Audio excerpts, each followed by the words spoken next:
Hello everyone, my name is Notepad Anon, and I usually write games for fun, but today we're instead going to be going over a few. What are we going over today though? Well, it's a little thing you may never have heard of, and it's called Blades in the Dark. Blades in the Dark is, well, a game. Well, it's more of a system, more of an idea, a concept, because I simply am not there. Now, it's somewhat difficult to talk about Forged in the Dark, but let's take it from the top, shall we? Forged in the Dark is, for lack of a better word, a system at this point, a franchise, one may even say, about using a system called Forged in the Dark, or it originally started with Blades in the Dark. Now, Blades in the Dark is a game we're going to be actually going over today. As you can kind of see here, this is one of the first games we're going to be going over and honest of what started this entire thing. But first I need to actually describe what the hell this is. Blades in the Dark is a kind of a phenomenon. It's this massive thing. And you can buy, there's merch, you can buy merch for it. Yeah, here's this entire very nice site for things. Here's the full license thing. If you've ever seen this little logo here, you've seen it then. It's Blades in the Dark. TM is a trademark of 17 Design. Forged in the Dark logo is copyright 17 Design and used with permission. Because Blades in the Dark is probably one of the first ones to really do the SRD thing first. I wouldn't say the first one, but clearly one of the ones to do it quickly. If you want to get the game right now, you can play. This is the entire game. Everything you possibly could need is right here. And usually the big thing about Blades, if I were to bring up my little document over here, if we take Blades here, actually we'll take Forged in the Dark. Now the thing is, Forged in the Dark, its ancestor, you could say, is powered by the apocalypse. Without PBTA, Forged in the Dark does not occur. It's simply an impossibility. John Harper, the original writer for it, and you kind of see here, let me bring up John Harper real fast. You gotta bring up the right John Harper. John Harper here is the original writer for Blades in the Dark. Now, the big thing is, without PBTA, Forged in the Dark does not occur. And without Forged in the Dark, ironically enough, Lumen does not occur. Again, it's one giant incestuous circle, effectively, of people feeding into each other. PBTA games becoming more Forged in the Dark games. Forged in the Dark games making their own splinter copies, one may say. Splinters upon splinters, all feeding into each other in a giant loop. Forged always interested me, though. And Forged interested me for one very distinct reason. I never felt anything for it. That was odd.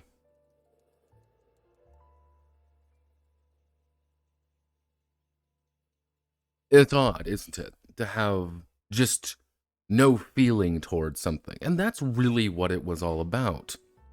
It was just this, anytime a Forged in the Dark game really popped up, I would look at it and be like, it's Forged in the Dark, and then kind of just throw it off to the side. It wasn't this instinctual hatred I have of PBTA. Yes, he worked on Aegon. Yes, he did.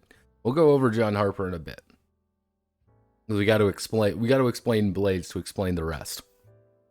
And generally speaking, Blades is relatively, Blades in the Dark and Forged in the Dark in general has actually taken off quite a bit. Forged in the Dark is probably, Forged in the Dark RPGs, Dicebreaker, love it. Look at all these ones. These are nothing. These are a small part of the useful notes. Let's go to TV tropes.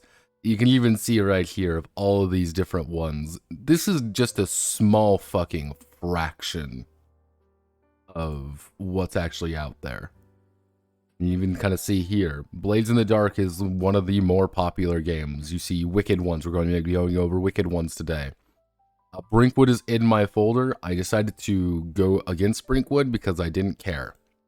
You'll understand why. Beam Saber. You've probably heard of Beam Saber before.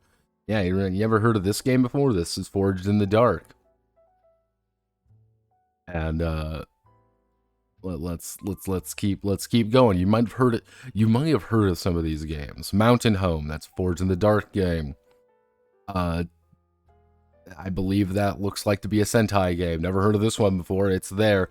We've actually went over one the previous week by this company, a couple of Drakes. One thing I noticed a lot about good old Forged in the Dark really was the fact that some people have really, we'll say nicely, tied themselves to it. SIG, City of Blades. I actually have that one. We are not going over that one either today. But these are just a small fraction of what's actually out there. People have been making Forged in the Dark stuff quite a bit.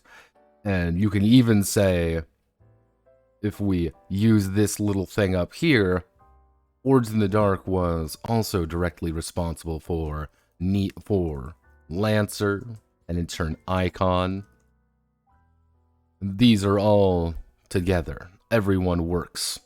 Everyone is together. It's weird. It's odd. Bizarre even. Impossible. But Forged in the Dark has really taken the world, taken the industry by storm, but why does nobody really, how do I want to word this nicely? Why does nobody give a shit? That was like one of the odd parts about it. This is an adamantine seller. People seem to really like Blades in the Dark, but it never really pops up into popular discourse, if that makes sense. It's like the people who do Forged in the Dark stuff do Forged in the Dark stuff, but nothing else really. That's all they do. They like to hide in their own little circles, and this is just what they do. But we're gonna start off early. We're gonna do 4 games today. 4 games exactly. This is Blades in the Dark. This is the original, the OG, and I need to explain the entire system to you using this particular one. I said Forged in the Blades in the Dark. This is the original, the OG by Mr. Harper himself.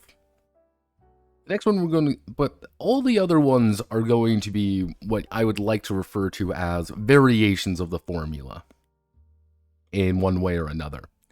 Minutes to Midnight, for example. Same exact idea, to the point where it doesn't actually even tell you how to play the game. Except the very end, where they tell you actually how to play the game, because they already assume you know. Rebel Crown, the Zine variant. This is 66 pages. And then finally, Wicked Ones, which is 300, which is technically larger than the original one, with all a bunch of stuff packed all together in it. Look at all this stuff. There has to be something pretty interesting in there. We're going to talk about that a bit. But yeah, we're going to go over these 4, because each of them are interesting in their own right. We need to talk about the OG first. The original Cindy. The one that started it all. Welcome to Blades in the Dark. Now, as you can kind of see already, I'm going to give you a hint of what Blades in the Dark is. It's Thief. It's effectively a combination of Thief and, Dishonored. At its core, you are playing a group of thieves, or pretty much a group of ne'er-do-wells, as you desperately attempt to go hit scores and build your influence in the city of Duskvol, which is definitely not Dunwall. Guys, you gotta understand, it's not Dunwall. This has nothing to do with Dishonored or Thief. This is completely original and is not at all tied to Dishonored in any possible way. And thinking that the magical steampunk pseudo-city of Duskvol is in any way tied to Dunwall, this pseudo-magical steampunk city, is wrong. You're wrong. Remember that. Remember that. But yes, here's Blades in the Dark. But first, we need to go over everything surrounding it. So Blades in the Dark was originally by a company called 1-7. Now, 1-7 you've probably never heard of that much before because they usually publish through Evil Hat. These are this is John Harper's company right here. This is what they do. This is who they are and how they operate. 1-7 Design, you get to see all of this. Oh wow, make sure to buy the stuff. You want to buy the North Hooks? Here, you can buy the $39 premium t-shirt in 3XL for $39. You can buy the regular shirt 3XL for $24. The extra soft, the tri-blend. Maybe you don't want that. Maybe you want the layer variant. Maybe you want the gear variant. Yeah, you want the mug variant, want the zip pouch, want the bag. Oh, come on. You want it all, don't you? Come on. What? I want a 21. Yeah. Like here's the risky standard. Oh, it's $17 for this mug. What's the travel mug size? $36. Now, you may be wondering why I'm talking about this. Why Blades is bigger than anything at this point. 1-7 is not really. You want to buy merch? This is the guy. This is his site where he talks about all his games. Now, I will give this. Harper has done quite a bit. You ever heard of Lady Blackbird? I really like Lady Blackbird, actually. He also did Lasers and Feelings. Yes, that little game, Lasers and Feelings, which has perverted literally every single piece of fucking development ever, and I hate. I don't like Harper's design. I like Lady Blackbird as an idea, but generally speaking, this is really his only banger. Aegon doesn't really get mentioned all that much anymore, because Aegon kind of fell through. I don't think a lot of people talk about this one. I have it up there, but generally speaking, I've never really seen anybody do Aegon stuff as much as I've seen Forged in the Dark stuff. Like all of this, I've never really heard of any of these games, to be honest with you. I've heard of Baka Mitai in a complete shitpost fashion. But yeah, here's John Harper, and he makes about $1,700 on the Kickstarter, on the Kiki Wiki starter. On the Kiki Wiki. But Forged in the Dark was very much his magnum opus, you could say. His big boy, the one that we all love.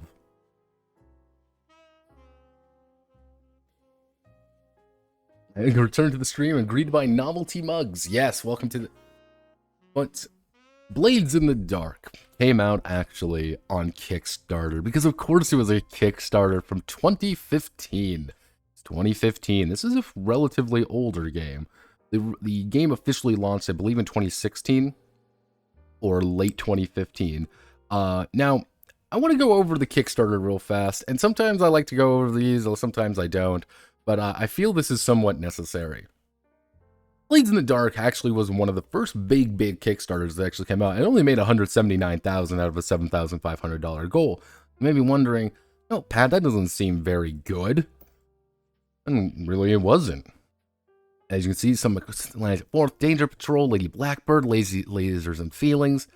But then you see this right down here, Sean Knitter. Here's the issue. This is the funny thing, is Blades in the Dark has very strong connections to Evil Hat. Yeah, Evil Hat is the one who really likes Blades in the Dark content. And Evil Hat, of course, we know, are the guys who actually originally made Fate and do a lot of PBTA things now. That is their kind of thing. This is what they want you to do, and they really like to have their own licenses, and they want you to make stuff for their licenses. As you can kind of see here, Blades in the Dark is actually one of the first games they mention. And if you really pay attention, you see Aegon, you see Band of Blades, you see Blades in the Dark, you see Scum and Villainy, which is a Forged in the Dark game. PBTA game, PBTA, yeah, I know it's Evil Hat had some investment in this already. Sean down here is actually part of Evil Hat. That's one of the things I noticed right away. So, before all of this, I want you to remember, Evil Hat had a hand in this already. Evil Hat had clapped hands already. We're all good. We all like each other, right? We're friends. We are companions, right? Right, everybody? Now, let's go back to the plot a little bit. Now you kind of see here, Blades in the Dark, project who we love, Seattle, because it's always Seattle. Look at all these stretch goals.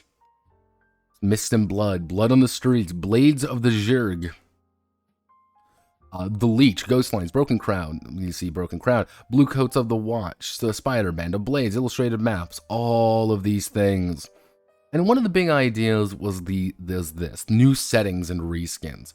Because all of these were supposed to be brand new settings for Blades in the Dark. Because remember, Blades in the Dark is not actually built for Blades in the Dark. Blades in the Dark is built to be a franchise from the ground up almost. Hence why you have all of these reskins of things. And these aren't just minor these are just not minor changes, mind you. These are, as you can kind of see, 70s Italian crime thrillers, Stephen Barrett's Dragara, and these are Moon over Bourbon Street. Like, these aren't small. Let's just say that right now. These aren't small. These are actual books of changing the nature of the game. From the get-go, this was the plan. Step 1, this was the plan. You gotta remember that with Blades. This was built to be a franchise. And that's weird to me. That's really weird to me. Is that weird to anybody else? Like, this was kind of built already to be this franchise, which we would see later, actually, with Thirsty Sword Lesbians. I'm going to draw some comparisons to these two. Mostly because it did answer a question I had for a very long time. But yeah, if you support the project at $20 or higher, you'll get everything unlocked. So you get a pretty good thing over here. I mean, look at all these stuff. All the way over here, this huge amount of stuff. All right, cool. He also likes to put himself in there. He is in here technically twice. In the actual book art himself. He put himself in there. And, oh, he's got all his, the playbooks, because there are playbooks, don't you think? Don't you worry about it. Yeah, this is a very, how do I want to word this? Set ones. You can kind of even see Moon over Bourbon Street, new setting for the game, plus new characters and crew types. Thief in Crescent City, a bustling melange of French colonials and planters. Rules by Chris Bennett. By Jonathan Walton. Leviathan song. Grifters and Vigilantes. Two new crew types. The Grifters and the Vigilantes. Blades Against Darkness. Oh. Sparrow's Folly. Null Vector. Which, again, that's the funny thing. Like, okay. Oh, Womb of Night by Adam McCoble. Yes, Adam Coble was going to do stuff on this, because yes, this was before Adam Coble lost his mind and raped a robot on stream. Yeah. But you're seeing a lot of these, like, John Harper, you're seeing Gualo, you're seeing a lot of things here, by a bunch of people. And, okay, all right. But one thing surprised me, because when I was looking up the Kickstarter, someone said controversy. What's the controversy? 3 months ago, so I backed all the PDF, and I seem to have gotten Blades in the Dark and Scum and Villainy. What? I thought there were a mess of PDFs. Did potential future content for the game and stretch goals go poof? Delete game, please. They need an edit feature, lol. I mean, they are still underway. The process has been slow, sometimes because of design challenge, sometimes because of scheduling availability, but the folks working on the last stretch goals are continuing to make progress. Once they have something, they'll be shared. Let's see. So, new expansions. This is from 6 months ago. 2022. This is from March. Of them saying, the actual expansions are not done yet. This is where the controversy comes in, but one of the bigger controversies, I wonder if I can find it again, Blades in the Dark Kickstarter controversy. Right here. Where is it? Oh, here's Saga, by the way.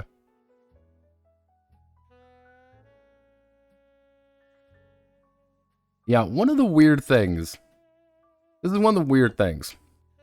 It says none of the stretch goal money went to stretch goal authors. You know, so little new stretch goals, really not impressed.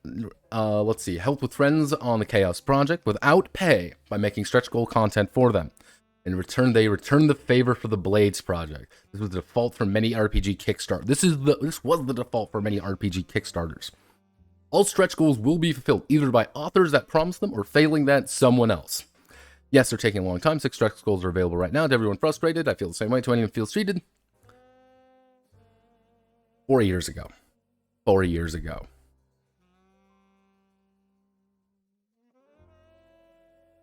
They didn't pay any of the fucking stretch goal authors. They didn't pay any of them. Everything was done for free. And that's why we have 6 months, you know, things aren't done apparently still 4 years down the road. And I was like, what the fuck? That was weird to me. This is the OG. This is the big one. This is supposed to be the big thing. Like, this is supposed to be it. I mean, look at all these these aren't a few expansions, by the way. These are quite a few. And it's like, what's not here?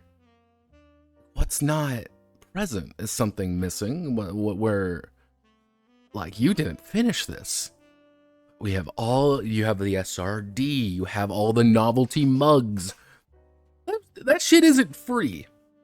You gotta remember that. Like, all those things, like all the shirts and shit you can buy, all the franchising. And they're getting a fucking movie. Like here, like Blades in the Dark movie. Yeah, it's Blades in the Dark is getting a TV series. Mind you, this was last year when this occurred, but it was getting a TV series. The fucker didn't pay his own people.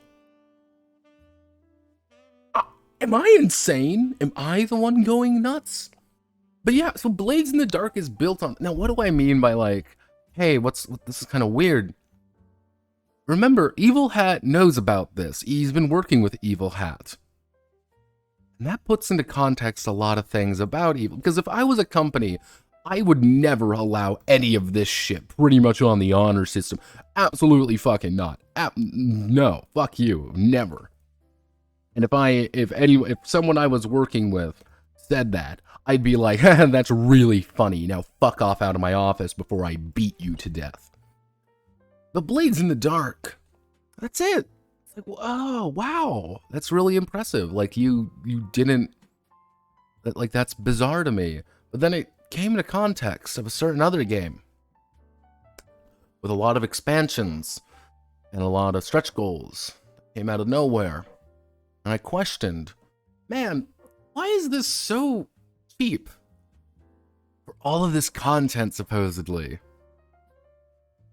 Am I making a brave implication that Thirsty Sword Lesbians, and pretty much I would say almost any future Evil Hat production, don't actually pay their own writers? I'm not implying it, I am deliberately saying that might be the case. That's a very strong possibility. Because again, they had to know, because Sean's working on it. Unless Sean's doing it out of the goodness of his own heart, but then still, that's kind of weird. And it's still the fact that it's still not done. They have not succeeded at their Kickstarter. What they have promised, they have not delivered. Very simple.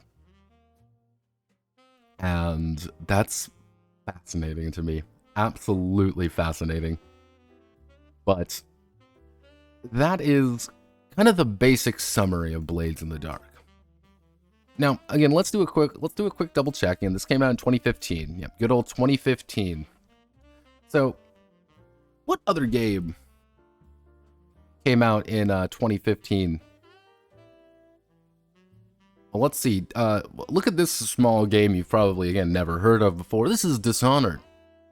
This game came out in 2012. 3 years. A very popular game. Very popular.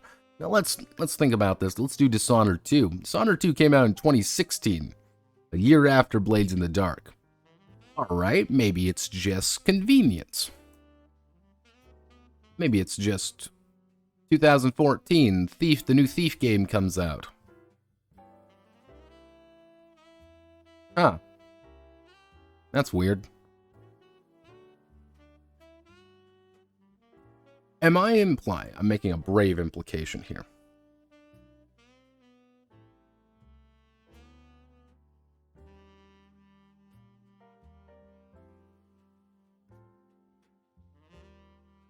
Yeah, they are pretty blatant about where they're taking their ideas from. But here's the thing. This is what I want to make a kind of a clear thing about this.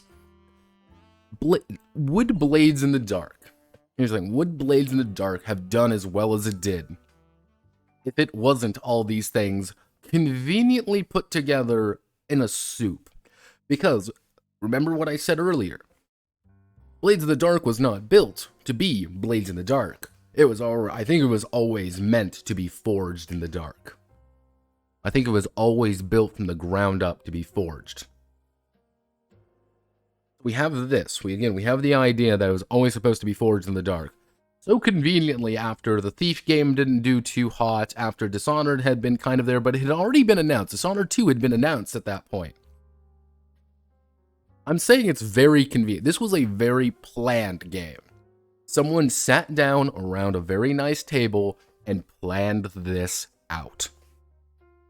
This was very deliberate, and this was very planned. Blades in the Dark could have been anything.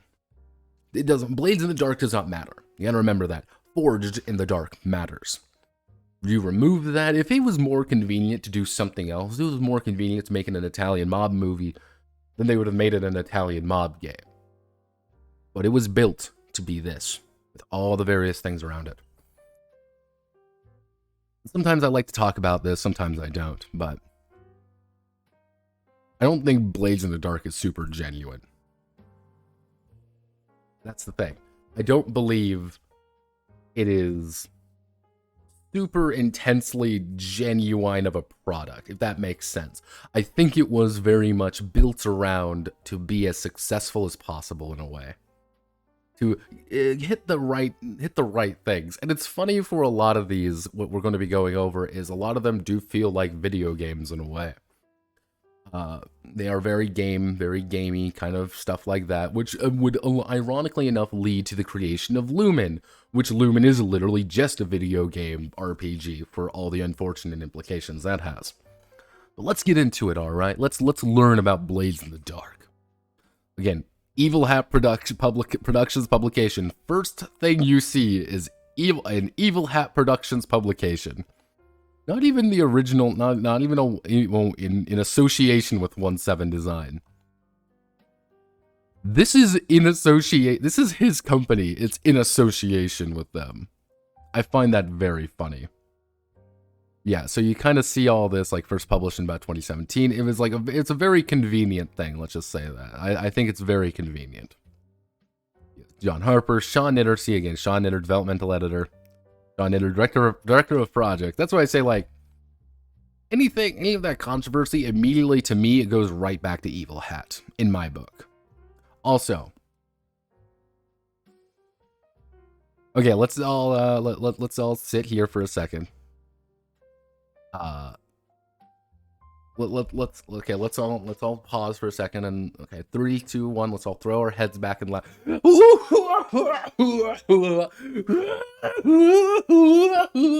this isn't aged too well.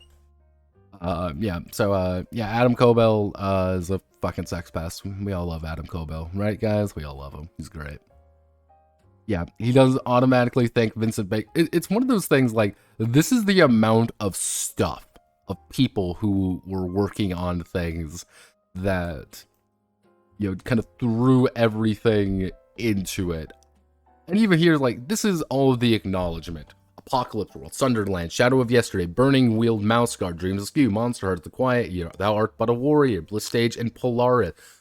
Fucking Bliss Stage gets mentioned. Star Without Number, Other Dust, Night Witches, Teslantia, Fate, Thief, Den Dishonored by Harvey Smith, Fallout New Vegas for some fucking reason. I have no idea where they get the Fallout New Vegas thing for. I think he just really liked Josh Sawyer. But yes, congratulations.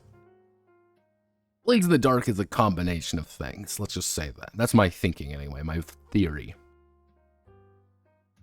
See all this.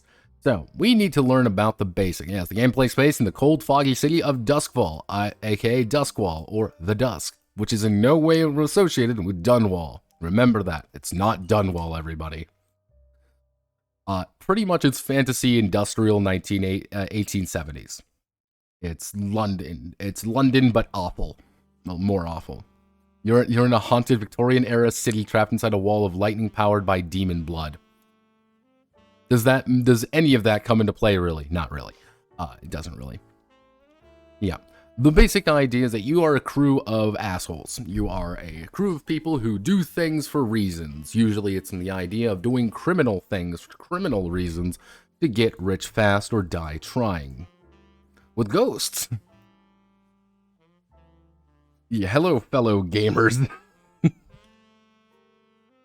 yeah, there's ghosts and stuff. Oh, I got it. So Thief 2/3, yes.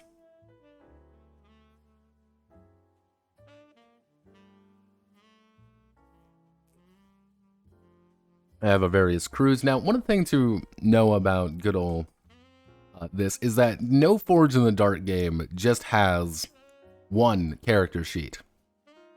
No. Most of these fuckers have like 4. Let me bring up... This is the crew sheet, as you can kind of see here. You know, good old crew sheet. Obviously, we need to find... I need to find my original one. That's... there we go. And here is your playbooks. Because, let's be honest with ourselves here, these are all fucking playbooks. In my...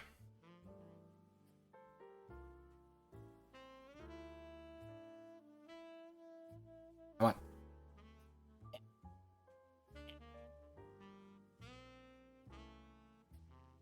It's stuck in my pocket. Pocket full of baubles.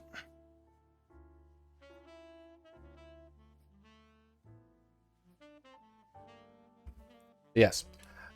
It's a playbook. Do you like playbooks? We have playbooks. Don't you think we don't have these beautiful, lovely playbooks who are in no way annoying? But, yes, we're going to be using Fieldston Rapelock, otherwise known as Mr. Fieldsy. He's going to be a lurk, and he's going to be part of a Bravos gang.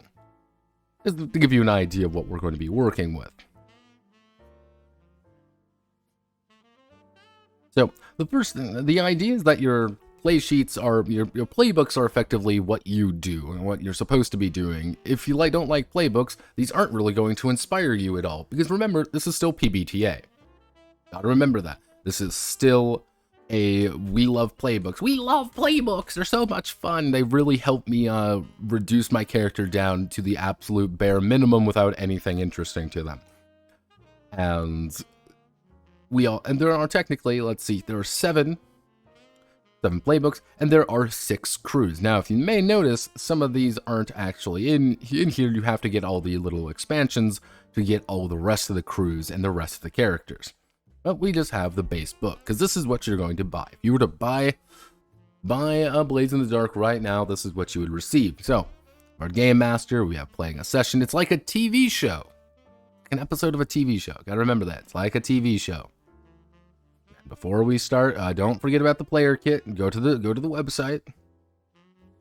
Gotta go to Touchstones. Go to the Peaky Blinders. It's like Peaky Blinders, guys. You gotta remember, it's like Peaky Blinders. It's also Fallout New Vegas, but also The Wire and Narcos, and it's also Vlad Taltos novels, Liza Locke Lamora. It's also Fafhrd and Greymouse, Best Served Cold, The Dark Project, Bloodborne, Dishonored, Crimson Peak, Gangs of New York, Ronin, Heat, and Thief. There's even a fucking theme song that goes along with it. There was a lot of stuff that apparently went into making this game.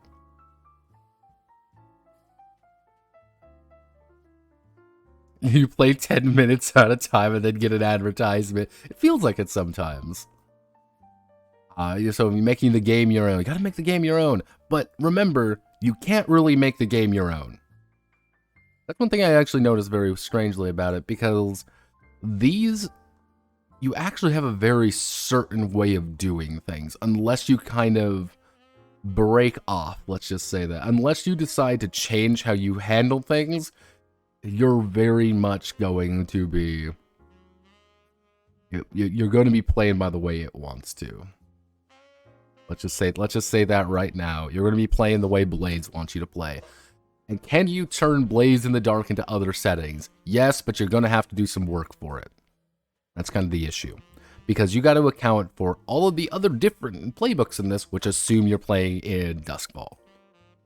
The conversation, judgment calls, rolling the dice. So, we got to go over what the dice system is. So, the dice system is pretty simple. Too simple, arguably. So let's say I need to make, oh no, I want to prowl around my enemies. I'm like, oh, I want to prowl, you could say. So what I'm going to do is I take 2d6, I'd roll, and I would take the highest. So I rolled a 2 as my highest. So I have a bad outcome. Something bad happens.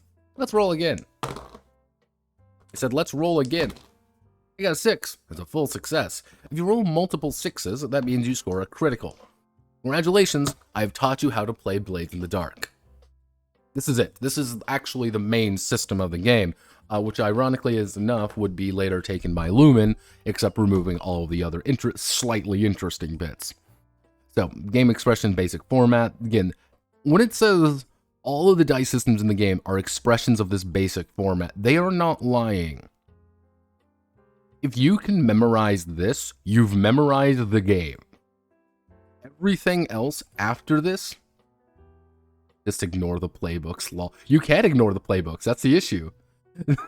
You don't have a game anymore. That's the issue, Danzai. If you remove the playbooks, you don't have the game. Because, or you end up taking like all the abilities, but then there's literally an ability that each playbook has.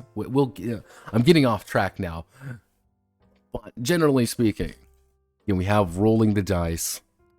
With all of this, this is really what the game boils down to right here. Now, I'm okay with having a universal system, but when they say this is for literally everything, they aren't lying. This literally is. Anytime they have you roll the dice, you're going to be using this. This is what you're going to be working with. And usually you'll use a trait equal to its rating. Sometimes this might be a little bit different, such as, hey, for example, I'll use this as an example. Let's say, for example, oh no, the blue coats are acting against the race. So what would happen is the blue coats would take their 3 dice, and actually the gray coats would take their 2. And this is for a fortune roll. This is pretty much a random chaos moment where no one really knows what's going to go on. Everybody rolls, and wow, wowzers, everybody. Everyone did really well with each other. That means things start going wrong. Every single roll you do will actually be involving this system. If you like this system, I'm not going to blame you. That's the thing. We'll get to that in a minute. But yes, action rolls are going to be this. Downtime rolls are going to be this. The fortune rolls are going to be this. Resistance rolls are going to be this. Yeah, the basic idea is that all of these actually have a fairly strong structure to play.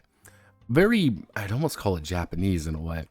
But you go from free play, which is here's the actual playing the game section. Then you're going to do to the score, which is the actual meat of the game, and then downtime, in which you get payoff, you get your heat, any entanglements, and downtime activities, and then you return to free play. You're going to go around in a circle. This is actually how the game is played. Decide what we're doing, we make our little roll, we determine what's currently occurring, what the actual job is, what happened, and then we resolve it. In, out. There are technically only 12 actions in the game that you could really take. So as you kind of see here with the 12 actions, both of these are broken down into insight, prowess, and resolve skills. So for example, if you have insight, it would be hunt, study, survey, or tinker.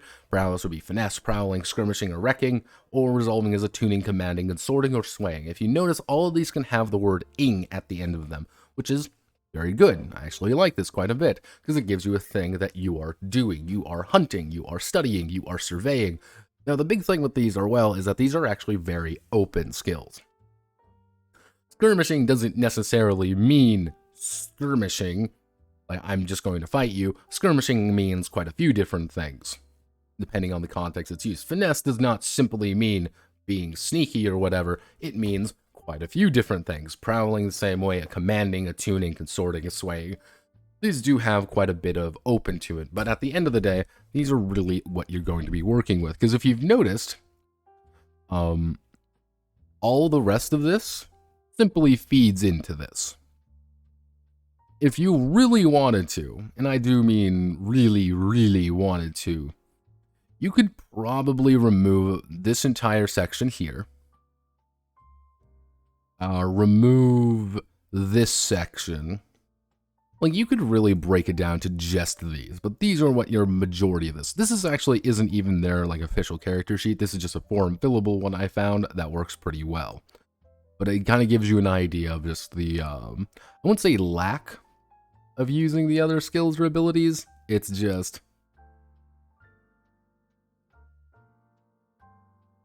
sound too much like Thief 2014. Don't you worry, it's gonna get more Thief 2014 and Dishonored. But yeah, here's the basic action roll, and here's our attribute ratings. 3 attributes.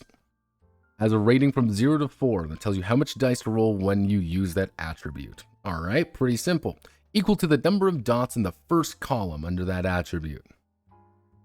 And the more well-rounded your character with a particular set of actions, the better the attribute rating. So, for example, for Insight, I only have a 1 in Insight.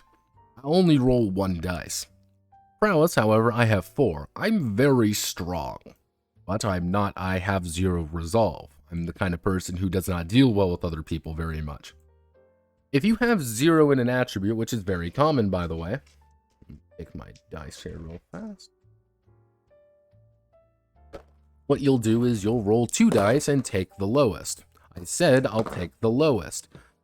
Come on, dice. I believe in you so much. Okay. Let's say I roll a 4 and a 2. I would have to take the 2. This does technically mean that on even having a single die, does mean you have a 50-50% chance of success, and every future pip does increase your chances of success quite a bit. However, success is also a meme in this game. Woohoo! Yes, that is kind of the idea behind that, and resistance rolls are something is happening, you can lower the effect. This is the idea more of resistance rolls than anything. Let's say I'm being stabbed. I'm going to get stabbed in the gut, and it's going to be a bad wound. I'm going to take my 4 dice. I'm going to roll. I rolled a 4. Cool, it's been lowered down. However, he's cut loose something. Something bad has happened. All right, pretty simple. All right, easy.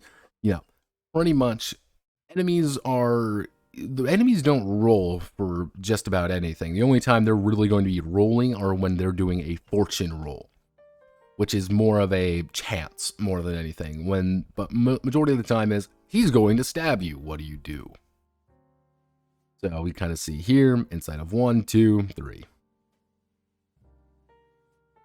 Stress is also going to be a very common factor we're going to see in a lot of these games.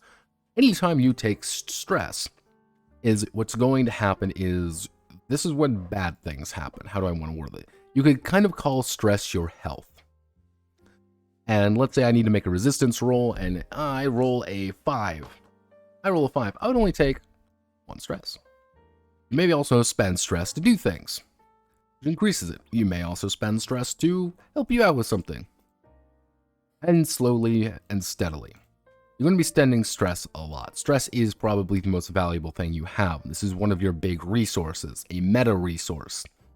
Now, what you can do is, after you've hit the full amount, you go straight into a trauma. Now, trauma is bad. You can only take 4 trauma before you are out. That is how you kind of think about your health.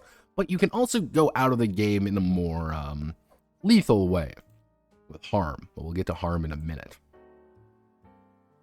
So, generally speaking, getting hurt is bad in this game. Anytime you're forced to make that resistance roll, you're actually pushing yourself closer to your unkindly demise. And this isn't removing something. This isn't, you can kind of see here, that harm is reduced by the resistance roll, but not avoided entirely.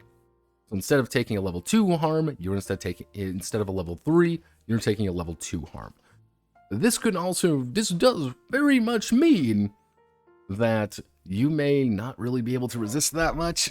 but spend quite a bit.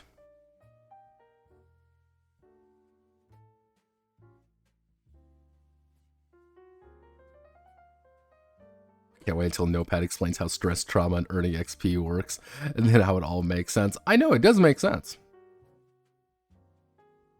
So, basic idea behind pushing yourself. Again, push yourself, take 2 stress, add extra die to your roll, or add a +1 level to your effect. We'll get to the effect in a minute, which that'll be the part that I dislike the most.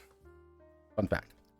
So, ability to push yourself, pretty much you can always push yourself, so even if you have a 0 on something, you have a chance.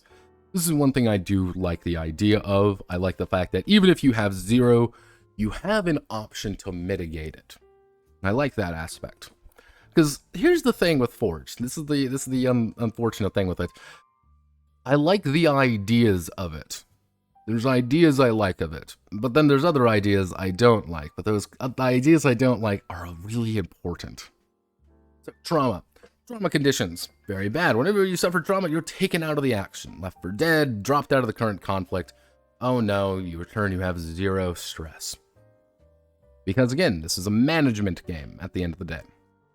So, circle one of your trauma conditions, and this is what you're feeling. Oh no, I've taken all of my stress, something bad has happened, I've been stabbed, I've been left for dead, something goes on, I run away from the fight.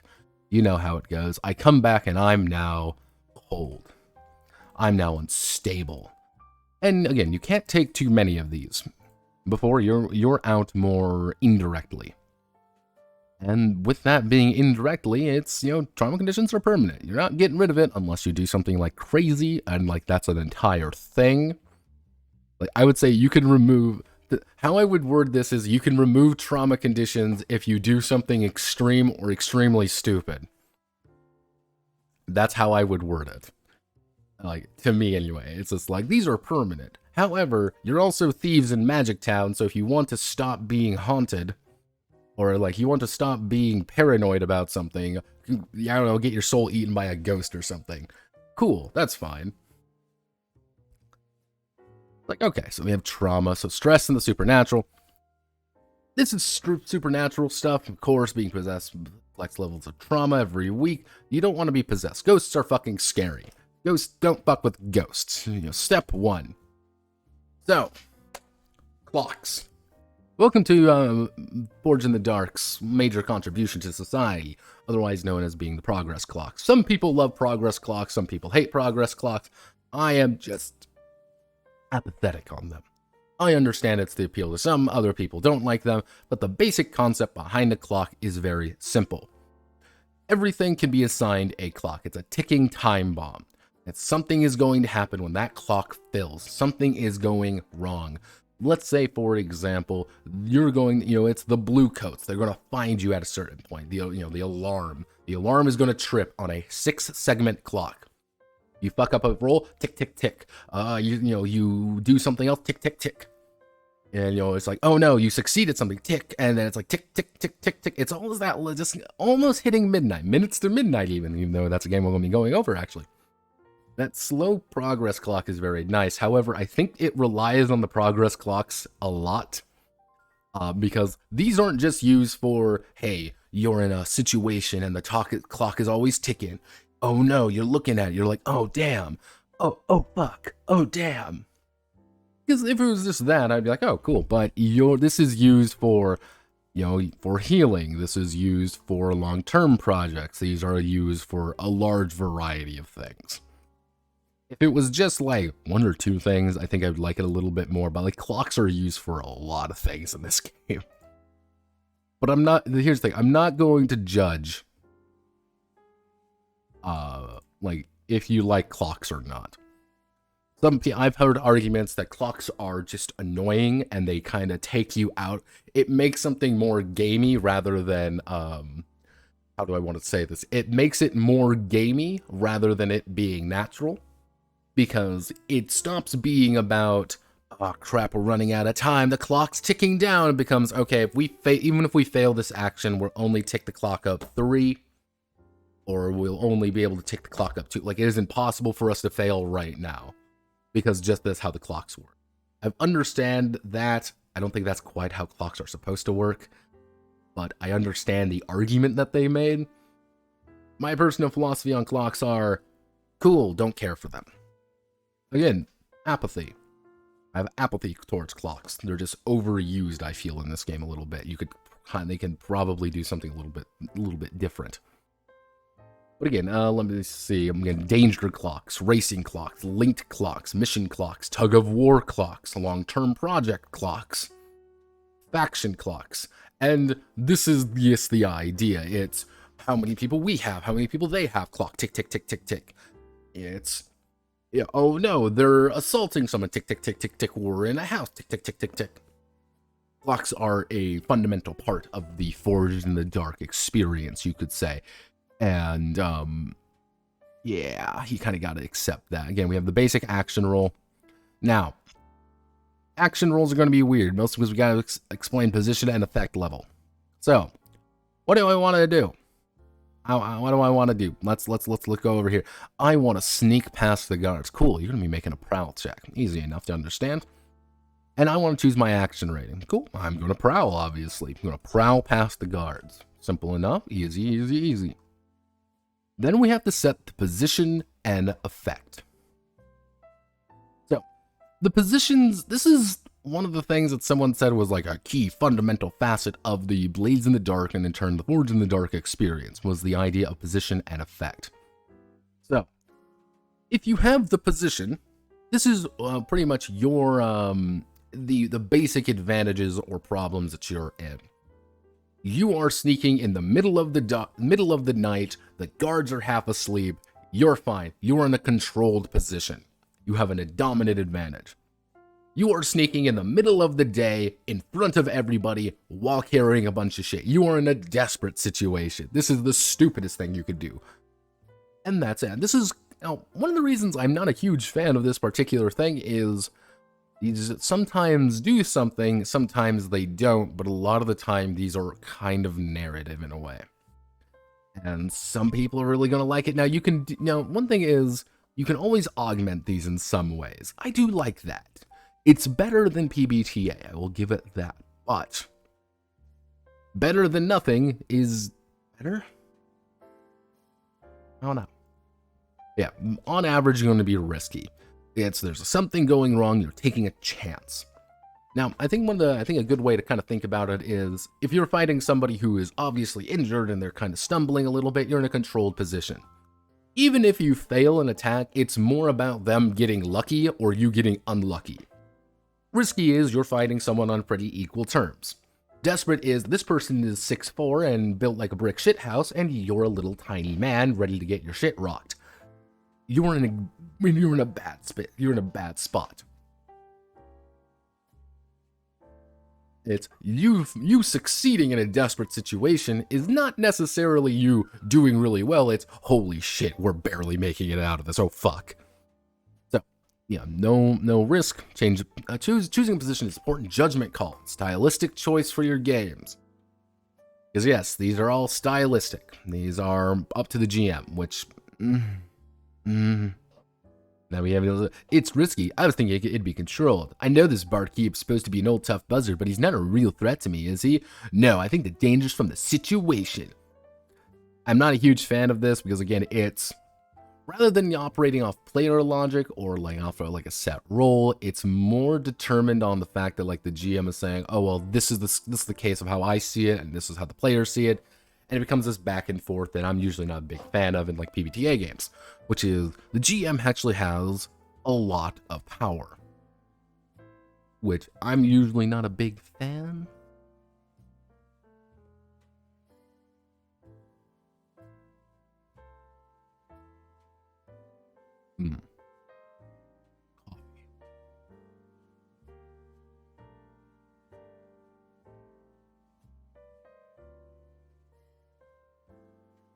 What?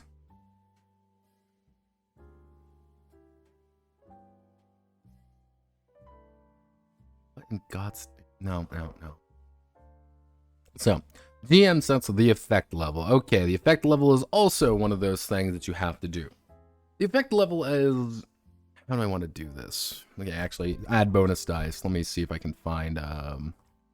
Where's the effect level? Okay. The effect level is pretty simple. This is actually how successful you're going to be. So, for example, let's say I'm prowling in the middle of the night, it's probably going to have a great success level. If I do well, I'm going to be doing more. I've chosen the right key for the right lock. And I put it in and I turn it. Everything's great. However, if it's a limited effect, that means it's not really the right key for the right lock, but it's still going to kind of work. This door is a sturdy door and is impossible and it will not be broken down easily. A great effect would be, okay, let me just think about this for a second. The giant sturdy ass door, we can probably pick it. If you pick the really simple lock on it, it's going to be a great effect. If you try to kick it down, it's going to be a limited effect. And it also dictates how many times you're going to be actually ticking a progress clock or even just trying to get around something. Better effect, better. Lower effect, worse. And this is really based on its factors. And we'll get back to that in a second. So let me just go all the way back up here. Very common thing in a lot of these games as well is the devil's bargain.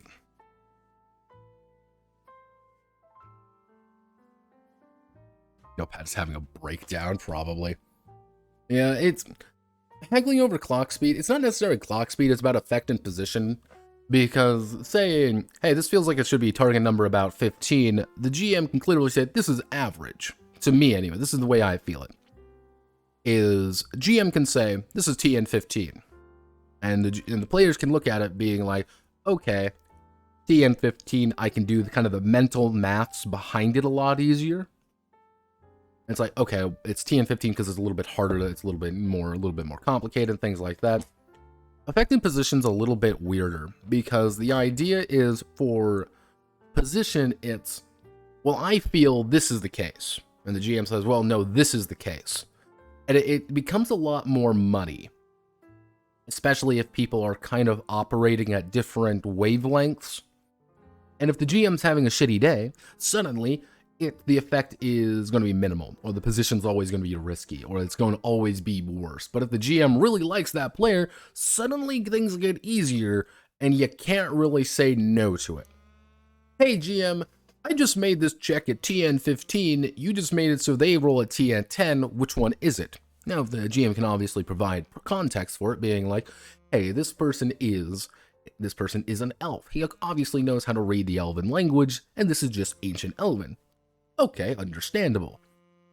However, if it was like, because I like them more, it gets a little bit muddier. This is one of the things I usually associate with, what's striking a hard bargain? To every single person, striking a hard bargain is a different idea, is a different concept. To you, a hard bargain might look like, okay, you're gonna get hurt, but you're gonna kill him. You're gonna get hurt bad. That's a hard bargain. To somebody else, a hard bargain is you're going to take literally, you're gonna lose something, but he's gonna die. Those are clearly different. And unless you argue for it, but then the GM is gonna start buckling down, because human nature. That's why I usually don't like these kinds of mechanics. I'm not a fan of them, because it relies a lot on if everybody is kind of on the same page, and the second somebody isn't on the same page, things grind to a halt. As a GM, you either have to constantly reinforce the same thing over and over again, or you have to pretty much have a, how do I want to word this? You need to have a shorthand for things. Which at that point, why not just have a target number or something similar to that? Why not just have something that is a shorthand that all players can reference? Rules help players. Rules aren't... Always remember that, everybody. Rules help players. Because if you make a fuck up, a player can reference the rules and say, you're stupid, you made a mistake. And we all make mistakes, and we all fudge things. Come on, we all fudge rules sometimes, make things smoother. But we can clearly cite them. We can say, hey, this check says it's TN 15. You made it TN 10 for them. You're like, yeah, because he's an elf. Because he's done something. Good. Okay. We have context. It's hard to get context in games like these. But then that leads me to the devil's bargain. The idea behind the devil's bargain is pretty much you can get a free die. You're getting a little bit extra die. And that little bit of extra die is just a little bit more than what you need. However, you're always going to end up having to, you're going to be spending something. It's collateral damage. You got sacrifice coin, betray a friend, offer, offend or anger a faction, start or tick a troublesome clock, add heat, suffer harm. So what this effectively means is, let's say I'm in I'm in that knife fight, actually let's say I'm sneaking, and I'm like, I'm going to make a devil's bargain. And I'm going to make the devil bargain of, I'm going to start a troublesome clock. I'm going to say it's going to be a TN6 stock because I dead sprint away. And I obviously kind of make some noise at the end that now the guards are suspicious. And it's ticking. Slowly ticking. They've gotten more suspicious, but I got that free extra die. And cool. Neato burrito. And things, mind you, you can also get fancy with it. Someone here's a member of your old platoon, the one you left for dead. One of the cultists becomes obsessed with you. Your character doesn't realize it, but one boat is more to the dock. You're turning to be your poor old uncle's eel fishing boat. Things like that. Devil's bargain. Cool idea. Unfortunately, it's just like, oh. Again, basic idea, 1 to 3 bad, 4, 5 meh, and 6 good. Simple. If we go all the way down here to effects, assessing factors, big idea behind assessing factors really does boil down to, hey, is something taking more time? Is it weird? Is it big? Is it scary? Potent. What's potency? The quality or tier. Hey kids, these people are armed to the fucking teeth, and they're going to fuck your day up. They're going to completely screw your day up because they're just better at whatever they're doing than you. So you can kind of shift your tier around a little bit. You're like, instead of it being standard, you're going to be limited now because they're just better armed than you. They have better stuff than you. Or just this pure number of opponents. Fighting a bunch of dudes is going to be bad. Or you can go to 0 effect or even extreme effects. It's like, cool.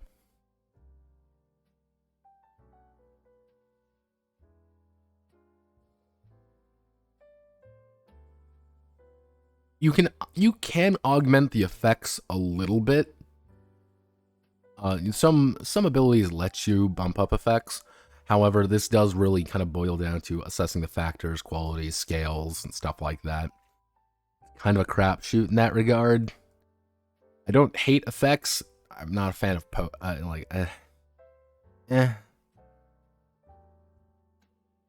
trading position for effect. This is what I mean by you can technically reduce your position and to increase your effect. Hey, I'm fighting somebody at kind of a risky limited effect. I can decrease it to a desperate. However, I'm going to be doing a standard effect. I'm leaping at him as kind of a gamble attack. Cool, that's fine. The effects in the fiction, everything's fiction. Why we do this? That's the effects and set expectation, make a fictional situation more clear so everyone is on the same page. Pretty much means that the GM is going to be dictating it. I'm not a fan of this. But I am also a numbers guy. I like my numbers. I like being able to count things out. I like having very clear successes and failures. This is how I am. Yeah, setting position and effect.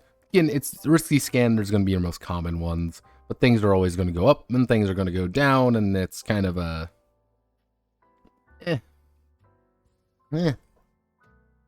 Consequences and harm. Let's say you take some damage. Oh no.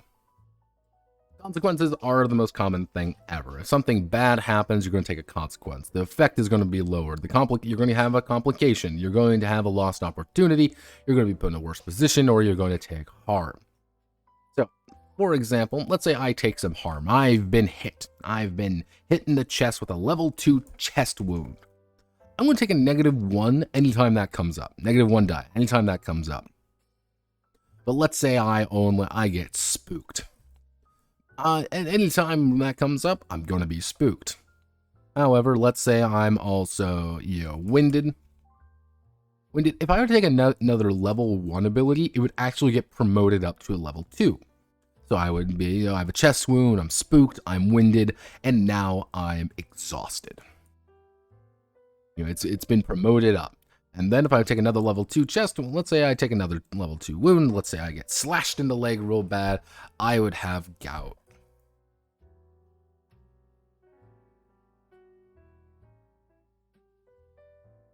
I'd have a knife in the leg. This is kind of an extreme situation. However, if you take 2 level 3 moves, you're dead, because there's technically level 4 harm, which is just instant fucking death. Simple. I think the harm track works pretty well. Again, I wish there was a little bit more defined nature behind it. I get it. I understand it. However, doesn't mean I have to like it.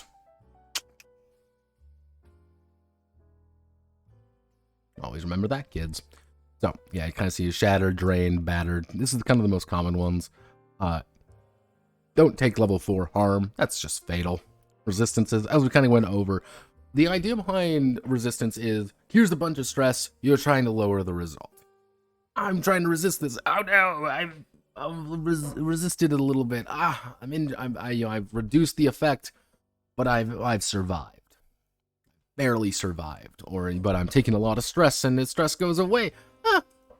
If you ever get a critical on here, you're going to clear stress. Clearing stress is actually fairly important when it comes to resistances and things like that, because you always are going to be building your stress. Always building, but you always want to clear it just as fast. You want to get rid of your stress, because stress is bad. Stress is, you can kind of like think of like your over health, rather than your under health.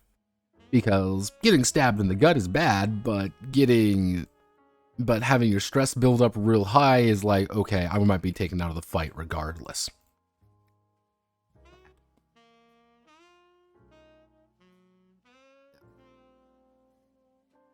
Basically, resistant armor is more along the lines of you being able to reduce the amount of wounds taken. So, for example, I have some armor on and I'm going to get cut.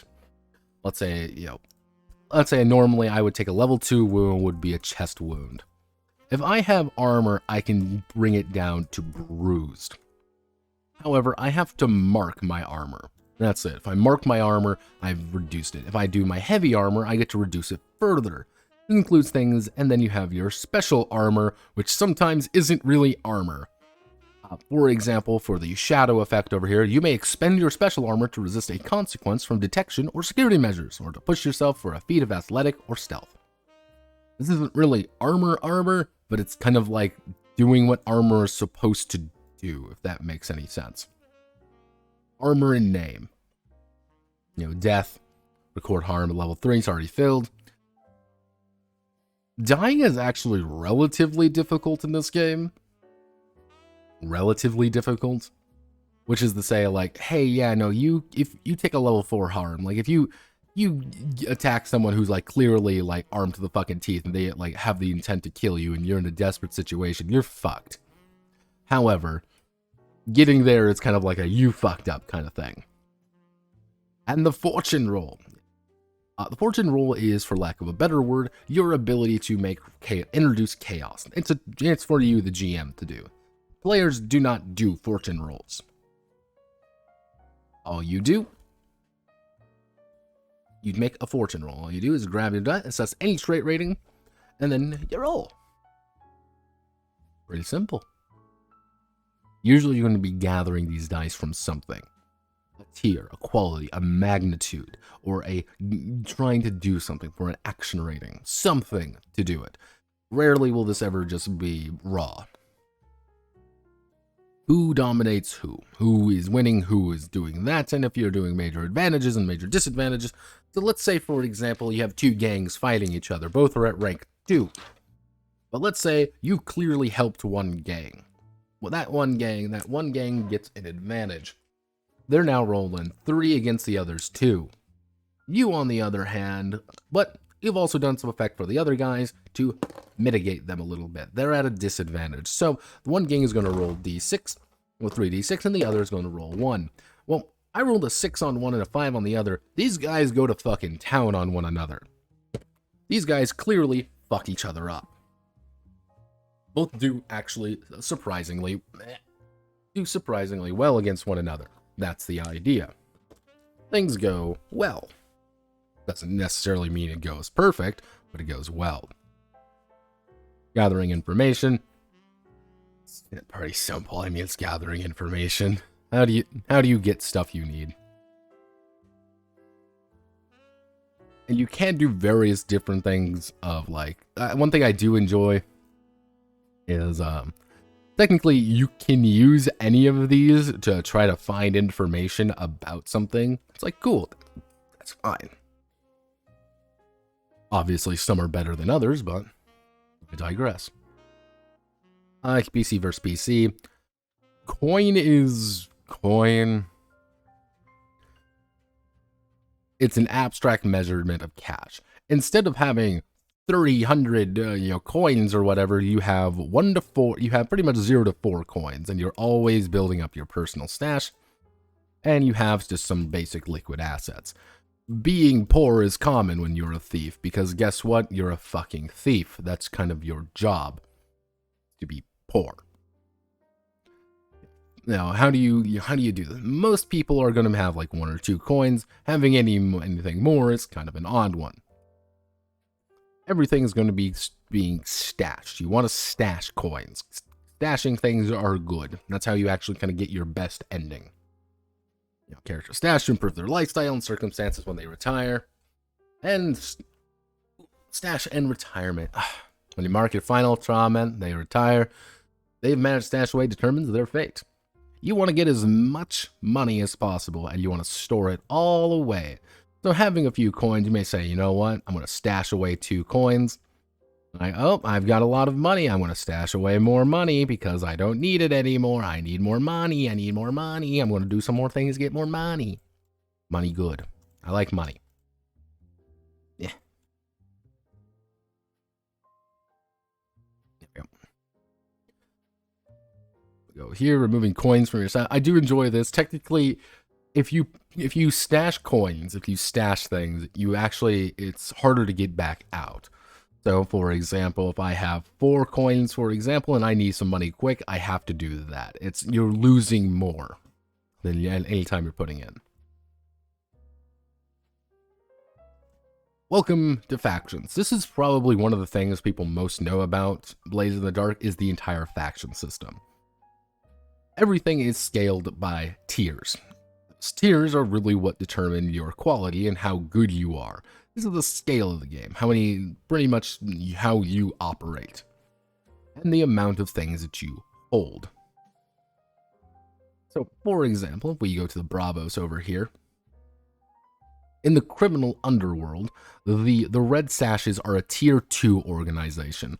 They're little better than the rest of us. There's about 12 main members and probably a couple lackeys. But they're just holding on to their tier 2 position. They're not great. They're kind of struggling a little bit. Now, if we want to rise up the ranks, though, if we really want to bring them down, we're going to have to try to bring them down. And we're going to do our best to do such.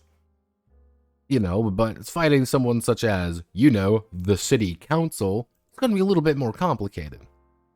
Oh no, the Dagger Isle consulate, we gotta like the Dagger Islands a little bit more. We want to work with them, and they want to work with us. Oh, yeah, labor guys. Well, of course, labor guys. We got the foundations tier 4 gondoliers. We want to work with the gondoliers. We want to make them stronger. We want to make them more powerful. Laborers more powerful. Cabbies, we want to make these guys more powerful. And it kind of goes down to things like the citizenry. Who's from where and who does things. Hey, slowly and steadily, we've made, over time, the docks pretty influential. This is pretty cool. They have clearly upgraded their time. This is actually one thing I really enjoy and why it's very difficult to actually remove the game from Duskfall. Because you're going to have to write out all of the factions, every single one of them for any single session, any single campaign you do, you're gonna write all of the new factions in. And I think that's one of the reasons why, I haven't really seen any, generic Blades in the Darks things.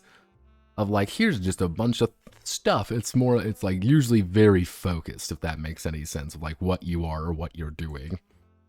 Sometimes to its detriment. So we have our hold. Pretty much, you always want to have a strong hold. You don't ever want to lose. You don't want to lose. Rep is your reputation. More rep, the better you go. How do you get rep? You do jobs. Get more money. Same way goes to turf. You want to acquire more turf because turf allows you to access more of your rep easier. So if we use this, for example, let's say, for example, we manage to take 2 pieces of turf right next to each other. That technically means that technically makes our ability to level up easier because we just have more territory. If we acquire 4 pieces of turf, this makes our life really easy to, get up.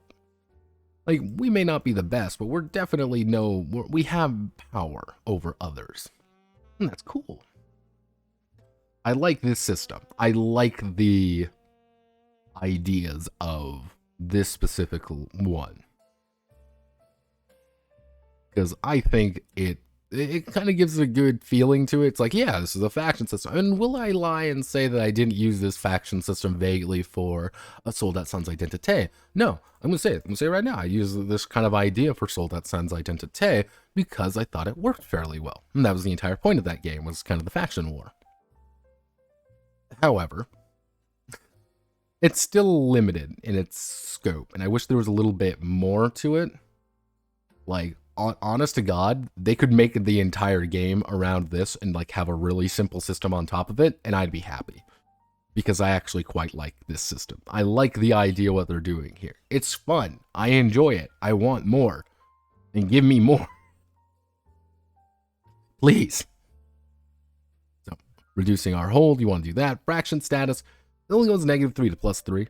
That's fine with me. And pretty much, if you hit -3, you're at war. Nobody wins when you're at war. You gotta remember that. You don't want to be at war. Because they're getting weaker, you're getting weaker. But that's also your kind of time to take them down a few pegs. You're both weak. You're both kind of on the back foot. This allows you to really hurt them a lot more. Because, for example, let's say we want to take down Ulf here. We want to stop Ulf's boys. If we go to war with Ulf, he's going to go down to weak. And if he goes down to weak, that means we can exploit it. We can bring him down. We can eliminate Ulf entirely from the game. This is good. Because we like that. We are, people who want to eliminate him. However, if we want to bring somebody down a few pegs, say, for example, the Dimmer sisters right here, we're going to not only have to make them weak, but we're also going to have to reduce them down to tier 1, and then we're going to have to kind of try to eliminate them more consistently. It's hard to get rid of a faction unless you are a violent sociopath. But maybe you want to be a violent sociopath.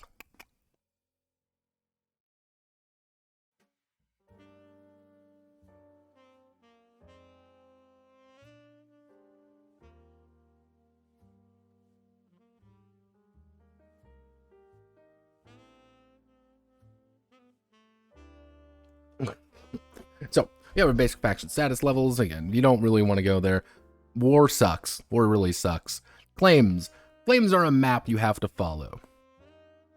This is the basic map. These are basic claims, which is if you want to go to terrorize citizens, then you can access this turf, then you can access the barracks, then the fighting pits, then you go to the infirmary, or if you can go to the turf. It's pretty much you have to follow your little route. And these will give you all different bonuses, which again makes it somewhat difficult if you are, for example, not doing this. Because then you have to fill out your own layer. You gotta fill out this. You gotta fill out your own one if you want to kind of change this up. As long as you aren't like, most of these are gonna be pretty fine as long as you change the nature of like these, like the Blue Coat Confederates. If you wanna, you just have to change the name on a few of them. But sometimes it gets a little bit wonkier with some of the weirder, more specific ones, so bear that in mind. You're always going to have to do a job to get these, though. You're always going to need to do a job to claim the local graph, to claim some turf, to claim a person of clothing. You're always trying to expand. But maybe you don't want to overexpand because everybody already owns something. And you never want to... How do I want to word this? You are always, mind you, always pushing yourself to get more territory, more things, more stuff. Because you need it. But everything always belongs to somebody else. You can't take this surf without pissing somebody off. Just as much as you can't take this lookouts without pushing, making someone else's life miserable. Well, that means you're also going to be stepping on somebody else's toes. It's an interesting dynamic where you want to avoid war, but you also need to understand that to expand, you're going to need to go to war. But maybe you want to pin the blame on somebody else. I mean, I like that idea. I like this concept of, hey, we want to claim some billhook territory, but we can't do that. We don't want to piss them off too much. But why don't we blame Ulf for it? We blame Ulf for it. We make, all the blame gets put on this guy and we're in the clear. We get it, but he gets the fallout for it. All right, cool. Can someone invade your lair? Yes. Pretty much if you're reduced down to nothing, somebody can actually attack your lair. And if that occurs, pretty much, if you lose that engagement, pretty much, like things go really bad, you have to find a new lair before you're able to take a lot of your lair actions. Which is usually at that point, then the game even kind of says, is like, you're kind of fucked. You're not having fun with that. Like, that, I'm not gonna say you are fuck-a-doodle dude, but you're kind of fuck-a-doodle dude.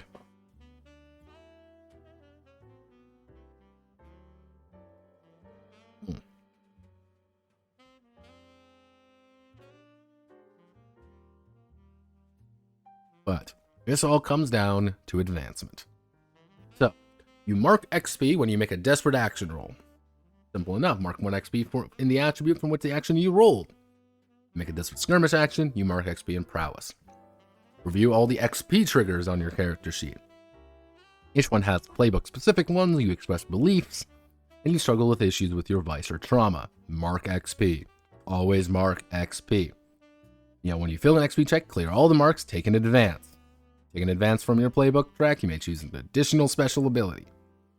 So, because there just isn't one XP, far from it, there technically is multiple. So if I do desperate action with my prowess, I'm going to be building this up. If you might have a situation where you have something like this occur, where you've gained a lot of XP in just various different categories. And all of these are usually going to be tied down to things like this.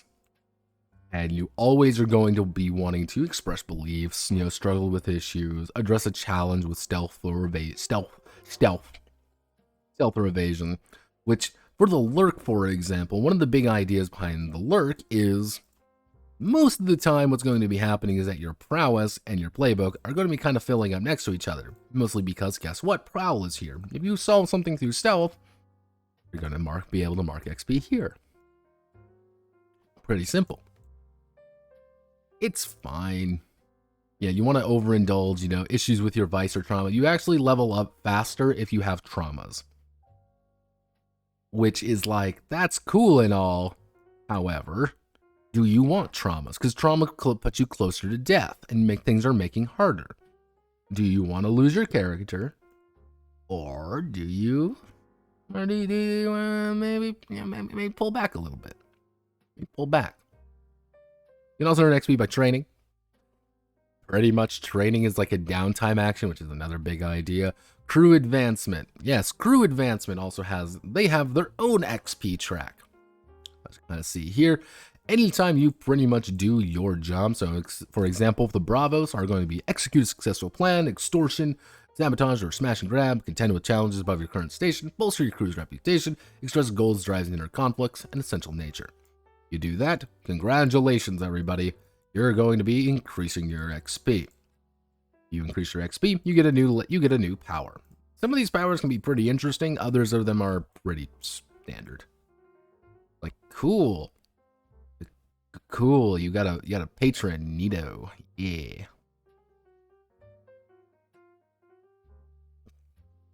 Yeah, every time the crew advances, each PC gets stash equal to their crew tier plus 2. They've been operating. So, pretty much as of right now, you start at tier 0 effectively.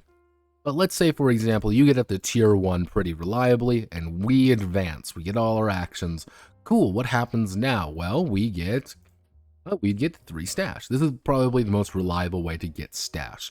If you were, let's say, tier 2, you're generating 4 stash. Tier 3, you're generating 5.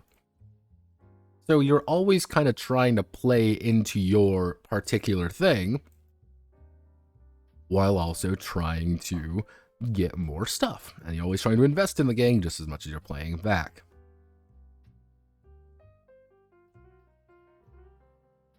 PTSD grind set. I was like, but put to the work. Yeah, it's fun. It's fun. If it is fun, it is fun. PTSD grinds, stack traumas, and argue with the GM playstyle, baby. Yeah, pretty much. If you are like, if your GM is like pretty open to things, let's just say like if your GM is willing to play with you a little bit, and these kind of are a little bit open, a little bit more open to interpretation. If these are a little bit more open to interpretation, especially if you are already playing Violent Bastards. Doing things like this, you can get a shit ton of XP by virtue of just being a psychopath. Being like, I don't even need to spend, I don't need to spend stress. I'm a legitimate psychopath, and I just like hurting people. Like, damn. Based. Yeah, you can change playbooks. These are never a good idea. Never. Because things always change, and then you gotta like move things over from playbook to playbook, and it's always weird. This is also the author. This is just the author of the book. He's in there. Basic playbooks. None of the playbooks are like especially super interesting, if that makes any sense.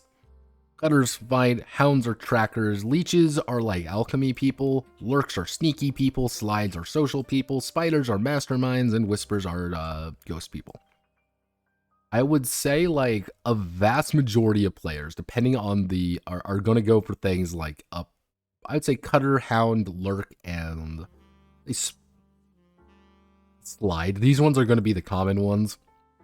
If you want to do something gimmicky, you're going to be playing like the leech. If you want to play a face, they're going to immediately go for the slide. They say these aren't just, this isn't just that playbook. However, as a lurk, you get a bunch of advantages to being stealthy.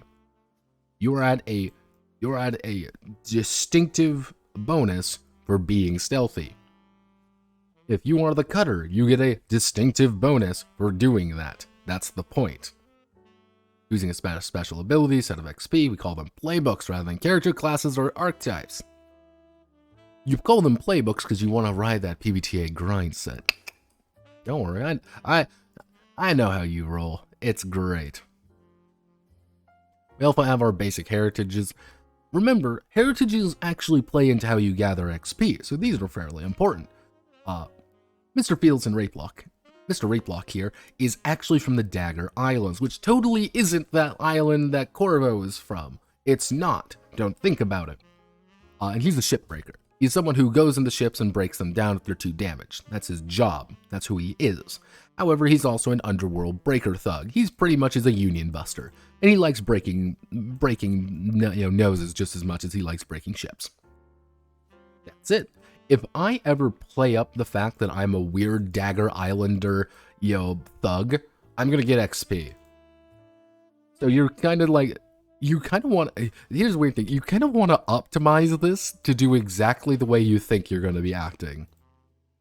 Because if you play exactly what you say you are, you're gonna get more strong than if you try to like break away from what you are. unless they're like trying to be happy for it. Also, here's the foreign land. I would say like the cool place that I like the Dagger Isles, but I also like sea nomads. I think they're cool. Yeah, you can also be here's the Mary Sue people, by the way. If anyone ever says, I want to be from Psychoros, you laugh at them and then you backhand them. That's what you do, because they have to have a demonic telltale, like black shark eyes, feathers instead of hair. You backhand them. Because they want to be a special snowflake in our thief game. What we like to call in the neighborhood, being a little bitch. And we gotta choose our background. These don't do anything, but they do allow you to get more. They allow you to get more things. It's great. You want to be stronger? You want to be stronger? You're gonna pick the ideal one for you. Underworld's gonna be probably the most constant one people are probably gonna go for. And if you want to play like certain kind of jokey ones, you can play a bunch of blue coats just turned into a gang of just bravos or whatever. Like, you're not really a gang, you're just kind of like, yeah, welcome to Cell Block 88, baby. Then you assign 4 action dots. Because most of the time, your character sheets, a lot of these also already have things. So, for example, here's what I ended up doing. So 1, 2, 3, 4. These are how I actually set up my character. You're going to end up with 7 of these. You're going to end up with 7 points in total, usually.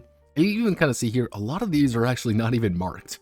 These are pretty not marked at all. These are actually all very low. But your playbook actually comes with a variety of these free dots. If you want to de-playbook these effectively, you would get 7 to spread around. Though, again, that's not nearly enough. You're always going to have to work together, and someone's always going to have to kind of fill you in on it. And then we have that they say put 1 dot, and that field reflects your character. Just say you have 4. You just have 4. This isn't your heritage or your background. You have 4 points. Fuck you. Now, I don't know why they do this, but down here when it comes to shady friends, these aren't things you write in. There were actually names already written here that you're supposed to, like, put in. I don't know why they do this. And this is common among, like, all the Forged in the Dark groups for some reason. Like, all these games, it's the same shit. Vice. Vice is actually how you're going to be losing stress. That's actually very common. Review all our details. Here's some basic names. Here's some things. And that's really it. You also get to choose your loadout. You kind of see here, light, you're faster. 4 to 5, normal. You look like a scoundrel, ready for trouble. You're slower. Operative on a mission. Can't do anything except move very slowly.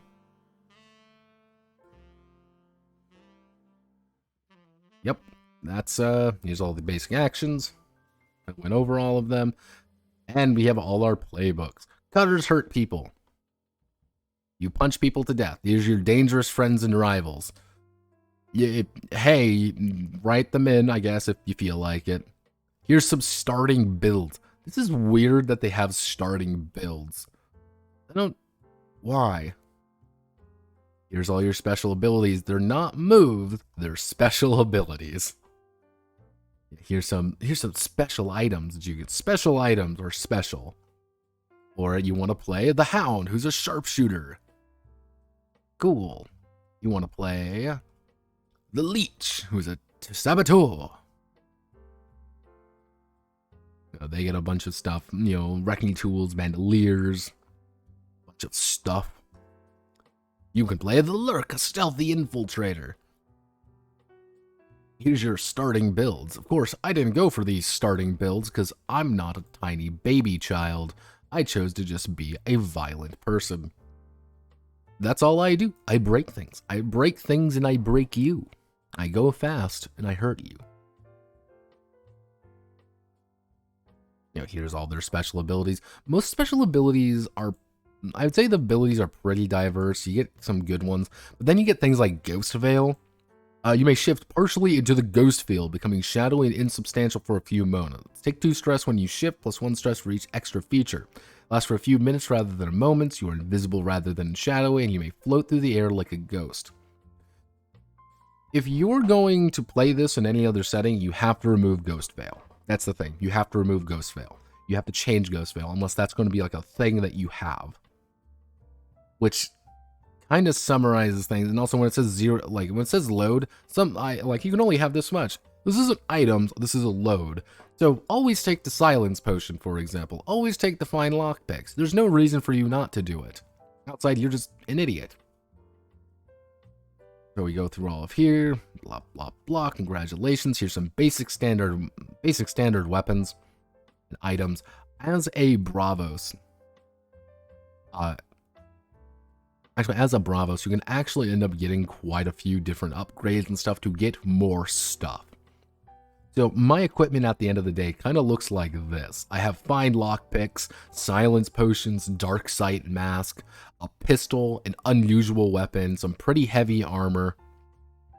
You know, I'm doing good, and technically this is all under 3 because I get freeload because of my Bravos rigging. Like, you can bring a lot in if you have the right one, which, yeah, you should. Just bring in as much equipment as possible.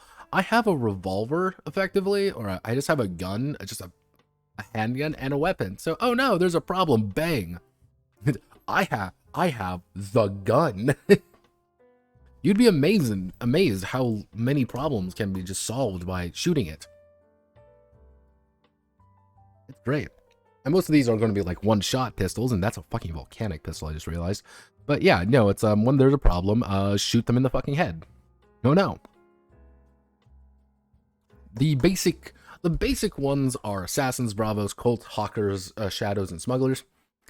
Assassins are killers, bravos are thugs, cults are cult, hawkers are pretty much drug dealers, shadows are thieves, and smugglers are contrabands. These are pretty all standard stuff. Making a wild guess here, probably most people are going for assassins, shadows, or smugglers. That would be my guess, because those are the cool ones. I like Bravos because Bravos is a great fucking word, and it's also the best place in Game of Thrones. My favorite city. See, people make fun of me anytime I say, like, I have a favorite city in Game of Thrones. I'm like, yeah, Bravos is awesome. Bravos are cool. Mostly because I learned a fun word when it came to Warhammer Fantasy Roleplay 2nd Edition, which is the term protagonist, which is pretty much just a guy who beats the shit out of people for fun. I love the fact that that exists, and the English language is fun. But yeah, you're going to choose your crew, you're going to begin with some coin, and you're pretty much on your fast track to trying to become good. You get your basic reputations, and you also kind of choose where your lair is. Now, for the Bravos, for example, as you can kind of see here, this is our sheet. We're the ANA, we're dandies, and we're in a half-sunk hotel on the top floors. That's pretty much where we hold up. And as you can kind of see, we have our basic blue tacks, we have our basic hunting grounds, kind of what we end up doing a lot of the time. We're very much into extortion. That's our goal. We extort people. You know, it's kind of like we see our wanted levels. Here's our heat. Here's our claims. These are very important. Actually, what I should do is get rid of all of these, kind of give people a better understanding of how much fucking XP you need to actually level up. It's like, oh, choo-choo. Like, you got quite a few different things, and there are quite a few of these, actually, and all of them feel slightly different. I say slightly, though. Some people are really going to like this, some people aren't.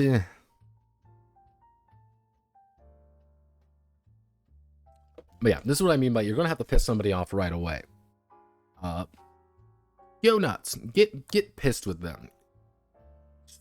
Kick in their door and say, we live here now, and get ready to fight. Someone's got some little bit of territory, take it from them. What are they going to do about it? Kill you? You kill them first.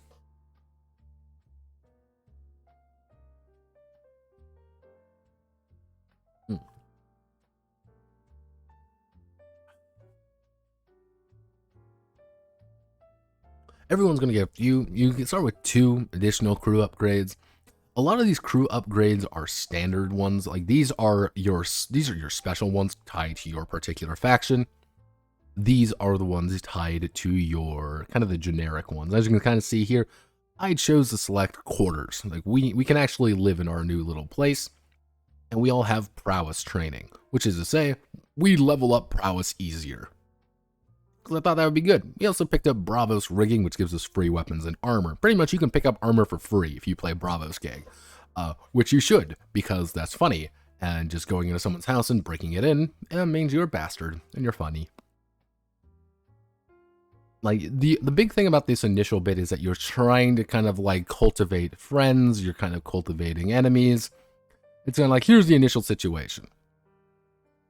And you also get things like cohorts. Cohorts are pretty standard. These are kind of like the generic people. These are the people who work for you, and in turn they do things for you. And it's like, cool. This is fine. Work with people. Have them work for you. Kill them. Again, I wish that section was expanded more. I wish this had a little bit more to it. And you kind of see all here, assassins, how they work. Bravos, how they work. Hawkers, shadows, smugglers. And this is actually the score, which I can go over the quickest, because generally speaking, the score is pretty much just playing the game. The only major thing is the engagement roll. The engagement roll is at the core of things, pretty much what's going in there. You are supposed to stop in mid-rots, in the middle of things. So what's going to happen usually is you're going to roll 1d6 and, hey, we have an advantage. Or if we do some good plans, we're going to get a bonus. If we get some really good plans and we get some good information, we might get multiple dice to see how well things start off. So you want to plan ahead. You want to get the right enemy, right allies, or you want to get some good ideas. If you fail your engagement roll, things are going to go bad. You're in desperate position. You're in a risky position. You're in a controlled position when the action starts. Yep, that's pretty much it. And don't forget about fucking flashbacks. Oh, Jesus, flashbacks. Yeah, so, they explain flashbacks. We'll explain flashbacks in a bit. Linked plans. So, flashbacks. This is usually one of the more controversial statements when it comes to Blades in the Dark, is the idea of flashbacks. Flashbacks are simple. You spend stress and you flash back, and you get to do an action that you already technically did because you start in the middle of things.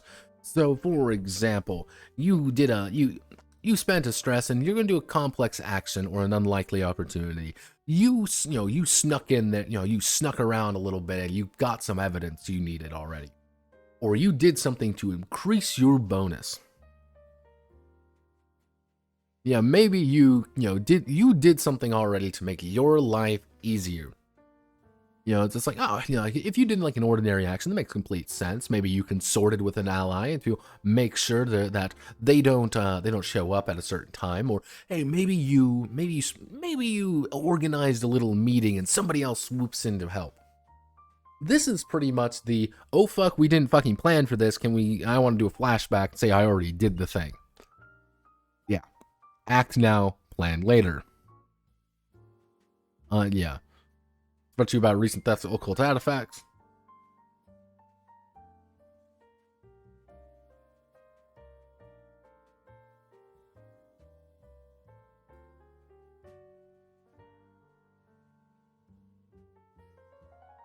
Early time where I sneak into the stables and feed firewood to all the goats. Fireweed, so they go berserk and create a distraction.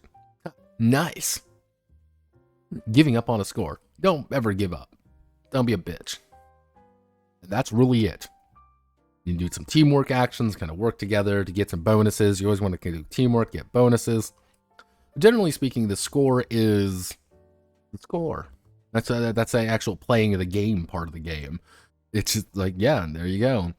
Which brings us to downtime, finally. Downtime is where you get paid, you accumulate heat, which is bad, then you do some entanglements where things go wrong, and then you perform your activities. Cool, here's some money.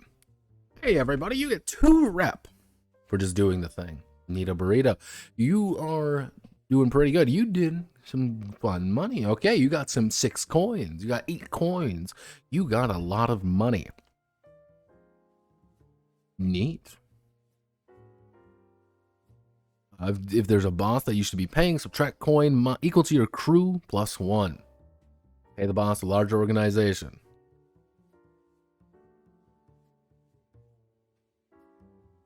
Yeah, things are going. It's like, okay, you know. Heat is... I don't like heat very much. Pretty much the idea is that if you do a mission and things go poorly, what's going to happen is you're going to build heat. You can kind of think about this as your inadvertent, like your stress for your crew. These build up, things start going wrong. Anytime you hit full, your wanted level increases.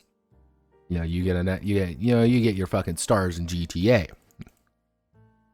Grand Theft, you know, fucking Medieval. And these can rapidly stack. So these can go up to, you might be able to get, so for example, let's see, 1, 2, 3, 4, 5. You might end up with 5 or 6 heat if things go really, really badly. These can spike quickly. You know, heat level reaches 9, you get a wanted level. More serious response, that's bad. But how do we reduce our wanted level and our heat? Well, the answer is really simple. You lose somebody, somebody goes to jail. Then you reduce your wanted level and clear your heat. Depending on the wanted level, it's either a character is people you get beat up pretty bad, you don't play for a month or 2, you flash forward a year or 2, or you just lose the character. That's pretty much it. Which you can start doing the prison side of things, or you just ignore the character because it's gone.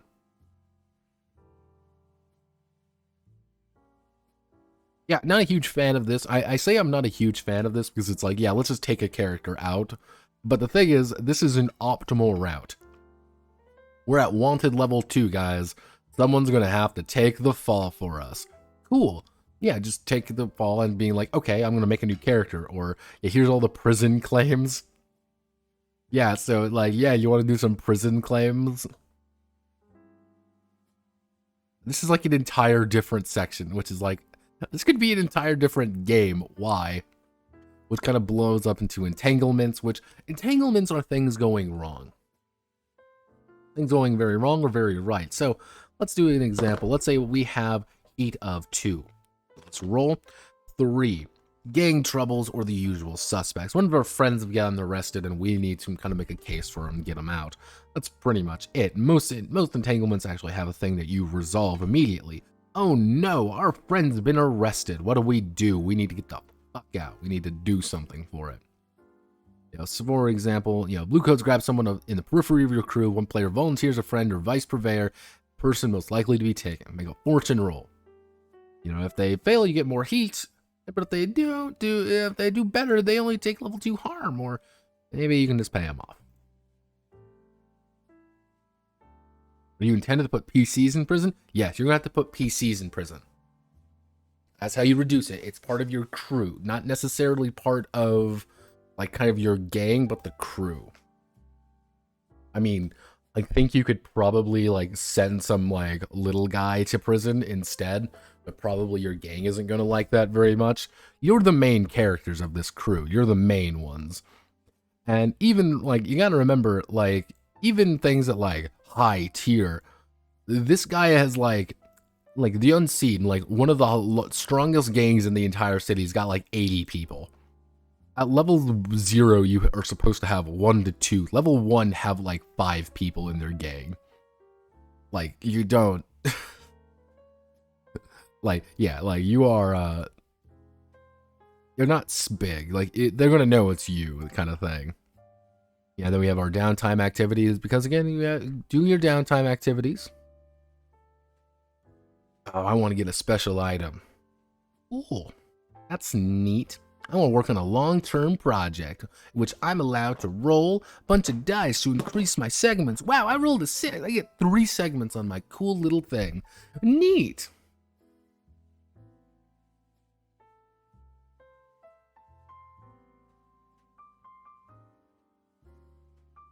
Cool. Cool. Then you can recover, which is pretty much what you're supposed to do for this is you roll on your healing clock. Oh.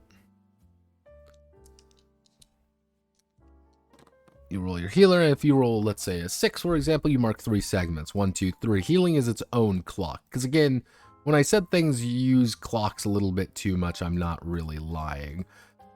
I wish there was less a drastic influence of the clocks. Simply because these fuckers are everywhere. And what I mean by like clocks are everywhere. Recovery is a clock. Long-term projects are clocks. Assets can technically be clocks if you really want them to be. Most things can be a clock in some variety, which allows you to just produce heat or do something like that. I'm going to be unfortunate. This is the unfortunate reality of there's going to be someone whose job it is to constantly reduce heat. That's just their job. Where you're always there's going to be someone whose job it is to go around and be like, okay, 5, okay, we reduce heat by 2, okay, and you're always going to be needing somebody to do that because heat is so bad. Even a little bit of heat is like pretty bad because again, the second you hit like that first wanted level, things are going bad. Things are hard unless you're doing things to reduce it in game. But yeah, I can't go over what's going to happen in game because it doesn't actually say anything about it. You know, stress relief, scoundrel, Duskwall, special lot. You need to indulge in your vice. If you indulge in your vice, you end up getting you clear stress. This is how you're actually going to clear stress. And equal to the highest die result. So the most optimal place to be when you're trying to clear stress is about like right here. It's about 5. Because let's say, for example, I want to do some prowess. I'm wine, women, and song. Let's dance around and get shit-faced and have some fun. We're gonna roll. And I clear 6. I technically would have overindulged. You overindulge, you get entanglements, you get to brag about your exploits, you vanish for a few weeks, you become tapped. Yeah, that's why indulging your vice is not really great if you have really, like, you want to be kind of high in your stress, so you always want to kind of vent your stress. But you also want to increase your stress because that makes it safest for venting. It's a strange back and forth. Strange back and forth, back and forth, back and forth. Anti-cease factions, downtime activity summary. And then we have our kind of first time, like, how to play the game. This is mostly for players, like, hey, let's learn how to do this. Hey, let's do the, hey, let's do this. I would say Blades is... I don't want to do this.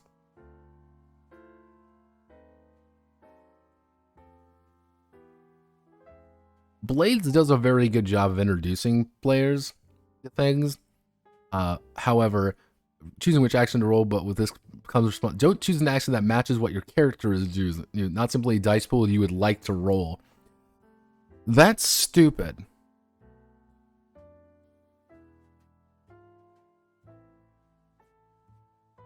Like, I don't know, like, why they're like, don't be a little weasel. Like yeah, just be optimal. No shit. People are going to try to be optimal. People are not going, if they feel like they can't make an action, they're not going to roll it. Like, they kind of tell you, being like, hey, you can roll it, you can be more consistent. But, like, for this character in particular, you know, Mr. Raplick, like, I'm going to be rolling my finesse and prowl more often than I'm going to be rolling my hunker, my hunt or my tinker, because that's just how I'm going to do things. Yeah, that's the point.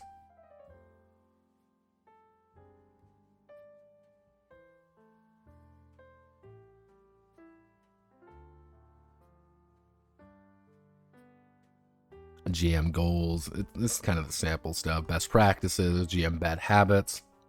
Don't roll back what they earn. Don't roll twice for the same thing. Pretty standard stuff. Starting the game. So, Dark Future. Okay, series countdown. Season 2. Changing cast and crew. Blah, blah, blah. Then we have some more stranger ones. You can technically, if you really want to, play special characters. If your character dies by, say, getting their head chopped off, you may come back as a ghost, or you can try to be a hull, a Sparkcraft frame, a metal body, or alternatively, you can try to become a vampire. That's just something you can do. So it's really hard. When I say it's hard to lose a character, it's hard to lose a character. Because you can always kind of come back. You know, learning a ritual, basic rituals, basic magic. This is more tied to like very specific things, but at the end of the day, it's always going to be the same idea. You're going to roll the same dice. You're going to be doing the same thing. You're going to be talking about the same exact ideas. There's nothing really to talk about here. Same thing. You want to craft something? Same idea. Tier 2 now. It's tier 3. Oh. Tier 4 now. Oh, it's a line throw. It might become volatile. If it's volatile, that means it's unreliable and it might explode on you. Something bad's going to happen if you fuck up using it. Cool. Inventing a flamethrower. Design a weapon that will tip the scales. Cool. Now I want to build a flamethrower. No, you get a 6. Oh, ho, ho, ho, ho, ho. Here, you know, changing the game. This is what, like, oh, expanding the scope. Here's special abilities. Here's crew upgrades. Here's some more claims. Here's tweaking what's there. Hardcore resistance, uncertain resistance, poor beginnings. Tier tied to lifestyle. Vigilante payoffs.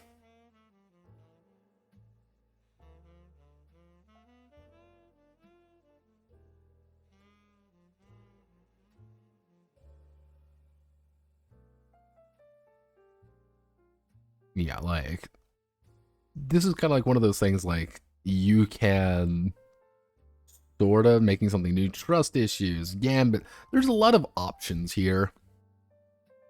You want to do sword arts. These are an entire section of just stuff you can add if you feel like, but not really much. Yeah, you want this is kind of, this entire back section here is the last, about 80 pages is just lore, really. Seasons, the wealthy, how law and order works. You know, how does the underworld work? How does academia work? Here's the city. Here's this. Here's that. Here's this. If you ever want to learn anything about it, you're going to learn something about it. That's pretty much it. That's the best way to kind of think about it. And I read through some of it, and I was like, that's cool. And then it kind of just walked off. I was like, cool, that's neat. And I just don't really much care. This city didn't really appeal to me. Lampbacks. Former lamplighter guild turned to crime when their servants were replaced by electric lights. Leviathan hunters. Ooh, Lord Circlock. You know, the lost. This group of street toughs and ex-soldiers dedicated to protecting the downtrodden and the hopeless. The path of the echoes. The unseen. Ulf Ironborn, a brutal Skulllander newly arrived in Dunkeld, fighting everyone for turf.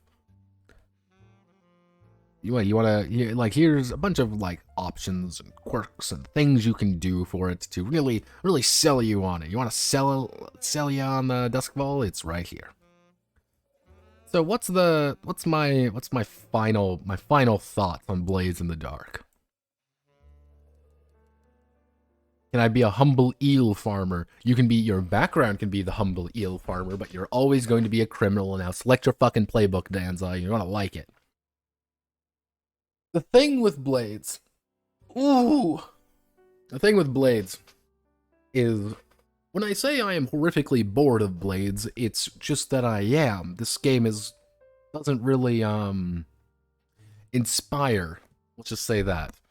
I'm not like jumping. I'm not jumping for joy the second that I hear about it. It's like cool. It's kind of just a mixture of things I'm apathetic about. Here's some cool ideas, here's some uncool ideas. Am I saying, this is the coolest game ever and you should totally play it? No, but if you like it, I'm not. I understand why people enjoy this, but at the same time, but why? If this was more focused on the faction stuff, the system was a little bit more tied to what it is, I think I would like it a little bit more. But the fact that, like, you could scoop the entire back end of the book is useless. The actual idea of being like, oh, you're from Duskfall, here's all these cool things, doesn't really matter at all. It doesn't. But then the playbooks make you feel like they matter, but they don't at the same time. It's very weird. I'm not the biggest fan of, like, the I like the engagement role idea, but it's like the position and effect I'm not a huge fan of. The fact that, like, you can kind of game some of the systems, which is just all about, you know, oh, well, I have a bunch of my traumas, or I have a bunch of things which I'm just optimizing to be the most optimal solution, rather than a good idea or whatever. It's like, this is just optimal for me. If you play this game optimally, you're going to do better than if you don't play it optimally. But if you don't play it optimally, maybe the GM might punish you, because this is a game about the GM of telling their story with you along for the ride to do stuff, if they feel like it, or maybe not. This game lives or dies off the GM, and that's why it's kind of hard to judge, because it's just like, yeah, if the GM is good, therefore this game is going to work pretty well, I think. If the GM isn't that great, it's not going to help him. Let's just say that. So yeah, that's my intense opinion on Blades in the Dark.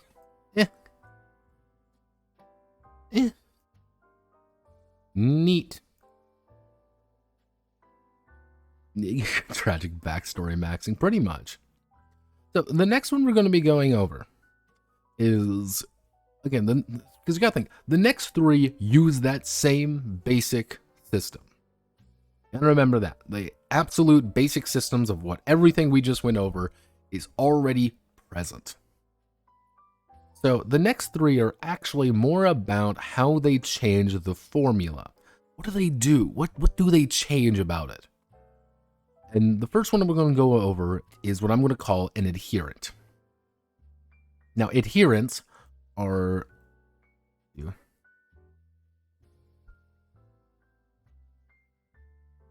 An adherent is pretty much one that follows follows what it's supposed to. This is Minutes to Midnight by Oliver Smock. Smock, which is fun to say. Now, if we go over here, and then we do Minutes to Midnight RPG by Oliver S. Right here for $20. You can buy this book right here. An online character creeper, and it's pretty much a Cold War that never stopped. Here's 2020, and the Cold War has never stopped. You're going to be playing either the CIA or KGB, trying to outwit your enemies as time counts down. Now, you can see all this, like, wow, look, it's very, very plain.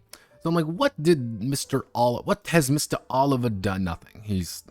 This is really the only other game that he himself has done, which is Intergalactic Kämmerjäger, which is a low-wage space exterminators and strange alien pests. I never heard of this game. Looks simple, we'll say. Very simple, and also kind of adherent already to some of the basic ideas. Union copies, $20 as well. So it's like, all right, I wonder what else has this guy done? I gotta learn more about Oliver Smock. So I did a little bit of looking around. Oliver Smock, RPG designer, and one thing that kind of threw me for a loop right now was, if you go over here, A Fistful of Darkness. Huh, never heard of this one. I have heard about this one, but I'm making a point about it. Blades in the Dark hack. Gunslinging humanity versus impending doom and coming from demon-infested minds by Stefan Struck. Interesting note about Stefan. Stefan did the artwork for this game. Stefan did the artwork, as you can kind of see right here. Now, why I say that's somewhat of an interesting note is,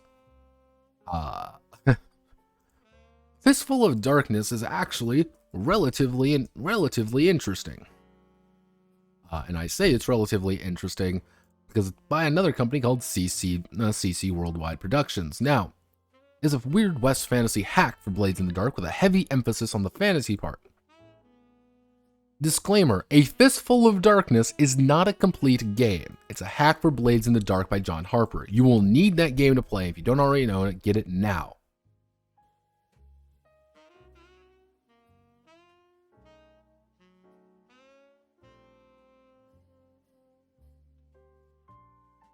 Oh, sweet Jesus, what's going on in my server? No, do not look there, Notepad. Notepad, what are you doing?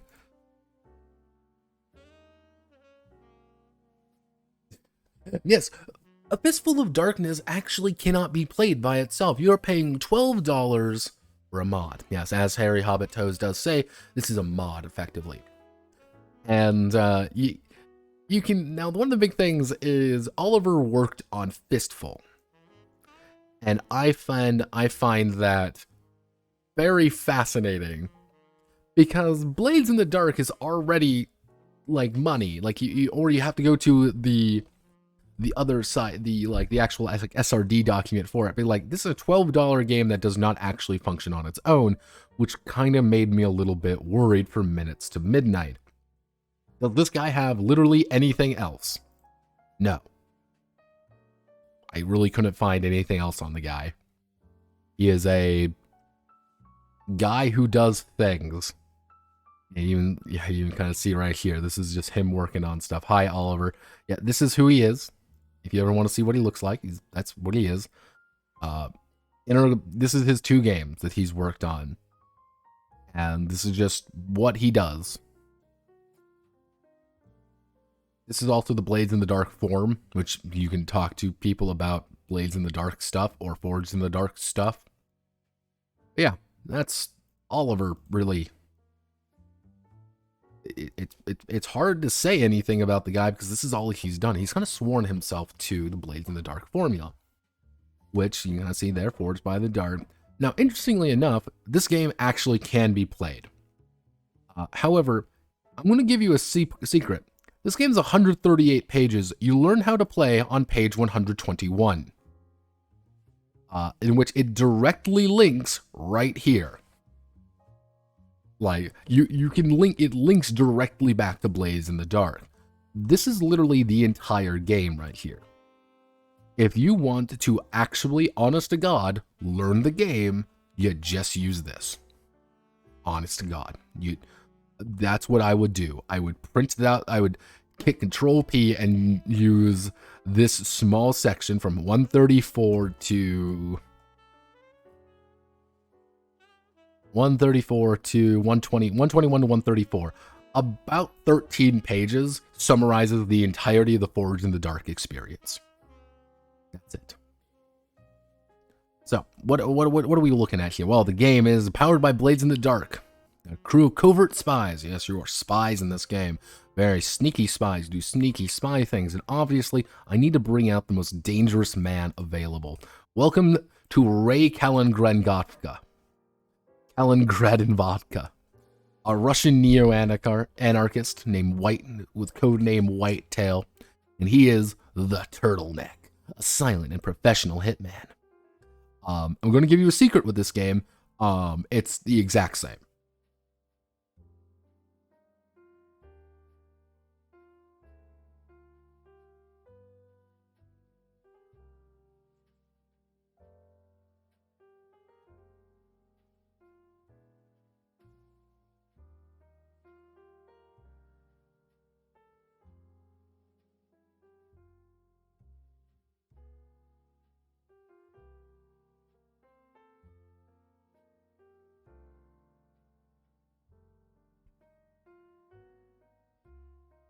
But did you want more?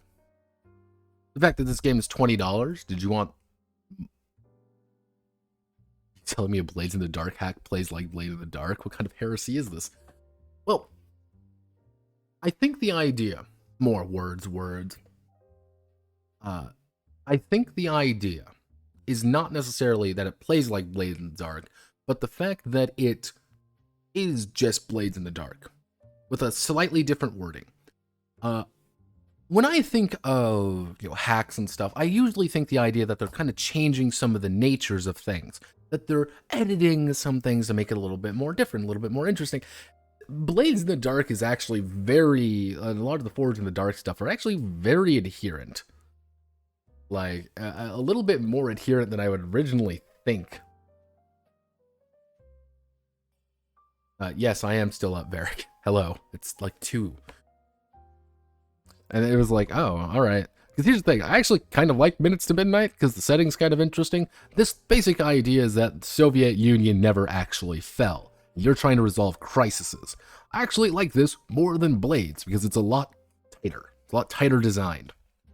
And it makes it work a little bit better. So it's together players choose call to action that requires their attention of their spy agency. This is the first crisis. Because one of the big ideas with this game is that you're always slowly going. The crisis is developing. After 3 crises, it's a minute to midnight, and you gotta make it. If something goes terribly, terribly, terribly wrong, well, you may have just been the one to end the world. Nuclear holocaust. Or nuclear hollow fun.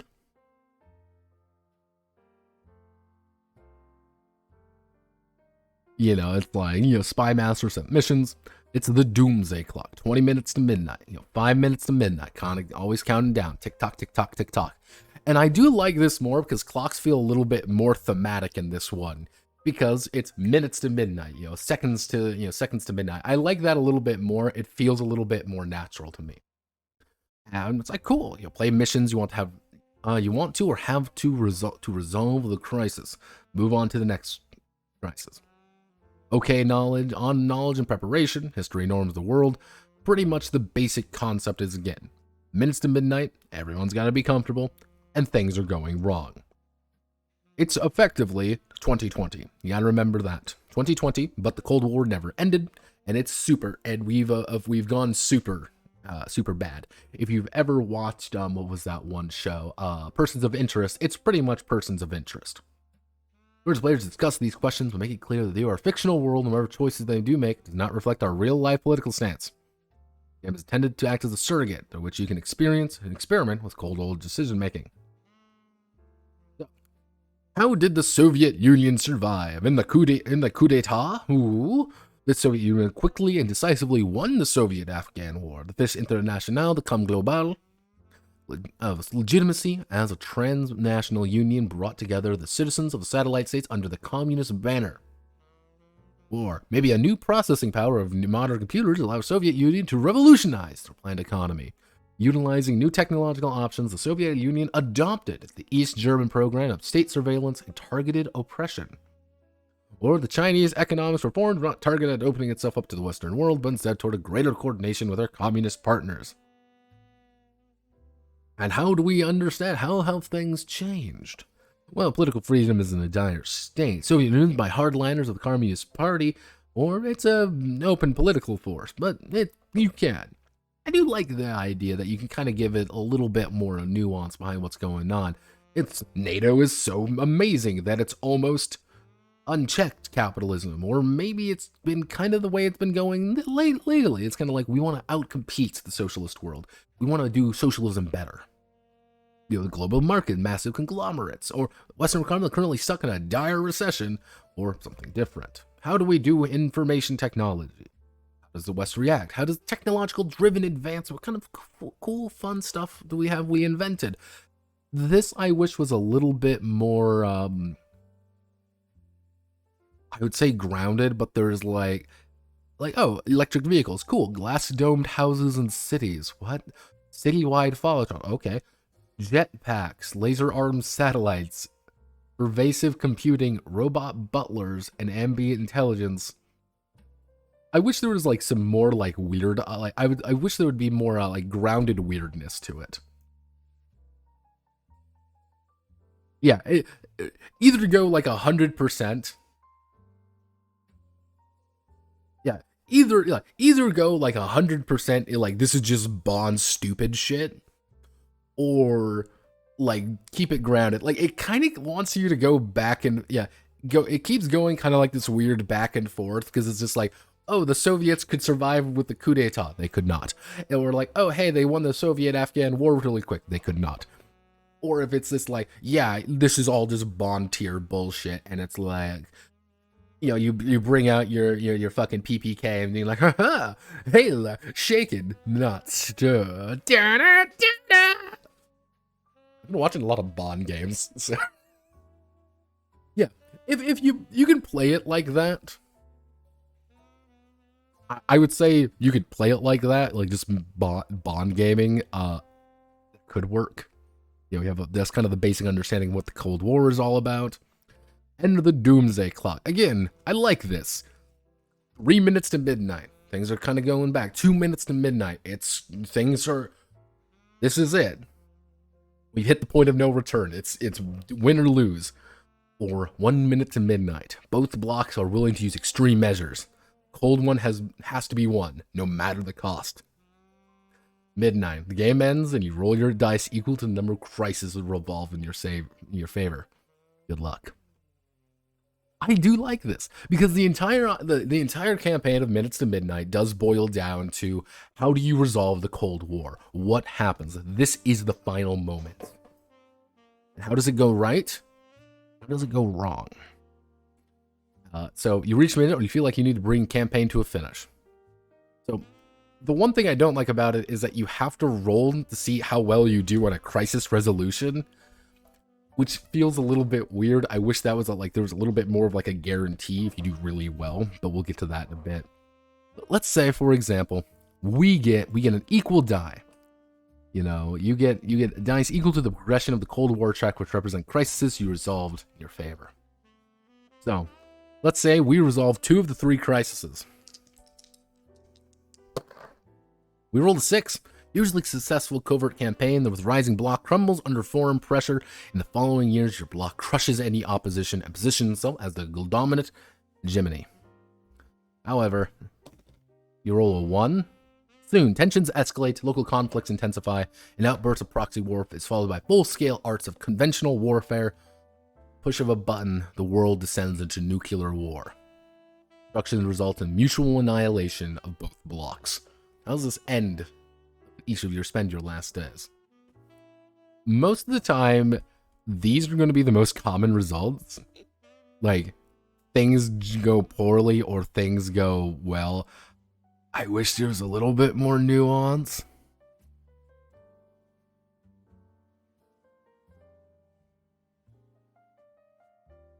I love the idea of grimdark, realistic Soviet stuff in the West is all about no one lives forever, Bond vaxing. Yeah, like, if you want to play it like that, like, yeah, I would say, like, this could have probably been expanded out. Like, this is how you resolve the Cold War, is you roll a bunch of D6s, up to 3 D6s to resolve the crisis. Yeah, which, it is entirely possible that, like, you can do everything perfectly and everything still blows up in your face. It's like, oh. Yeah. Then you have the critical result, which is the weirdest one, which is, despite their tensions and ongoing conflicts, diplomatic relations intensify, and a great feat of statesmanship, both sides are able to settle their differences. Cooperation that thrives as artificial borders are broken down. Past shadows emerge in the aftermath of de-escalation. But guilt humbles both sides, and new ideology emerges, incorporating the ideals of both and setting the world on a path of a new golden age. You could consider it the third way. Yeah, you want to... All I'm saying is the funny mustache man is the third way. But yeah, like, it's a...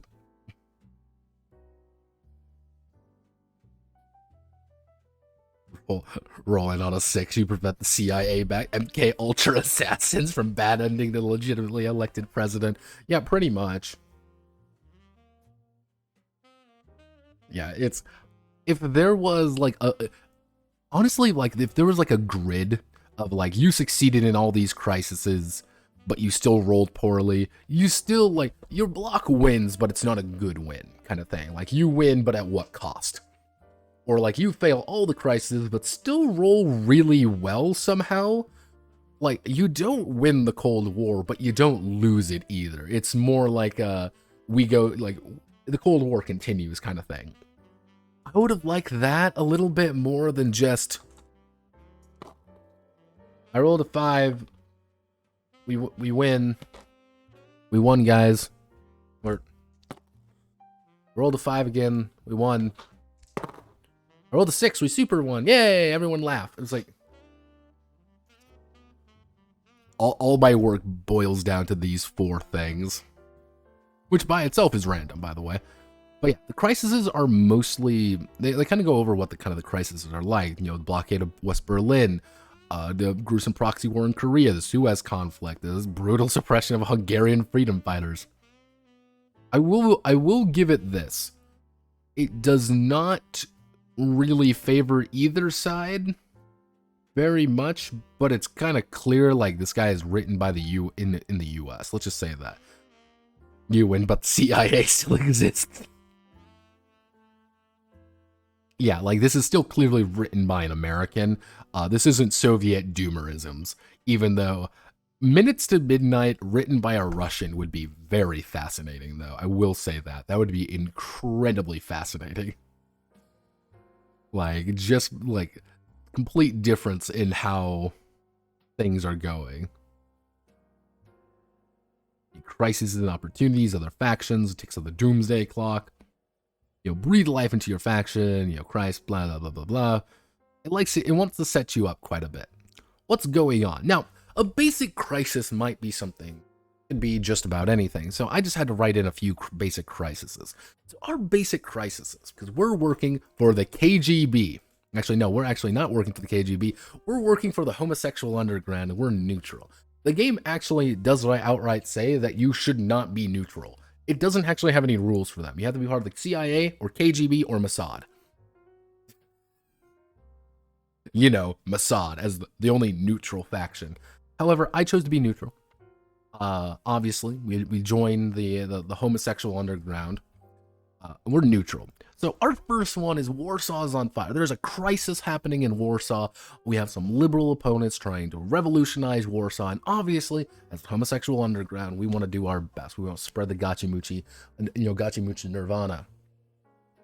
Our basic idea that we have gone in there and we need to do our missions. If we succeed, we got the KGB wanting to do one thing, the CIA wanting to do another, and of course us wanting to succeed our own goals, all of us trying to go back and forth with one another. The second crisis happens at, you know, in Pyongyang, for example. Pyongyang, everyone's kind of arguing, it's bickering, it's the Soviet versus, you know, kind of more of the local Korean government, and we're there to, of course, cause as much chaos as possible. And our final one is we want to start the end of days, because that's funny. And that's the entire concept. We want to spark the final thing. We want to tick that thing to midnight. See what happens. We want to get our best result. What happens? Crises can come into a lot of different forms. I'm going to say this, though. I will say this in the nicest way possible. They're most likely going to be violent. It's giving you ones like, oh, it's a breakthrough. Unexpected destructive innovations, a disaster, oh no, or a show of force, oh, but it's really going to be the show of force. It's terrorism, it's war. It's going to be a conflict of some kind, because that's the easiest to understand. And I do like that idea a little bit more. Revolution, you can kind of kick through it a little bit more, but really, like, these two are going to be a little bit more shaky. Let's just say that, a little bit more shaky. Where is the price located? Who is this involved? The main setting of the book is actually in Berlin. They want you to do Berlin 2020, 2020, 2020, 2020, and have you go from there. Who's involved? What's happening in what does it matter to your agency? For some reason, they call this the coup. I don't know why. Kind of a weird word for it. So yeah, crisis example. Revolution. Oh no, after nearly 80 years after the Second World War ended, the question about a reunified Germany remains unresolved. If Johann Reuter, current mayor of West Berlin, decides that the upcoming federal elections in his favor, he will continue his appeasement politics towards East Germany and force the issue. He has made it very clear that if he gets elected, Germany will no longer follow the US's lead. So, as a CIA, you want to prevent a neutral West Germany. As a KGB, you want to gain influence over the new German leadership. However, as the BND, you want to ensure the independence of a West German state. Protect Johann Reuter against foreign influence. I would say what I would want more than anything is to have a lot more agencies present or a lot more weirder agencies. Because they kind of go back and forth like, oh, you want to be Stasi, you want to be KGB, you want to do, oh,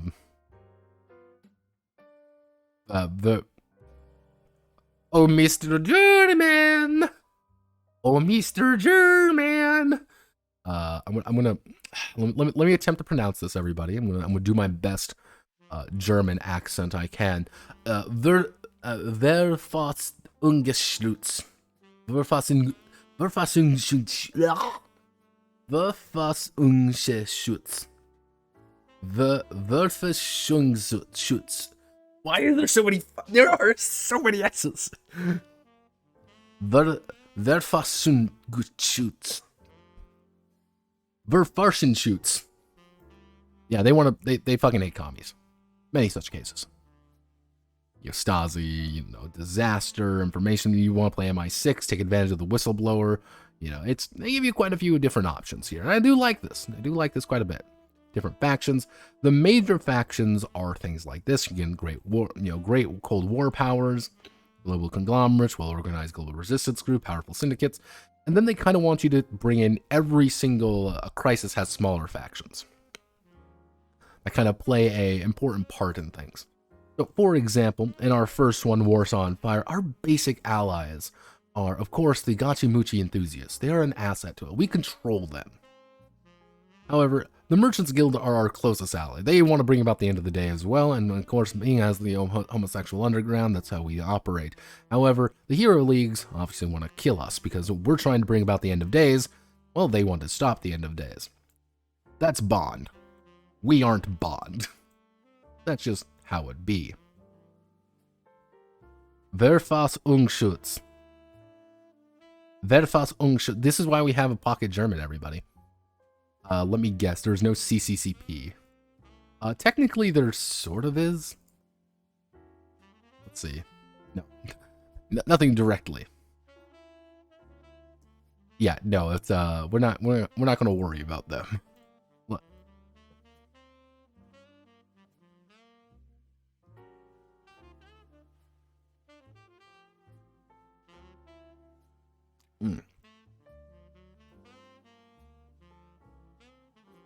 But yeah, no, the USSR is around. That's the entire point. So resolving the crisis, during the payout phase. This is what I mean by things are about the same. Which, the one thing it's a little bit weird, because like, here's the crisis. What you have to do is perform missions to succeed at the crisis. Do more missions, get more on the crisis. Get more stuff, do more things, then you make the roll, and we succeeded, we got what we wanted. We failed, we didn't get what we wanted. Again, it boils down to a dice roll, which I would want more. Again, this is, payout phase. Roll 1 die for each successful mission and add up 2 additional dice if the spies achieve additional goals. So it's like, cool, it resolved in your favor, or it resolved in agent unintended consequences. Like, I think the weird thing is you have to roll a 4 up to get new abilities, more funds, more attributes, and more action. Like, pretty much to level up, you have to succeed at a crisis, which can be completely random. Not a huge fan of that. That's like the one part which is like, why did you keep this of this particular one? You don't need to. I wish they didn't even. Or just because it's like, yeah, this is kind of like I get it. Like, the thing is, like, here's like, you want to have a lot more missions, but if the GM is like, oh, you only get 2 missions, it's like, oh, well, there's a good chance that you're just going to fail. Like, there's a chance that you're just going to fail, even though you might succeed at both missions. Or you're going to have a dozen missions in in a single crisis, and suddenly it's like, yeah, no shit, you're gonna get a 6. Yeah, no fucking shit. Yeah, oh, like, you get 2 ticks in the Cold War check. Yeah, no. It's kind of like the more missions you end up completing, the more ticks on this particular chart, because it uses the same system there. I wish there was like a little bit more here. Kind of like a grid almost, like, oh, you succeeded here, here, and here, but that didn't, but you've completed your goal. Like, that's the entire thing. You complete the goal and you stop the enemy goal. This is like, you get 2 ticks. But if you stop the enemy's goal, but don't complete your own, that's only 1 tick. But if you succeed at yours, don't stop them, you both get a tick. I wish it was something a little bit more like that, a little bit more nuanced, where you can kind of look and be like, we cannot succeed at our goal anymore, but we can sure as hell stop them. Or, we've succeeded at our goal, we can't quite stop them, but maybe we can get an advantage on them next time. They're going to get what they want, we're going to get what we want, but, maybe we can punish them for it. They're going to be able to get some dirt on our guy, but what we're going to do is we're going to fuck with them a little bit. We can catch one of them out. We're going to kill one as a show of force.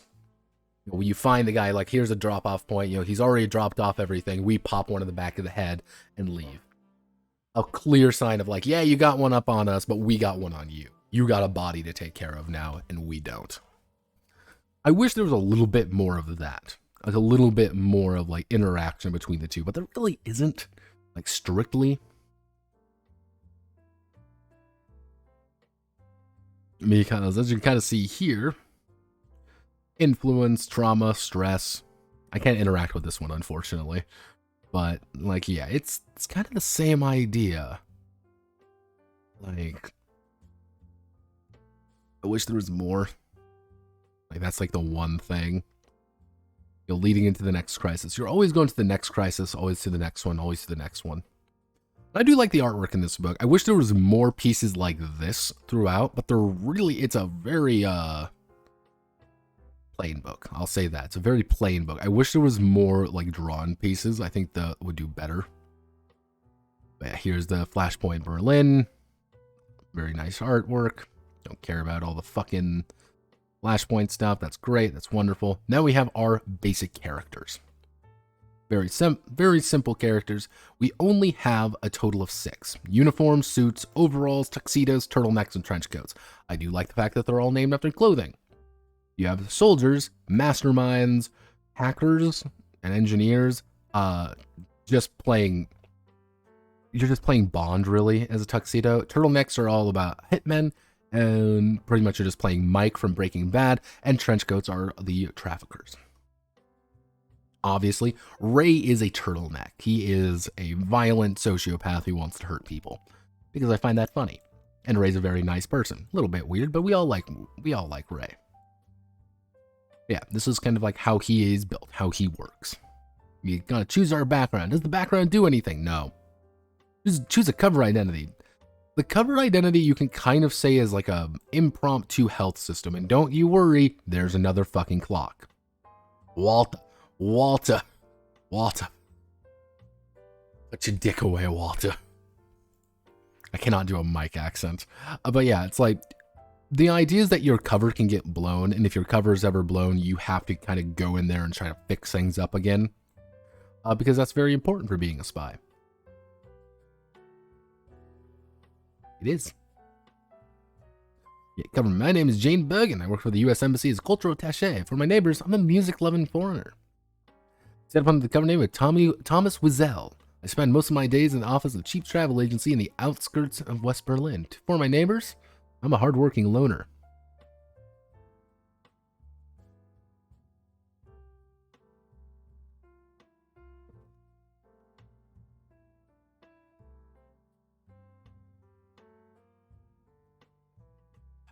Yeah, no, it's like, here's a close friend, or informant and Riley. Everyone's got their own secret ones. Assign 4 action dots, choose a special ability, right off the bat. It's like, cool. What secret do you have? Oh, you're addicted to something. You're burdened, you're corrupt, you're obsessed, you're rooted, trapped. And that's it. Things are very, a lot more... I would say all the skills are pretty good. They're not as inging, if that makes sense, as one. I think like the one that I don't like is scoping. Scoping is kind of weird. Like this one doesn't really... Yeah, because the idea is that this is not only like gathering information about its location, movement, history, deeper meaning, it's also your attack ability to hit with ranged weapons. So it's like, okay, that's kind of odd. You know, assaulting, racing, skulking. I will say, I felt a lot more comfortable having less skills actually in this particular game. And just having a little bit less to work with actually made me feel a little bit more confident in how my abilities worked. And I like that. I like that idea of 5 minutes to midnight. You know, gear's kind of the same way.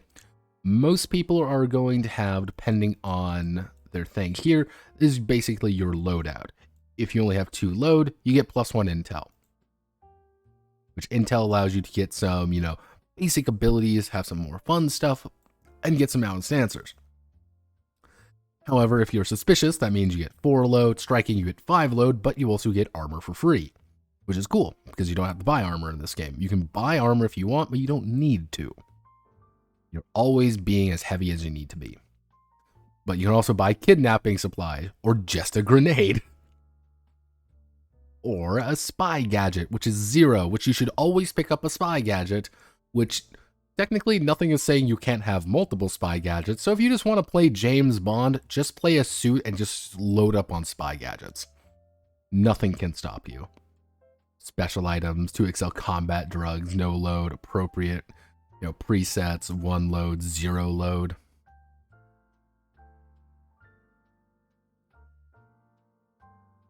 Concealed weapons, contraband, drones, excellent suits.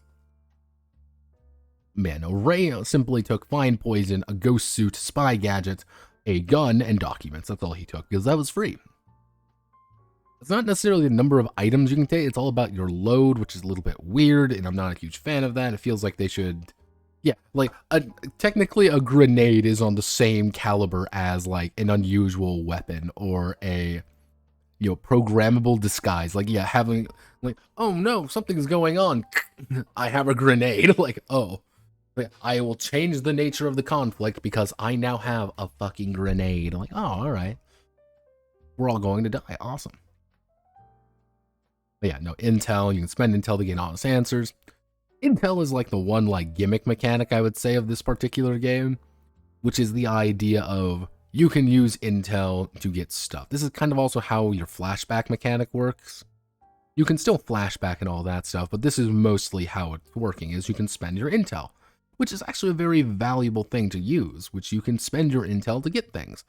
For example, the turtleneck actually ends up with these two, a fine escape and a fine vulnerability, which is the idea of I can find an escape route if I need to. I can take the shot with my rifle and then book it. Or I can find where you're weak. I know that you're always gonna be in this place at this time, and no one's gonna be around. I go in there with a silenced handgun and pop you 4 times and, make it look, and suddenly I'm out. Doesn't matter. I'm in, I'm out. But you're also spending it for more details, more abilities, more things. I'm like, okay, neat. Wish there was more. Cover. It's kind of the same idea with cover. You always want to kind of build it, but you also want to reduce it a lot. Stress and trauma work the exact same. Advancement works the exact same. Doctrine, the exact same. Tuxedos, kind of the basic ideas. None of these are like really super impressive, like the way that they're supposed to. Like, wow, I would have never saw this coming. It's like, no, they're pretty standard stuff.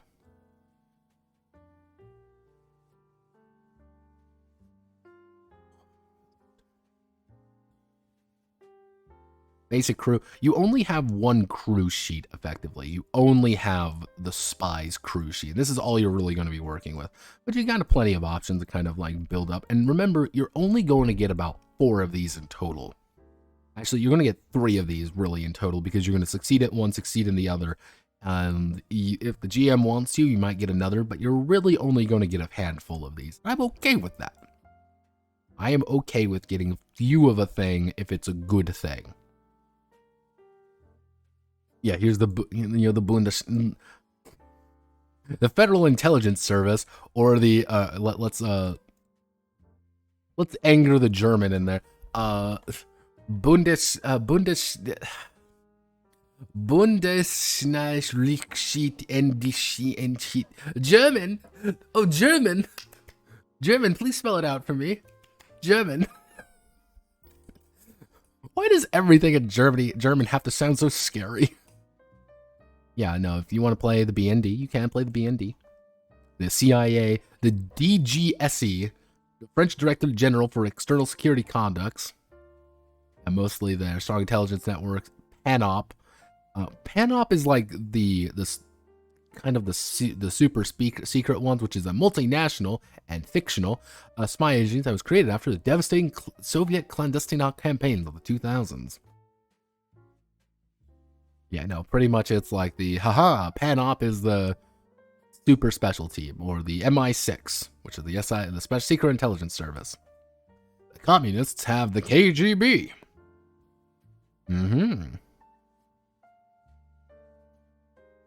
Yeah, MSS. Ooh, you can play states as Stasi. Ooh boy, or Mossad. You know, Mossad. Mossad has done nothing wrong. Remember that.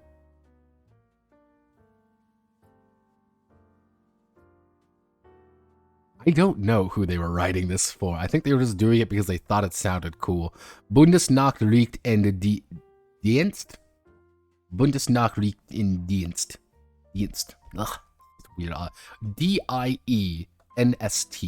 I pronounce it as Dienst.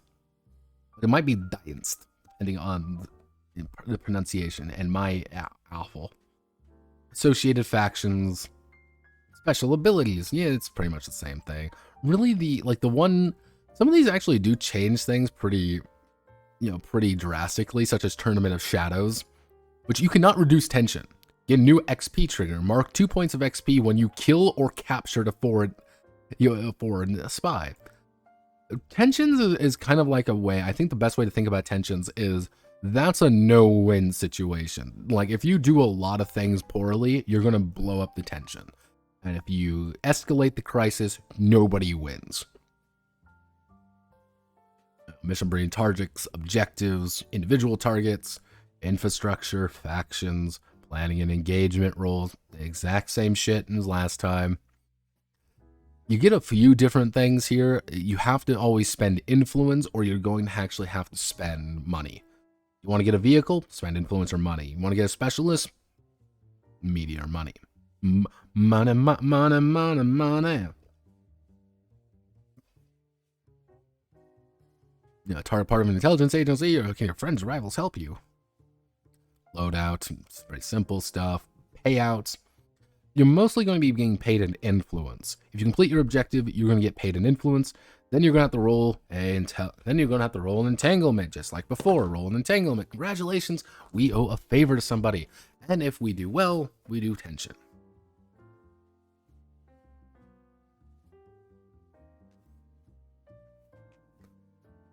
See, escalating the crisis is good. You want to escalate it always escalate the crisis. Make things go terribly wrong for everybody. Because because the crisis too is resolved with how many missions are successful, as I stated before, and you kind of go through here. So it's like, cool, this is neat. Then you go through your downtime, which is weirdly not during the mission. You have to resolve the crisis, then you go to downtime. So one of the big ideas is you need to then, you can either A, resolve the crisis immediately, or you can like wait on it, but then you already go to downtime. It's a little bit unclear of like how you're supposed to do it.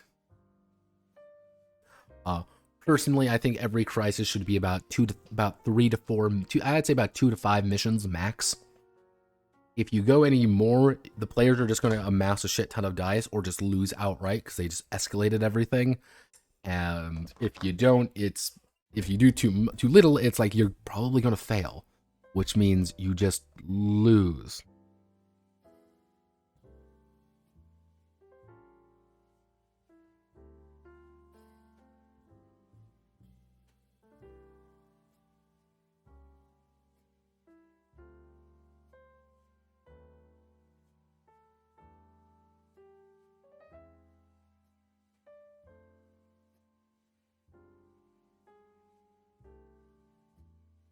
What the fuck is going on?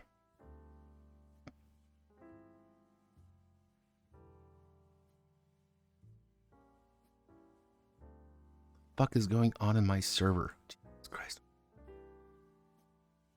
Yeah, downtime. Blowback. This is the exact same shit. It's something happens, goes wrong if you suffer blowback. Oh no, things go wrong. Oh no, things go wrong. Entanglement. Oh no, you gotta do this. Oh no. Tighter design, if a little bit lesser. But right, activities, stress relief, spy master. I'm gonna kind of speed through the rest of this because it's kind of the same thing. I would rather have a little bit more. You kind of see, you know, optional rules. There's a few optional rules. I wish there was a little bit more. Kind of like spice things up a little. And then we have this, the basic how to play the game. Now, do I like Minutes to Midnight? Yeah, I like Minutes to Midnight. I think the one problem with Minutes to Midnight really does boil down to one core facet, is that it is fundamentally tied to Forged in the Dark rather than kind of letting it do its own thing. I think if it had more time to breathe, a little bit more to kind of interact with, or even just more time, I think this game would be pretty good. But the fact that it's $20, this is a $20 book. Or kind of, hey, did you already buy Blades in the Dark? If this book was 10, I'd be like, yeah, no, this is pretty decent. Not my particular jam. I'm not a big fan of like the position and the effects. I don't like I don't like this game because the system doesn't appeal to me, but like the idea behind it's pretty solid. I'm all right, pretty good, pretty all right. But like, just like, it's $20 and it's kind of so tied on the fact that like, you don't even really get any system details until the very end.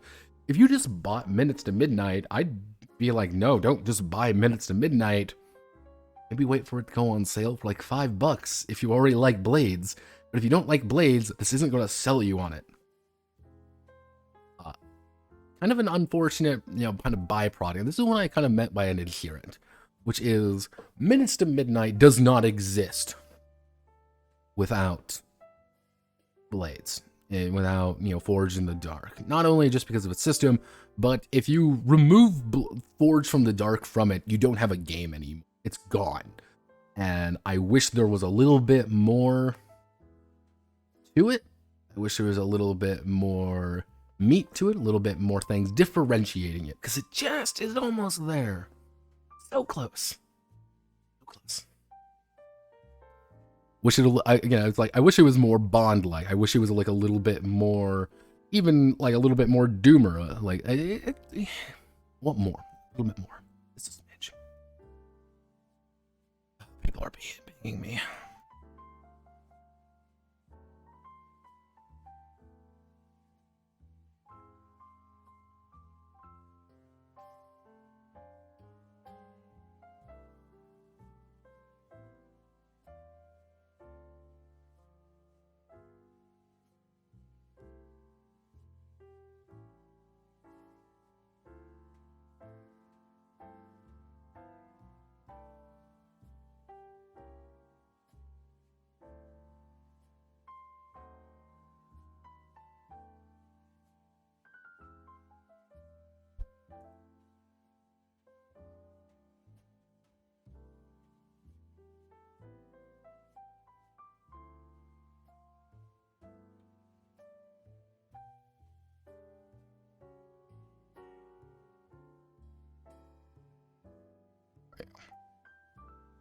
People are being stupid.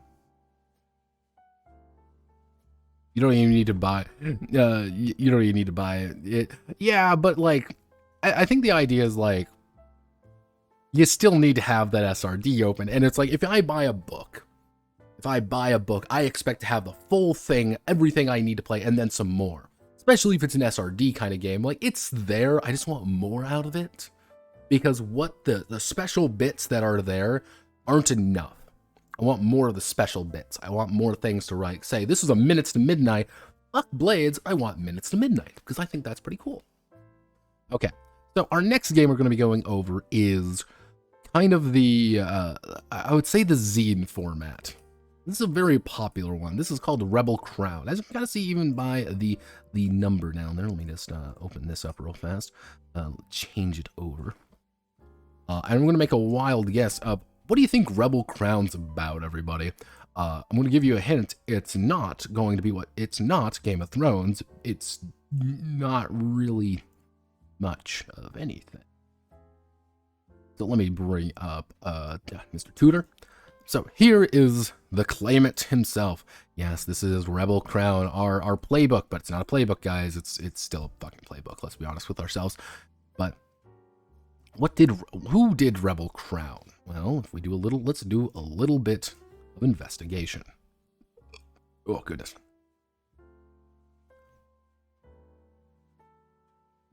Everybody, look at Pencil Mage and laugh. Ha ha ha ha. Rebel Crown is like this weird. Yeah, I think the best way to say it is like it's a focused story game about you literally landing back home and trying to retake your kingdom, but not, because you're not retaking your kingdom as much as like you're retaking a house. That's why I say it's not quite Game of Thrones-esque, because it's not. Like let's what is Rebel Crown? Let's do Rebel Crown TTRPG. Like Rebel Crown by Narrative Dynamics. This is what they did. $15 for this. Remember, $15. You can play Rebel Crown. Forged in the Dark, core system pioneered. I don't know why they're all like $15. That's weird to me. But yeah, like standalone Rebel Crown game. Like this is an entire different thing that you can play. It's another zine. All of these are zines in some way or another. You know, here's all the playbooks that you want. Here is Serpent and Oak, 2 new campaigns. Goblinville. Goblinville is like his other game, and like probably the thing that people know him for. That was like the one thing that was like pretty constant was Goblinville. About goblins living in a tiny town. And I'm like, oh, that looks interesting. It's $10. It's cheats and you are a goblin. It's like a weird OSR thing. Like, okay. Let's look at more Rebel Crown stuff. Like, what? Tell me more. Well, Michael Dayton O'Connor, this was actually during Zine Quest. And this is right during that. $17,000 of a $1,000 goal. It's a setting we love. Because this is actually relatively recent, back in August 2020. Yeah, again, relatively recent. About narrative dynamics, Goblinville is really their only thing. These are the two. And outside of that, I couldn't really find anything issues with it. These guys have kind of hitched their wagon, you could say. Like, they like Forged in the Dark, and that's what they keep doing. Goblinville, story of hopes and loss. I couldn't really find anything else about these guys. They do zines. Here's Michael Dunn O'Connor. Dune.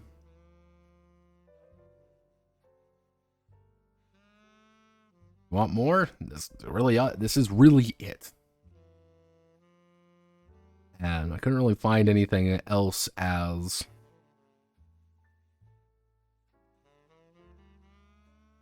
there. So if you want more about Rebel Crown, it's not really there. Yeah. Good roundabout price, not too much, not too cheap. This being like 20, like the fact that Rebel Crown is by itself $15 is a little bit weird when we go over it, because this is 66 pages. Now remember, this is 66 pages. And it seems like, oh, that's quite a bit. But the fact that the previous one I just went over, Midnight, was $20, and for almost double the amount, was like, ooh. I'm like, oh, okay. Because one of the big ideas behind this game is of feudal intrigue, feudal ambition, and perilous conflict. One player has to take the role of the claimant, former heir to the throne who is robbed of their rightful titles. And everybody else plays their allies. Okay, pretty simple. You know, claimant and their allies must develop the power and influence needed to retake the throne. Cool. Yeah, it is, one of the playbooks is actually required. Someone has to play the claimant.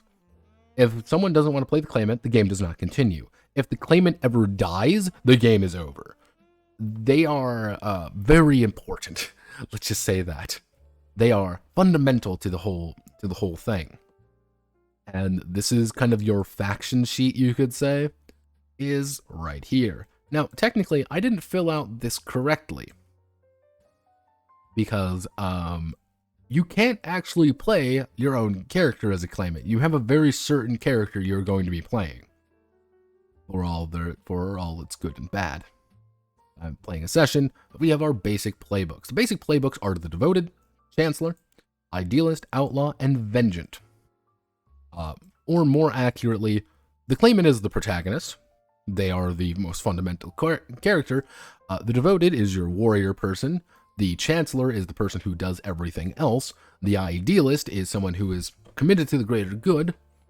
An Outlaw wants to gain a pardon, and the Vengeant wants to just be vengeant. Vengeance. Yeah, the situation. On hostile source. 2 bitter years of exile have come to an end. You've returned home to Krahoben, a small kingdom of moss and crags. This is the kingdom you were born in, and thus yours to rule by right. Your uncle Madoc has disowned you and stripped you of all lands and titles. You have returned to reclaim your inheritance, but face terrible odds. Arriving in Madoc's court would be mean certain death. Your only recourse is to fight your way up the ladder of power with allies at your side. The retinue begins playing the Sigillans and must chart a course to power from there. You have your character already kind of planned out for you. That's one of the things about this, is you have to... Like, you are... Also, thank you for the follow, Pencil Mage. You are, by nature, playing this character. The other books, actually, if I go here... said if I go here, the other books, you could say, of this, Serpent and Oak, are actually different situations. They actually give you a different campaign to play in with different ideas and different, sessions. Most of these are only going to be about 4 or 5 sessions. These aren't supposed to be very long. They're not designed to be that way. This is how you're going to be playing it. And this is, how things are supposed to look. These also have specific characters. Serpent campaign of House Nathir is even greater divergence from the core campaign. Whose full character creation provides pre-generated character for the group to jump in and play in faster. More than is possible for open sandbox of our characters. It's ideal looking for experienced Rebel Crown in just a few sessions. Yeah, this is one weird thing. To get the full game, you're going to have to pay $25. That's for everything, and that's also not count. Yeah, it's $25 for Serpent and Oak and Rebel Crown, and then you also need to get, the Duel at Blackthorn possibly. Don't forget all the playbooks. Oh, can't forget all the playbooks. That's why I say, you're not really playing your own campaign in this one. And I don't know if I don't like it or not. Again, core system. Do you know how to play Forged in the Dark? You already did it. Congratulations, everybody. We did it. We learned how to do it. Even the recon sortie in downtime. Exact same shit like last time. You recon, you make an engagement roll to go on a sortie, which then you have to go through the reckoning during your downtime, and then time passes to the next recon. Simple. Even down to these are almost exactly the same. This is by far one of the more adherent ones. This is almost directly 1-for-1 with the traditional Blades in the Dark format. You're going to have 2 insight, 2 prowess, 2 resolve. You got your basic resolve. The only ones that are sort of different are you have Prey, you have Ride, and you have Craft instead of Tinker. It's things like that, though. Things don't really change that much in this one. And that's kind of a bummer, because the idea is pretty interesting. I like the concept. Yeah, but it's the exact same thing. When you mount in the last stress block, you enter a moment of crisis. Pull together or press on. You're going to take scars. Scars are going to be the exact same shit as you thought of last time. Congratulations, take 4 scars. You are DEA dead. Congratulations, you are gone. You have stopped. It's the exact same shit as last time, but instead of trauma, it's a scar now. See, it's very different. Ooh, super different. Wow. It's not. You know, one of the character's allies, you must retire them, different life, and send them into exile to reduce imperial ire. Because instead of having heat, and instead of having, you know, wanted level, you have imperial ire. And when your imperial ire is too great, you need to send them to, exile. It's different. It's exile. It's not imprisonment. It's, it's exile, which is just imprisonment with a different name. Like, wow, cool. Wow. Wow. Yeah, but the big idea is claim marks your fourth scar, it's over. Every player makes a catastrophe roll, and it's Jover. Good job, everybody. You lose. Same shit as last time. You like your clocks? It's all here. Danger clocks, faction clocks. When I say that it's adherent,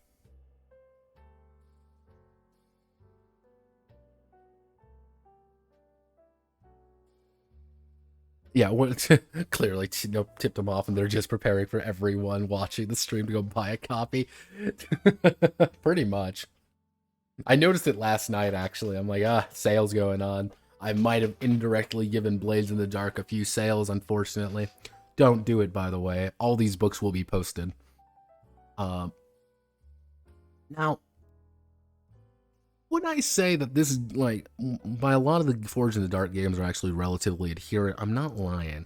What the idea is like, there's very little difference between these and anything else. So I ask a question to everybody. Here's a query to the masses. Something to think on a little bit. Is a game, if I publish a game, but I have written very little of the actual content, and everything else is just taken from something else, and I've just written some side stuff.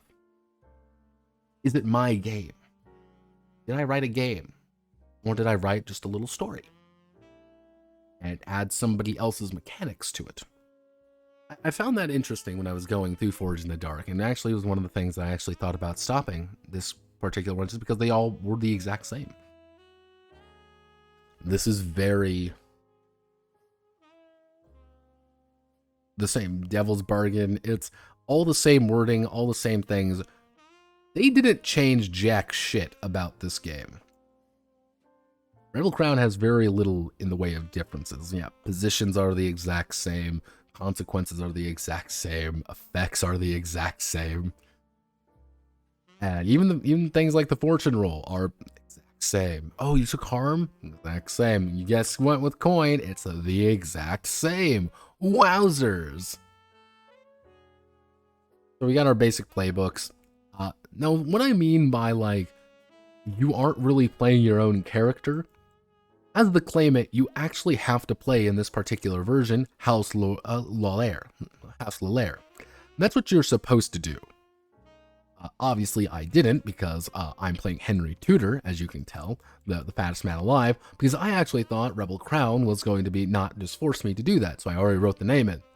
However, you're going to be writing as House Loair. You're going to be, if you're the devoted, you're going to place from one of these ones.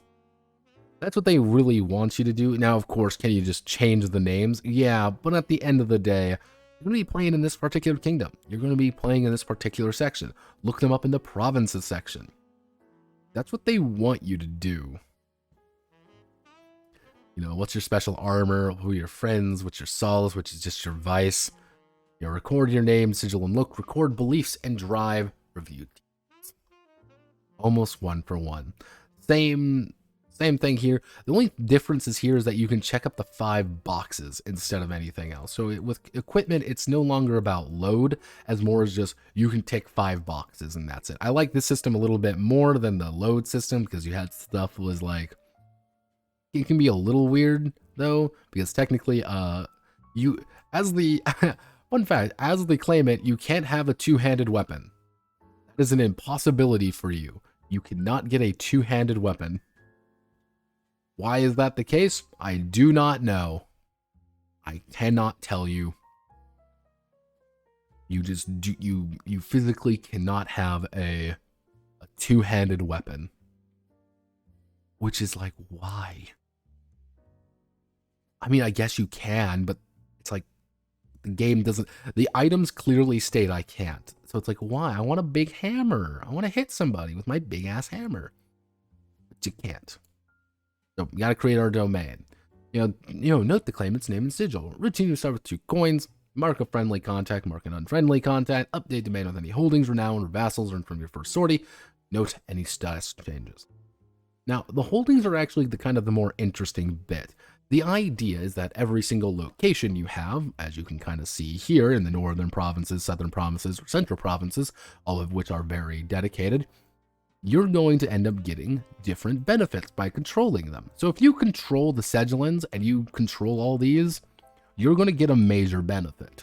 So if you control the Sigillans but don't control either of these, you may not get everything you want out of it.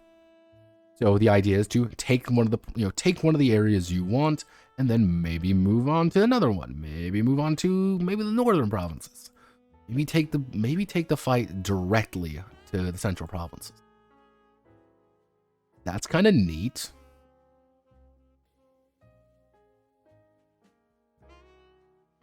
Kind of cool.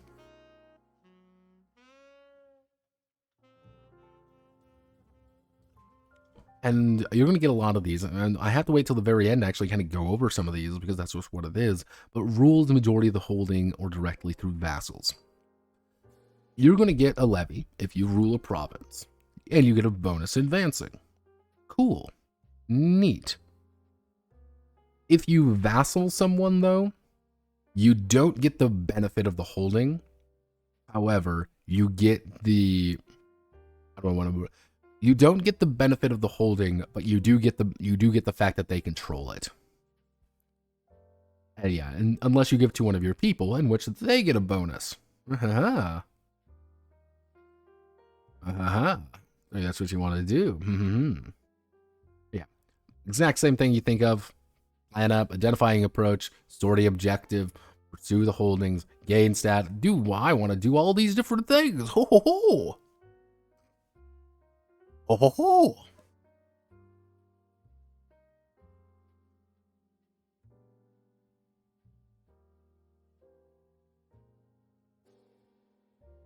Yeah, and you're pretty much one of the big things is you're going to constantly be trying to get something out of it. I want to get this. I want to get that. I want this.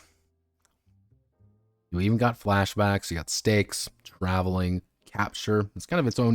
That's kind of its own thing, really.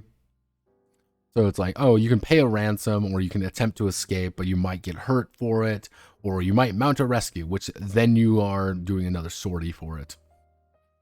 Reckoning is pretty much what you get out of it. You're mostly going to be getting income and renown. Income is like just your raw money, but renown is pretty much like the better resource, if that makes sense.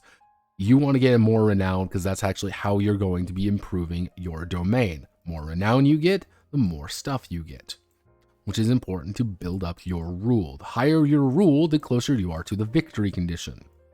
Because if you get 3 or more provinces and you have a high renown, you win. So to seize a crown and be recognized by all the kingdom's legitimate ruler, the claimant must meet 2 of the 3 criteria left. Then you have to kill the usurper. So if you say, hey, the Empress acknowledges us, I rule 3 provinces, I just need to kill you and I win. However, if I have high renown and the state loves me, I can kill you. I have the rule, I have the state, I can kill you. And variations of such.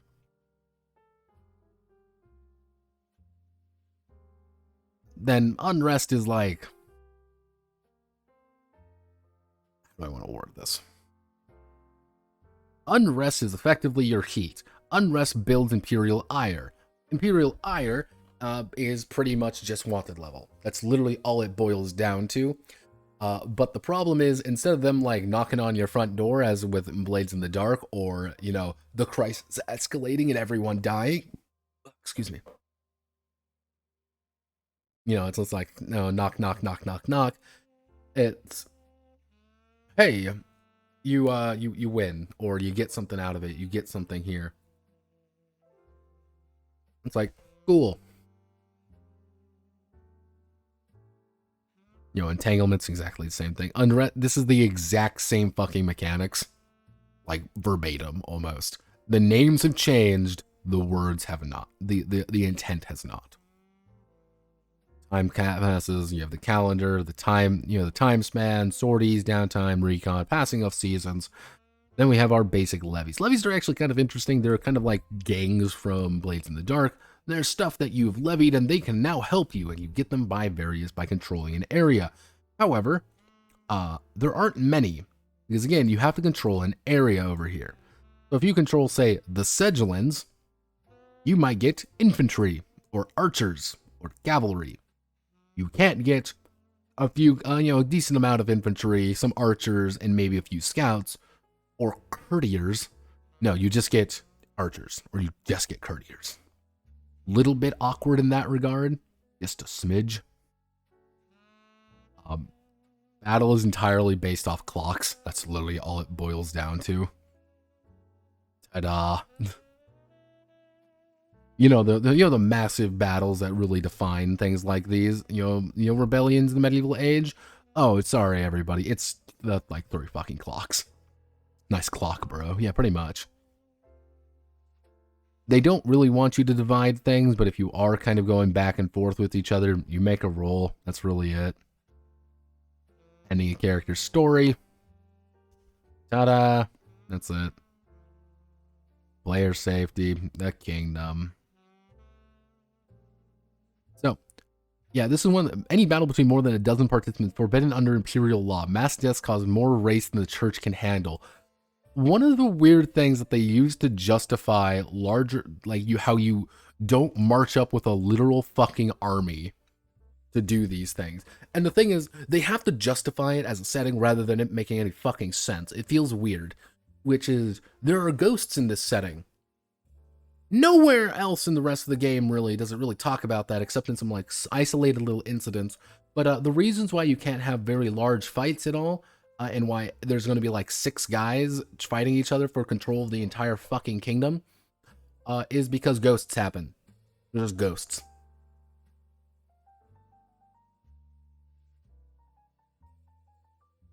No, I think the reason is not because, oh no, ghosts. I think the reason is because Blades in the Dark doesn't handle that at all, and we don't know how to handle it. So we're not going to. Like, if the game was built around the fact that, like, yeah, you're a fucking claimant, you're gonna sit in your castle with your guys and then send them out to do stuff. Yeah, that's a little bit different. But that's not as fun, and the game doesn't follow that logic.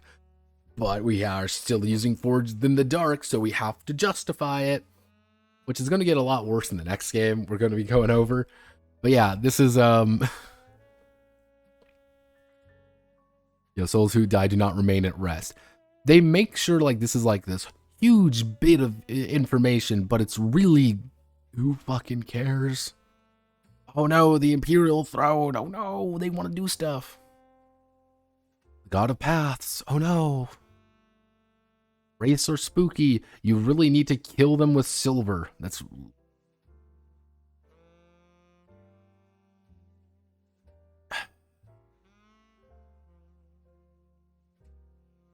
But yeah, this is the setting you're going to be playing in.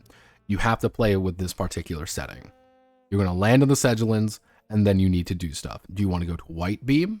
Cool, then go to White Beam. Oh, you want to move up the narrow coast? That's what you got to do. You got to go... Oh. Maybe you want to go, oh, maybe you want to take control of the southern provinces first. Because if you take control of the southern provinces, that means you can launch a raid against these ones. Because High Strath is this is the main city. You need to take the main city to win the game. Because that's what it is. You have to win the game. That's how it goes. And they kind of go over it. These are, every single one of these has, you know, like, yeah, playing of House Gear.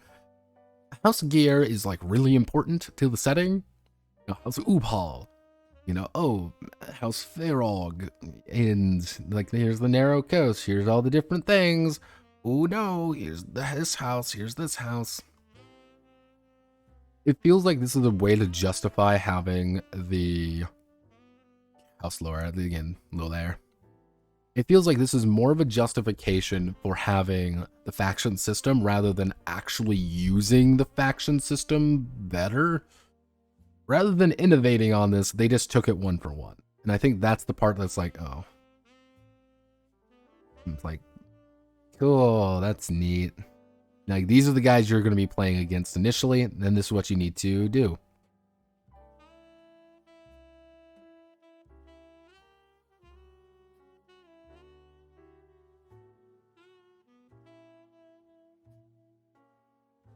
Congratulations, you did it. You'll win the throne. And the game with the coronation roll is framed. So, pretty much the idea, each PC rolls an action they will rely upon most in securing the claimant's rule. The claimant goes last, so everyone's going to have to make a roll. So, for example, I rolled a 5. So, what sacrifices do you make to secure the claimant's rule? Well, I give up a lot. However, if someone rolls better, they might be able to do things. But if you roll catastrophe, you gotta do things. What part of the claimant's quest continues to drive you? So, for example, calamity. You're rolling. Oh, you rolled a 1. Sorry, but you're dead. And that's the game, really. Here's the thing with Rebel Crown. Interesting idea. Notable thing, if you took out some of the, how do I want to word this? What's the best way of wording this? Rebel Crown is interesting if you take out the Forge in the Dark bits, but if you take out Forge in the Dark, Rebel Crown doesn't exist. And it's like, I would like this game to be more fleshed out with a different system, because it feels like it's just kind of trying to do something that this isn't designed to do. But it's only 66 pages, but if you really take out all the Forge of the Dark stuff, you maybe got about 30 pages worth of stuff that's unique to the game, maybe. So do you want to pay $25? Do you want to pay $15 for about 30 pages of what boils down to lore?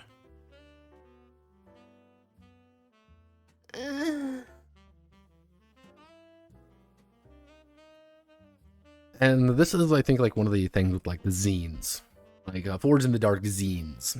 A lot of these games feel similar to me. Like I have an entire folder of Forge in the Dark stuff, and a lot of them felt the exact same, and not like same like, oh well, these look kind of vaguely similar, they have similar mechanics. No, it's the same as in it's literally copy and pasted almost with some different words. And it's like, you're not really innovating, you're not changing the nature of it, you're not adding on to it. What you're instead doing is just copying it and putting some new words in there to make it sound slightly different. But you still are... I want more. I want you to feel more fleshed out. I want it to have something more to really express what it is.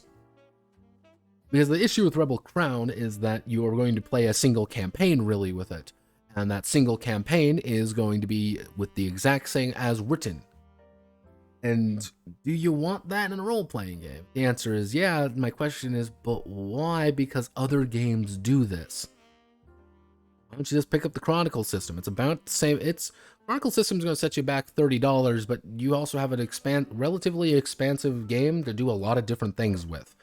And you have a lot more nuance between your characters. And you can make things feel very impactful, and you don't immediately die if someone rolls something poorly for once. So it's like, why? I want more out of you, Rebel Crown. I don't know what to do with you. Alright. This brings us to our final game. Final one, yep. Now, this is one which people kept saying, this is the quintessential Forged in the Dark experience. Come on, you're gonna love this one. It's so great, it's so amazing. Welcome to Wicked Ones. You're gonna be amazed when you learn that in Wicked Ones, you play the monsters defending your dungeon. Oh yeah, babe. Oh yeah, baby. We're doing it. We gaming. And it was like, all right, you know, and obviously I need to bring in, you know, Teheatio, a big goblin, a cruel big goblin. All right, cool. All right, all right, all right. We're looking pretty good. We got some stuff doing here. Oh, there's not a lot, is there? Fine. But this isn't this, by the way. We also got to bring out the stronghold. You know, here's our big stronghold of everything that we have in it. What is Wicked Ones, really? Well, it's by a guy named Ben Nielsen. Now, I've talked to Ben Nielsen before. I vaguely know him. And see here, Ben Nielsen on Twitter. We always like talking to people on Twitter. Wicked Ones, we do Wicked Ones RPG. By a company called Bandit Camp. Now, Bandit Camp is actually located in Japan, as you can kind of see. This is but he is not Japanese. He runs a school in Japanese. Mr. Nielsen is not Japanese, but he just lives in Japan. And as you can kind of see here, Wicked Ones did really good. Now, it may say 4 million. Holy shit. That's a lot of money. He made about $29,000, not $4 million. Gotta remember that. I got a notification. Wait, okay. And it's like, okay.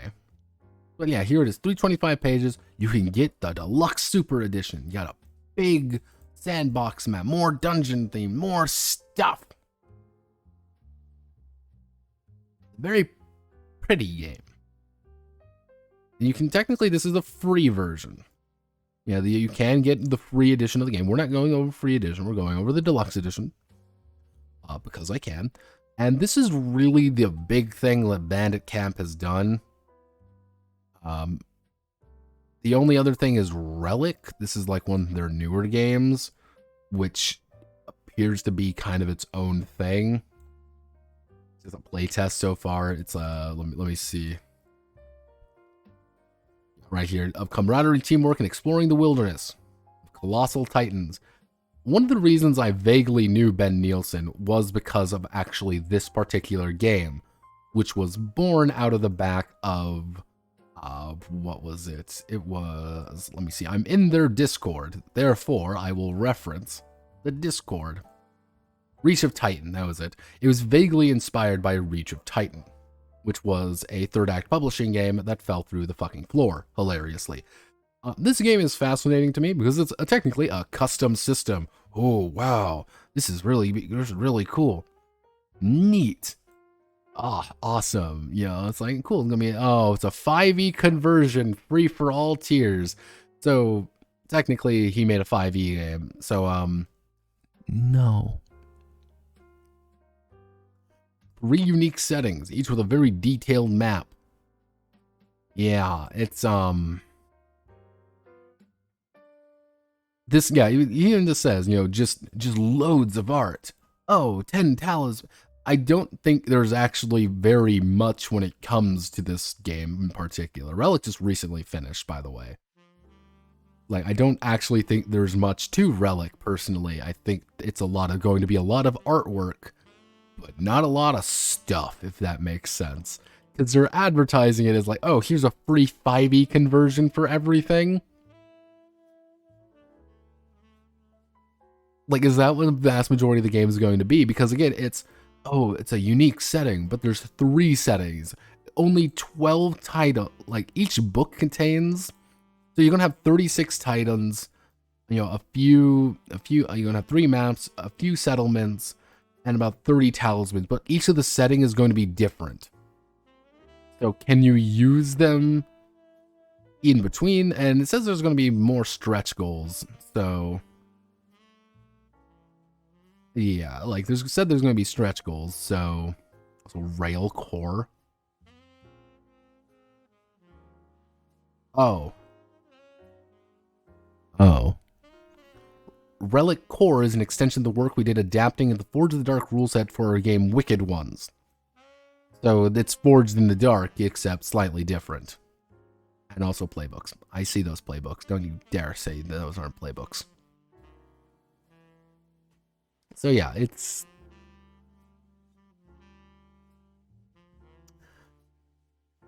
My question is, why not focus on one setting and give us a lot rather than 3 settings and give us mid each?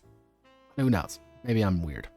Yeah, you can get it right now. Technically, you can get the deluxe edition for $16.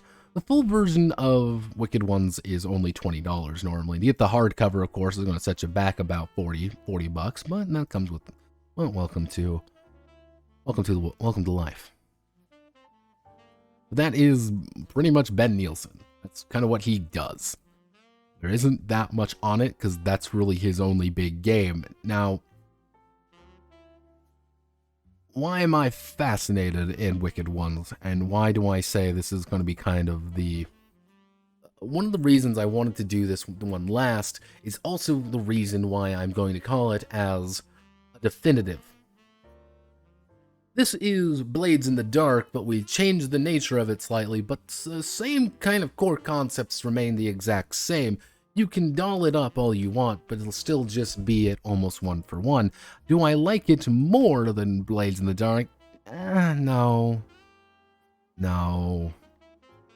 I don't like it for one very particular reason, though. It's kind of a weird reason, I have to get to it. But this is legally distinct fantasy land.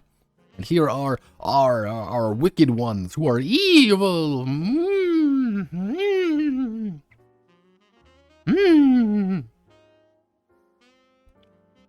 Intro to being evil. What is this game at? You are wicked ones. You are the villains of the story, and you're supposed to actually put this in a sandbox. You get a big map, and you say, go for it. Blades in the Dark is pretty much 1-for-1. The big idea is that they do some slight differences, but not really much. I do find it very funny, though, is more than anything, the game is influenced by Dungeon Keeper, or Warful of the Overworld, including Dwarf Fortress, Rimworld, and Overworld, and it Blades in the Dark for creating a dangerous world of monsters and habit. But Saga of the Goblin Horde, No Country for Old Kobolds, and Goblin Quest. No shit, Blades in the Dark gave you a ton of ideas. It's a fucking Forged in the Dark game, Nielsen. You can't say you're fucking inspired by the thing you're taking. And defeats the purpose of being inspired. Yeah, it's... You are evil, and they kind of make this a point to be like, you are evil, and like they say it repeatedly more than anything. Gameplay overview. Congratulations. You already kind of know how to do it. Got our basic callings right here. These are our playbooks. Brute, Conniver, Crafter, Hunter, Marauder, Shadow, Shaman, Warlock, Zealot. Or, a more accurate term, me smash, me think, me craft, me hunt, me smash harder, me sneak, me magic again, me Christ. And our various dungeons, which give us different ideas of how they actually do things, which is kind of the way that you're supposed to approach situations. Your dungeon really does influence it. The main character of this game is the dungeon. That's the important thing. Their main character is the dungeon. This does use actually the 9x9. This is the 9 stats instead of the 12 stats. And these are pretty much the exact same of what you think they are. Can you war crime though? Technically you can. If you want to, nothing is stopping you, but you'll probably get a nasty reprisal and you'll probably all die. So, again, yeah, a situation where weapon breaking, congratulations. You've done it, everybody. We've learned. Player best practices. How evil is too evil. The X-Card, a place to call home. I will say, probably one of the main reasons you know about Wicked Ones is this. This is the artwork. The artwork is phenomenal. I think the artwork looks really good. I think it is very thematic and very pretty. Very comic booky. By the way, this woman is something terrible is going to happen to this woman, and you damn well know it.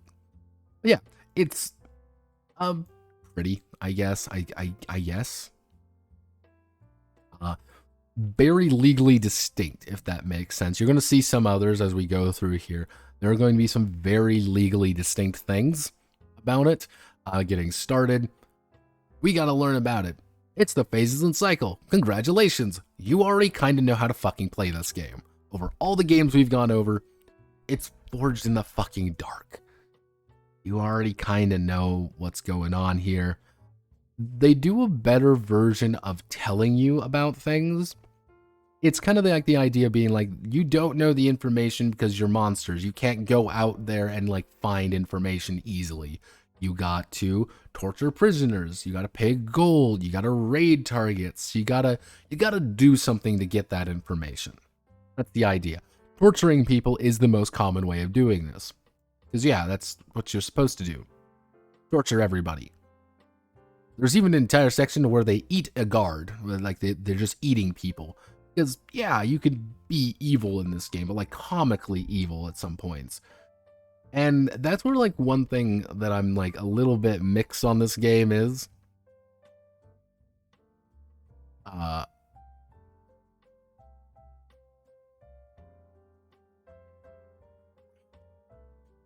think, like, that's one of the issues, is that it can't quite... determine it does not commit to be like, you are fucking evil, or you're kind of comic-y evil, like, haha, I'm planning to rob the countryside because I'm evil goblins. It can't really decide of like, yeah, no, eat babies, and it's like, oh, you're supposed to determine that, but it kind of goes back and forth. And if we're going for the idea that you are like these evil fuckers who are just genuinely like the worst people imaginable, then I want more. I want more things to be a fucked up villain. But if I'm like supposed to be kind of the comic thing, it doesn't really give me that many options to be comical. Like the actual building the dungeon doesn't feel kind of wacky and big. And you'll see through it, like, the artwork is, to its benefit, very pretty. Unfortunately, it's also very mixed. It's not cartoony enough to be, like, cartoony evil, but it's also not, like, grimy enough to be that kind of, like, really evil feeling to it. It mixed signals, I think, is the best way to summarize Wicked Ones. Mixed signals. Stress. Congratulations, we did it. It's stress. Now, one thing that is unique, though, is that unlike a lot of the other Forged in the Dark games, stress is recovered in full every time you lurk, every time you kind of go full, and you want to build stress. Stress is actually pretty good. If you ever increase your stress up more and more and more, you're going to go feral, which means that you're going to be able to go gamer mode, which enables you to go fucking nuts. And that's cool. So, for example, like if like a resistance rolls, instead of taking like 6 minus whatever you rolled, what it is most of the time is like a partial resist and you're taking stress. You kind of want to take a lot of stress because stress is going to let you do things. And I like this system of stress more than Blades in the Dark's method or the other methods, simply because it doesn't feel like stress is like this weird resource you constantly need to like manage. It's more like this inevitability, being like you kind of want to stress out and just rip someone's head off. Like, cool, that's fine, it's thematic, it works, I like this a little bit more. You know, use your stress, don't hoard it. Rolling dice, anytime there's uncertainty. You need to roll 4 to 6 of them. Congratulations, we've done it. It's exactly what you think it is. It's exactly what you think it is. Yep, nothing really too exciting here.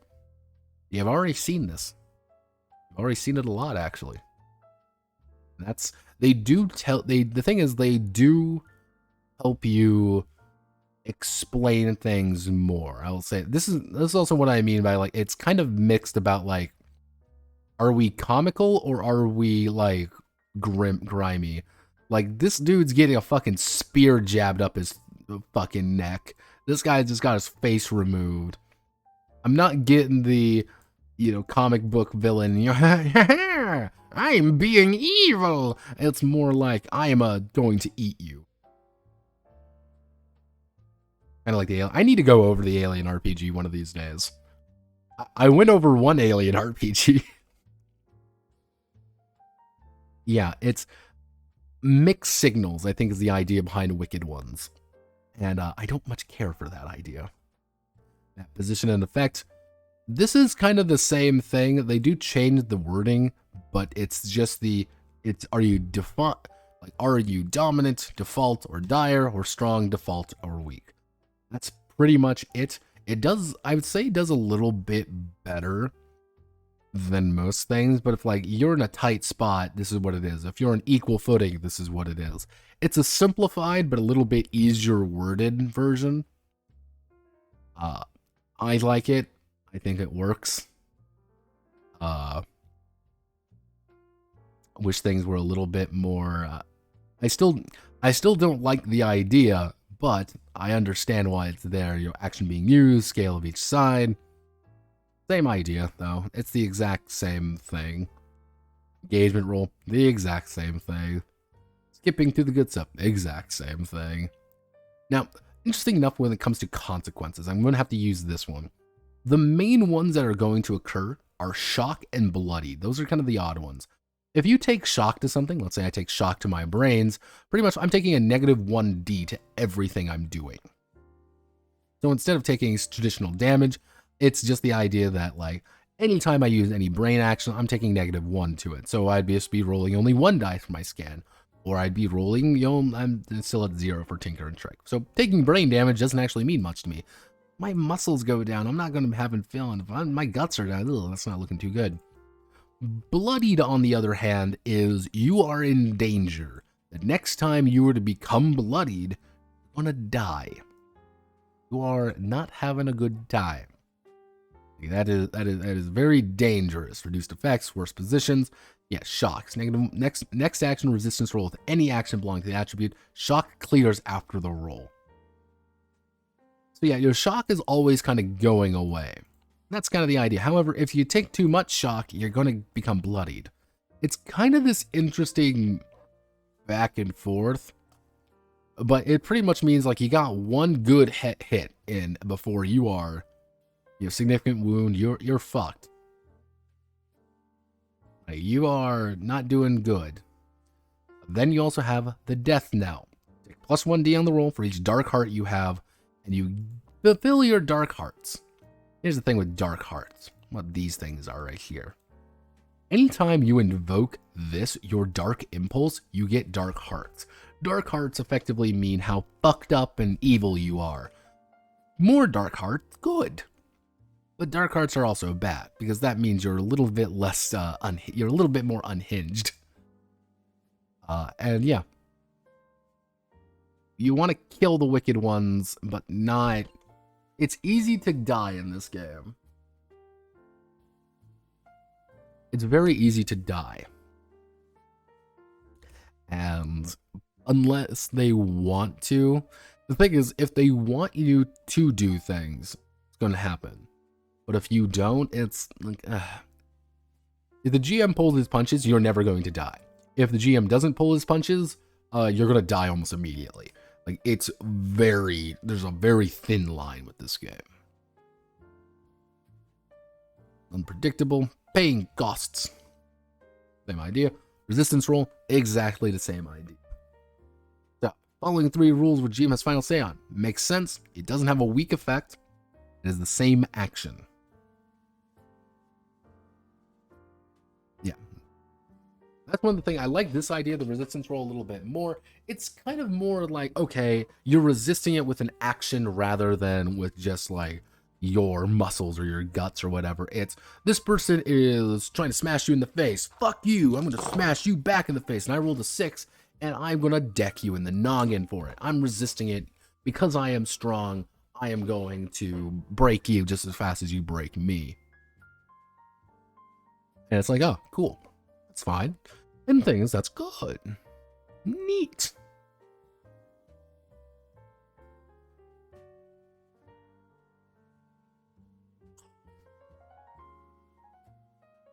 Yeah. Partially resisting drops consequences by 1. You lose a little bit of gold. You lose a little bit of this. Feigning death. Resisting a death. Yeah, you want to burn. You don't want to die. Simple. Defenses, same idea as armor. This is literally just the armor thing, just with a different word for some reason.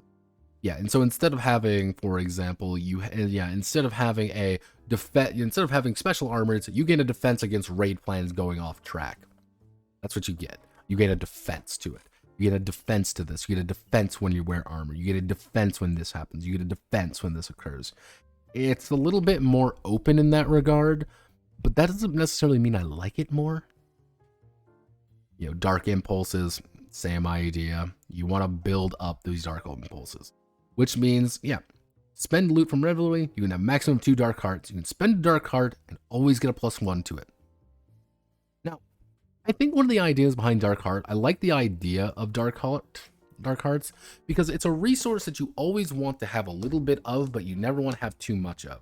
You can only have 2, so you're always like, okay, I got 2 dark hearts, fuck it, I'm going nuts, I'm gonna fuck this dude up. But you always want to kind of keep them for later, but you always want to spend them.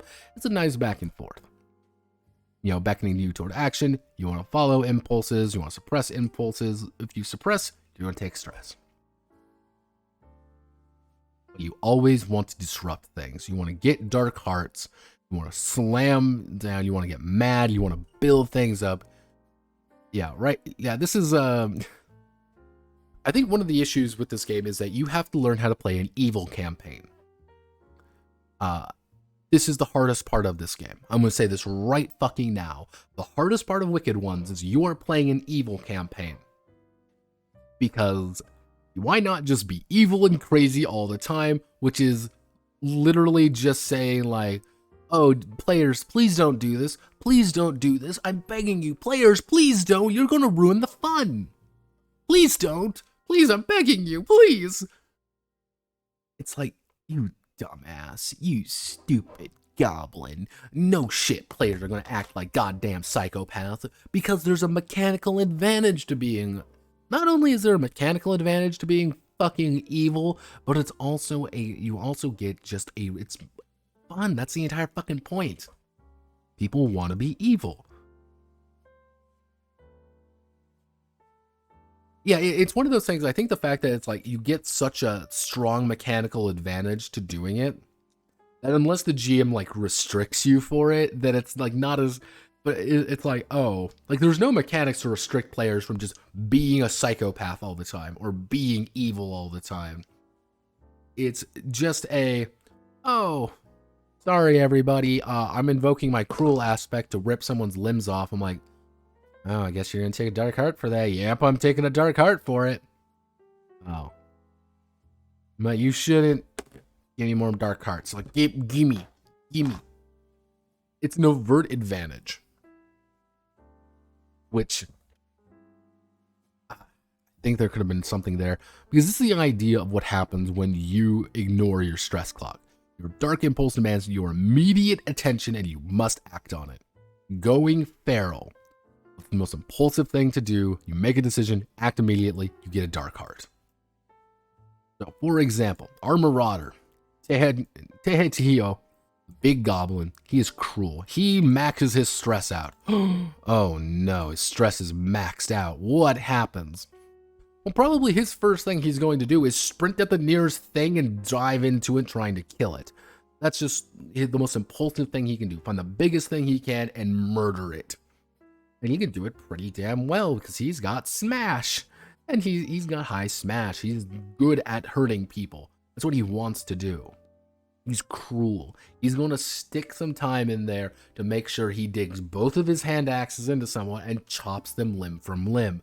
Because he is a psychopathic drunk goblin. I like the idea. Like I like the concept of the stress. I like the idea of, yeah, like it works, but it's like you're being held back by this being forged in the dark. Morbing all the time. There sort of is one. And we'll get to that in a second. You know, we have our dark bargains. Same shit as the devil's bargain. Same shit, different words. Go hard, same idea. It's kind of like You know, teaming up, narrating, same thing. Flashbacks are back. Don't worry. Progress clocks. We love progress clocks. Fortune roll, same thing. Gear and supply. You're always going to have 4 things of gear at you at all times. And supply is things that you own and have access to, but not always be carrying. Yeah, you'll always be able to pull things out of supply, but you're always going to have more kind of like mundane items. You know, make items, acquire things. This is what it means by like gear defense. Like, to me, Tehea over here, he just has 2 bloody hand axes, a heavy breastplate, and a war horn. That's what he's bringing with him into every fight. Why? Because that's what he wants. But in his supply, he's got a weirdly large amount of weapons, and he's got the special cask. If you ever need to really calm the fuck down, he wants to.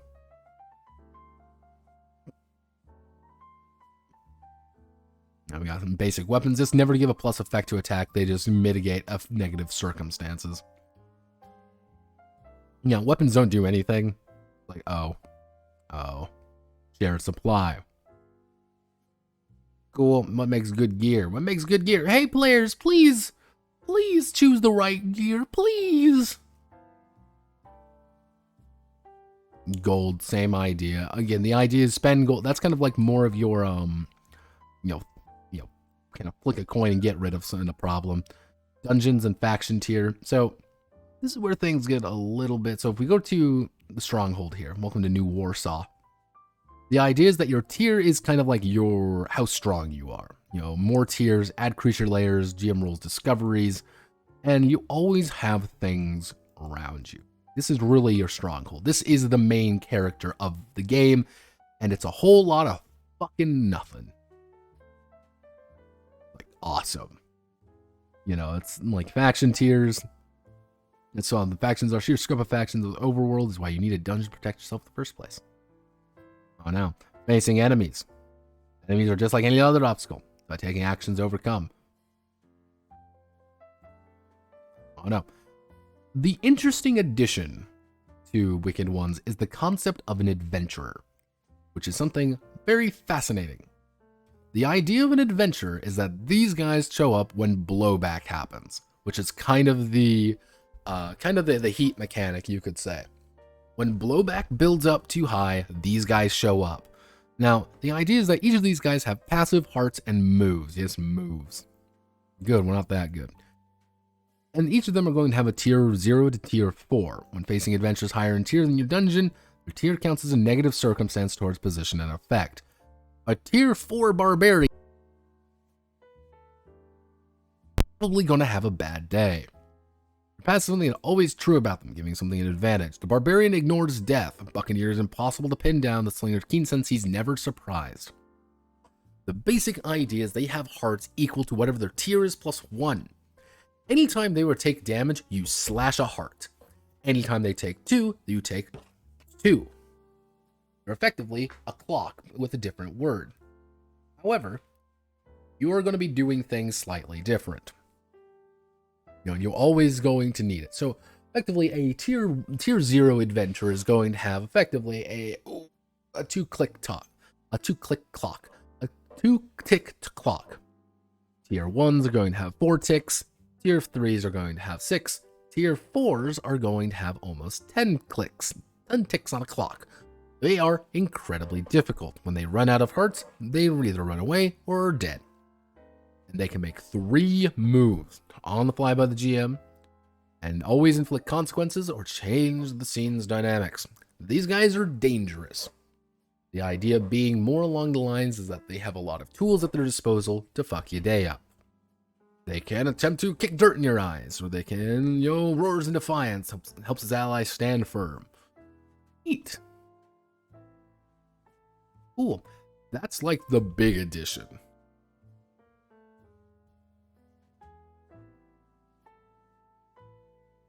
War crime, the gnomes. Fucking gnomes.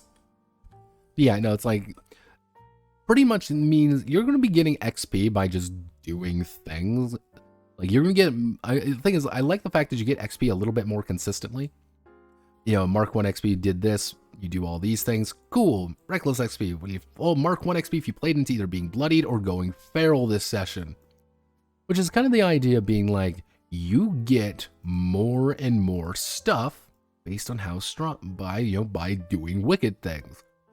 But you get more by actually, if you played going bloodied or going feral. The more reckless you are, the more actions you get. The more wicked you are, the more abilities you get. This kind of does further interpret this idea right over here, the idea of stress and like being reckless. Like you want to build your stress up pretty reliably because going feral means more action dots. And that means becoming more cruel, and that includes being more things, and that means it's a whole lot of stuff. I think you kind of see in where this is going. Get XP from morbing. I'm morbing. Yeah, so the basic concept is you decides whether they XP for hitting a trigger or not. No, the GM determines that. Yeah, progress in your master plan, jumped into someone else's dungeon, acted like a monster. Cool. XP's triggers explain. Neat. Reckless XP. I like the idea here. You can also do practice XP, which you technically need to do it 3. You need to do it 3 times to increase an action by 1. So let's say, for example, I want to train my skulking. I'd have to go 1, 2, 3. But so it's not really like super efficient for you to like try to level up your stats very much. It's easier to just be reckless, and that's how you increase it. Though if you want to be the most efficient in the world, what you do is spend it on these, or if you want to be the most efficient, you reckless XP and get it and just immediately get one over here because it's just cheaper to do. Each year your dungeon, you gain a calling ability to place an action dot. Pretty simple. Because again, if your GM pulls their punches, you're going to be hard pressed to die. If the GM doesn't pull their punches, you're going to be dead before you even begin. You are fucked. Now, monster races, it's anything goes. You keep it simple. 2 arms, 2 legs, nothing bigger than a bugbear, smaller than a kobold. We're all family. We're all playing goblins. We would do Goblin Town, by the way. That would be mine. Always race a little mechanical effect as possible. They do give you the options for primal monsters, but like your actual race doesn't mean anything, which you can technically just... Yeah, you can only do that for level 0 skills. That's what I kind of mean. Like the most efficient thing to do is just get your... the most efficient thing to do is just to build reckless and then just pick up pick up a level 0 skill. That's just the most efficient thing to do. Like training kind of sucks. This takes a long time to do not much. But yeah, technically if you really want, here's the thing, if you really, really want, you can just play a human if you want. Like you can just play a bunch of bandits. If you want to play wicked ones as a bunch of bandits, yeah, that's perfectly fine. Arguably even easier because it makes you have a lot more options. But that kind of ruins the mystique. What I would want here is a little bit more precise. I know the other day, one of the people in my server, Pepper actually, she was talking about how she wants to do a game just about being orcs. And it got me thinking a little bit I wonder how many games are out there as about being a very specific race.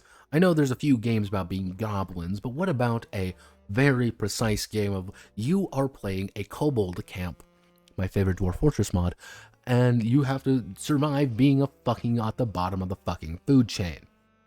Or hey, maybe you are all supposedly going to be orcs, and the entire idea is that you are a primal, very scary culture, not terribly smart. And because you are a primal, scary culture, you kind of are supposed to raid. You raid, you hit, you go fast, and you develop your culture that way. It was one of the ideas I was playing around a little bit with the idea in Slaves Chaos, which was more about building up a chaotic faction and seeing what happens, which led to usually things going horribly wrong. Like Slade's typical PC races, I do like this. Everybody, all the evil factions speak dark tongue, all the good factions speak light tongue, neutral speak both. Now, this is one of my favorite ones. Technically, these are all of the real people words that you know. If you want to communicate to a human, you can say, me kill you. Give more gold. Give more eat. Get gold, me eat you. Yeah, I'm like, oh, that's kind of a fun one. I like this when you are like really restricted in a language sense.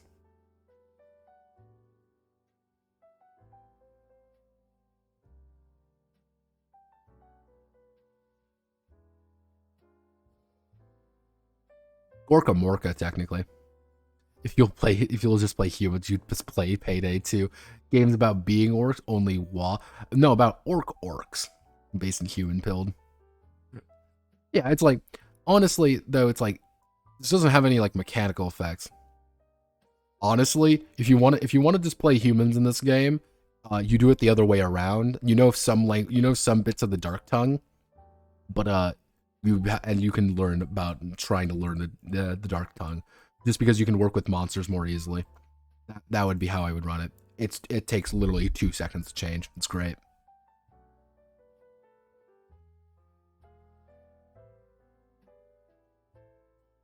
Choosing appropriate monsters. I'm not gonna say it would be easy, but you can. Choose our basic monster race. Choose a calling. Now, the calling is 3.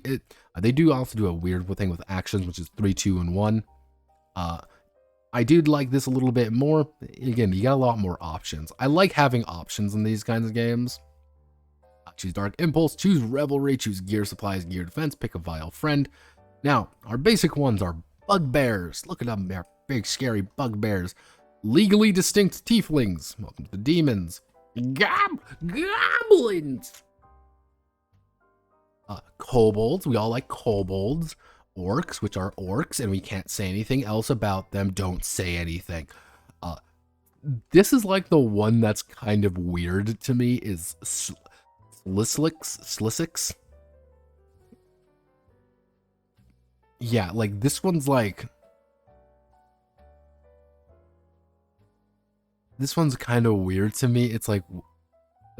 all the rest of them, like, okay, pretty standard fantasy stuff. Like, all right. And then it's just like snake people. It's like, oh.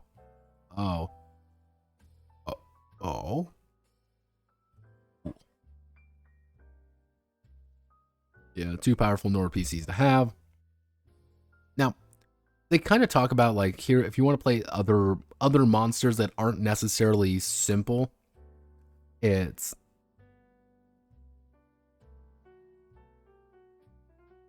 Yeah, it's kind of like the idea of like, I'm going to play a frog person with a primal ability, so maybe I can do a big frog jump. What can you do with the tongue? I think you can reach out and grab stuff. Sounds like a passive ability, which I kind of like extra limbs, so you don't have to spend stress if it's a dire situation. Swimming, too. That costs her out jump, maybe 1-story building, so it's a big frog. Sticky hands or feet, or if I'm afraid of getting eaten, so I'm compelled to avoid dealing with anything twice my size. It's like a dark impulse, but it's always going off. Yeah, or, hey, I want to play a big stone golem, but you just change it slightly. I wish there was a little bit more detail with the races. I'm gonna gob snitties. Good snit. My god, it's snitties.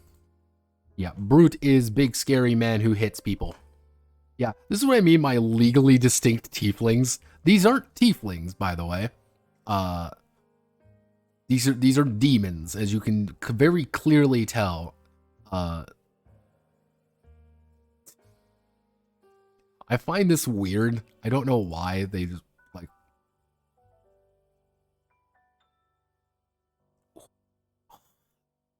Yeah, it's like, congratulations, here's some legally distinct tieflings. Goblins. Hunters. Standard stuff. The idea behind the Marauder is where the Brute rushes in and beats your face in. Marauders are supposed to be like the tactical ones. Like, they're supposed to, like, organize their gang a lot more. I'm like, cool, that's fine. That's neat. Shadows are just sneaky. Like, goblins. Honestly, like, they emphasize goblins a lot, if you haven't noticed. Like, goblins and orcs are very common throughout here. Like, demons, if they just said you were playing orcs and goblins, I think I would like this game a little bit more. Like, yeah, you're just playing a bunch of orcs and goblins trying to survive. Cool, I'm good. You can throw a troll in there and really kind of add it up, but it's not. Yeah. Belts, there we go. Swing through here. The dark arts. Dark arts are probably one of the most, I would say, defined features of the game. I'm not really going to go over it too much because it's kind of the same shit as usual. The big idea is you have to do things with the laws of monster science. If you go here, the laws of monster science, the laws of spell magic, or the laws of ritual magic. All the magic is going to be doing these various tiers and various effects. You roll better, your tier is going to be better. That's kind of the basic idea. I want to perform a big spell. You're going to have to roll higher. You're going to take a penalty to it. I want to do a big ritual. You're going to have to do things to do the ritual better. I want to build something cool. You're going to have to roll better. And the big thing is usually when it comes to volatility. The more something is volatile, there's a bad thing for carrying it. I have an ice concoction in my hands that if it gets broken even a little bit, I'm going to be in pain. Or hey, you know, something is always going wrong with volatility. Yeah, the basic idea behind monster science is you're always improving things, you're always building things, items and edges, and you're always doing the spell magic, and there's spell tiers, and there's different spell types, and adjusting spell levels, and here's limitations, and here's summoning, here's some other rules, and technically everyone can kind of cast magic, but not. Tieflings are for virgin, let me have some of my demons. You know, here's how you make potions, and how you do ritual magic. Ritual magic actually doesn't require any rolls, which I actually do quite enjoy. However, you're always going to have some bigger effects. You're always going to have some big requirements for it, if I can speak. The example they use down here is like, we want to turn the river, bloody. You're going to have to make a sacrifice. You're going to be, put a place of power, and you're going to have to use blood magic. Which is going to take some time, which is going to be a little bit hard. You got to have the person to sacrifice. You got to have the thing over here. And kind of goes down to magic items as well. What's going on? How do we do it? What's going to happen?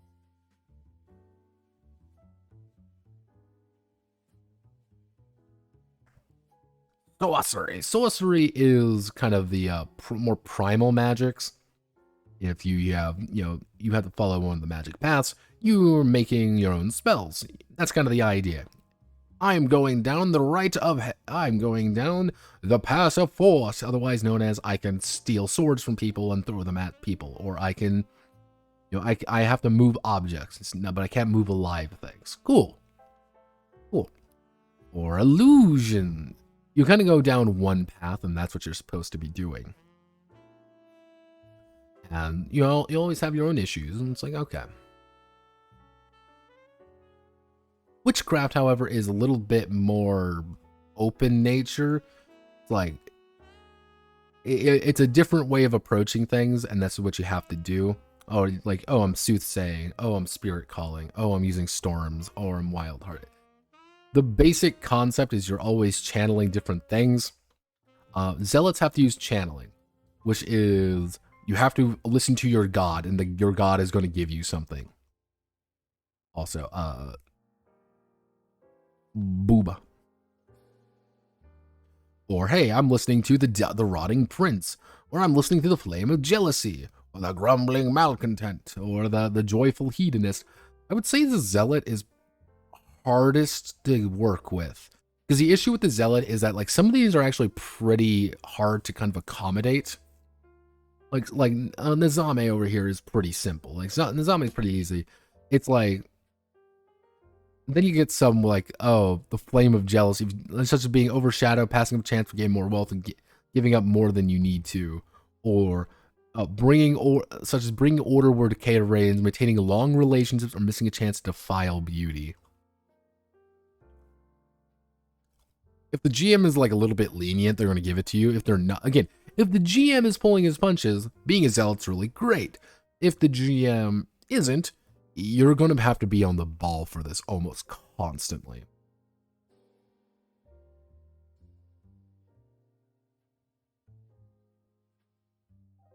Yeah, like you're always going to be having to like just do what you can.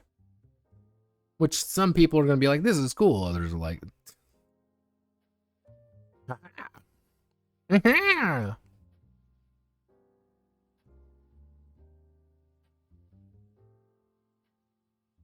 so this is again where things get the most important. This is the yeah, like that's kind of the idea. They are thinking about not to fuck around with their gods always. That kind of consumes the zealot's thing, and I think if players want to have a little bit more freedom, they're not going to play a zealot, or they're going to play a zealot and play another faction, so they don't have to worry about it as much. Like I think that's one of those things where if you, the GM, want to punch them a little bit with it, you can find things to fuck with them pretty easily. If you don't, it's pretty easy to avoid. I think that's like one of the biggest issues. Yes, welcome to the dungeon. The dungeon. What we got to choose our theme. We chose a stronghold. Welcome to the stronghold. As a stronghold, this is a kind of your idea. Yeah, through strength of arms. This is what you're supposed to be doing. It's how you approach the situation. There's quite a few of these, and the big idea is that you're going to be getting a bunch of tier 3 rooms. You're going to get some materials, and then available tier 1 and tier 2 rooms for each dungeon theme. They don't require materials, but you still got to build them. Because yes, you're going to actually have to draw this out. That's like a very important facet of this game. Is you're going to draw everything out. I never got that particular sheet. It's a grid sheet, effectively, though.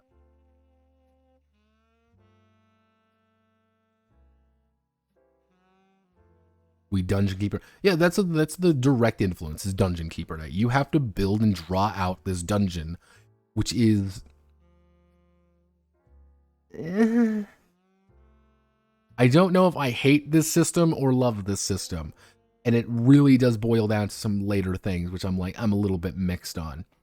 So yeah, the idea is that you're taking turns picking from the list of dungeon features and drawing them out. Sometimes during this process, adds in a discovery roll. You're always trying to choose a master plan, what you're trying to do. Our master plan is we want to eat a dragon. And what we want to do to eat the dragon is we got to grow our power. We want to pillage all the food. We want to terrorize peasants, subjugate the orcs, raid the baron's castle, and then eat that goddamn dragon. That's what we want to do. We want to kill a dragon and then eat it. Yeah, the main people that you're going to be working with in your dungeon are imps, which are kind of useless things, creatures, which are big and stupid animals, minions, which are kind of like direct servants, and adventurers who are trying to sneak into your shit to break your things. Now, the first level is your overworld one. This is kind of the initial dungeon. You enter in. Oh no, we need to fight our way through. Well, underneath is your sanctum. Your sanctum is the most important aspect of the dungeon. This is where you all, the wicked ones, reside. These are your little quarters as well as your little throne rooms where you have all your stuff in it. That's where all your money and all your goods and all your stuff reside. Now, you make a starting location roll where they are. This might start at the right spot or completely unaware an invasion is happening. Because you don't actually participate, really, if they're invading your dungeon.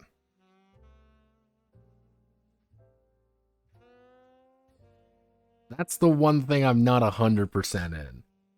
It's determined where they are. During this first level dungeon defense, you take the rolls of your minion. You take on the role. I just noticed this is incorrect. It should be ROLE. Role of your minions running around the dungeon trying to stop the adventurers. The wicked ones, like any good dungeon boss, are unaware of what's going on upstairs. That's why they built all those traps in the first place. Adventurers manage to make it through the first level. GM's roll engagement to determine how the final climactic battle starts off. Send into the sanctum. Yes, they're going to have you kind of work on things. You got to choose the atmosphere. You got to choose your imps. You got to build the initial dungeon. You're going to be constantly kind of building some basic ideas of it, which is like, okay, you can draw a tier 1 room. Everyone can draw a tier 2 room. And someone can try to draw a tier 3 room with nothing in it. Tier 1 creature layer, a tier 1 lock, a tier 1 trap, and you're going around. Yeah, drawing a feature from the list until everything has been drawn. So, for example, our stronghold, what we need to do is we need to draw out the crawlway. We need to draw out a long tunnel. We need to draw out the minor room. Simple room built only to please your minions and give your dungeons atmospheres. Must have latrines, a skull-filled corridor, or a garden. Calamity. Secret tunnels, traverse, a window. Cool. Yeah, see it right here. You know, drawing feature until everything has been drawn. And then we got our tier 2 rooms, our monster lair, our prison, our stairway. You also get to select a tier 3 room. These are your tier 3 rooms right over here. You only get one to start off with. We chose our basic. Actually, I don't think you get any to start off with. No, weird. But I thought I did. But yeah, generally speaking, you're going to be building a lot of things. What do the imps do? Stuff. They do stuff. They're the ones cleaning. They're the ones picking things up. They're the ones doing the menial labor. They do the menial basic shit to keep the dungeon flowing.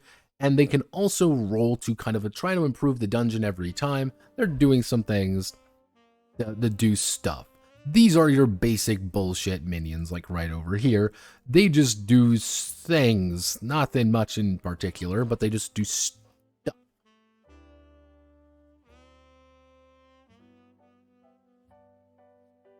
You laid out dungeon defenses. The element of surprise is the key. Come up with similar defenses. Multiple traps in a row. They're going to be on high alert. So yeah, you got your horde. You always want to build your horde. The more horde you have, the better equipment you have. You want to have more shit, more money, more gear, more things. Yeah, it's great. You want to have more raiding power. Now, the big idea is when every time you increase the dungeon tier and you get more things, and what's going to happen, you're going to find new discoveries. You can get new creature layers, more imps, and more power growth. You can get more. You can lose your horde. You don't really want to lose your horde.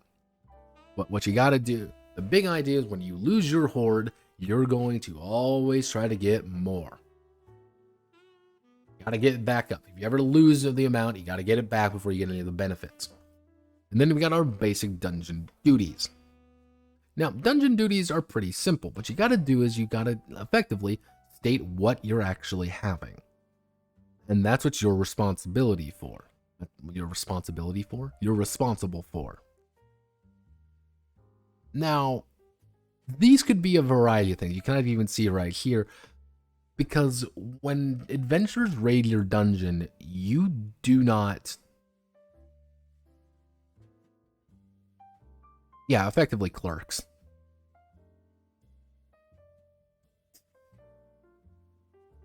That's just tier. Remember, there's only 4 tiers. You gotta remember that. There's only 4 tiers in the world. Therefore, tier 2 just means that it's slightly more difficult. So if it's a tier 2 adventure, they probably won't get past the lock. However, if it's a tier 2 adventure fighting a Hydra, they're probably going to be fighting the Hydra about equal terms. So it's like, yeah, okay, dungeon duties, locks, always added to the list. Dungeon rooms or discover might be needed as well. So yeah, corrupt the woodlands forever, grow the horde, clear the northern forest, the foresters and log, unite the monster tribes of the forest, wage war on the Fae, and bring down the Dryad Queen, perform the ritual of corruption. More dungeon themes. So the basic 5 of them, like the Enclave is like, oh, we want to do magic. We want to do magic shit all the way through. The Forge is all about, we want to build things up. Steampunk tech. Hideout is literally just about being more... This is kind of... You could call the hideout the social one. Stronghold is all about the fighty one, and the temple is all about, you know, serving God.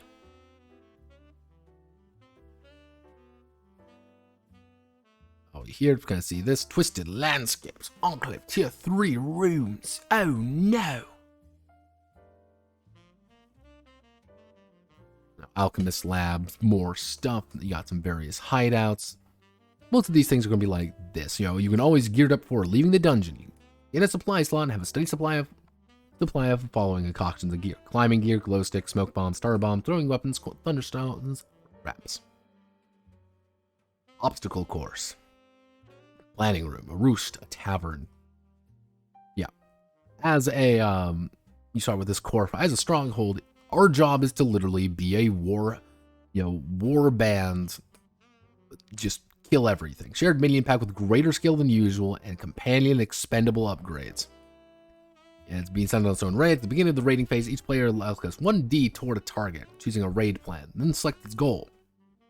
Gather room materials, grab gold, grab good loot, influence a faction, kidnap someone, set up for pillaging a raid. The entire idea is that a war band is a giant band of fucking idiots that join you and want to kill things with you. If you choose to have a stronghold, you will always have a marauder in your group. Because the big thing is, not only do can they get some better bonuses, but they're kind of in an advantage of having this warband with you at all times. That's what they want to do.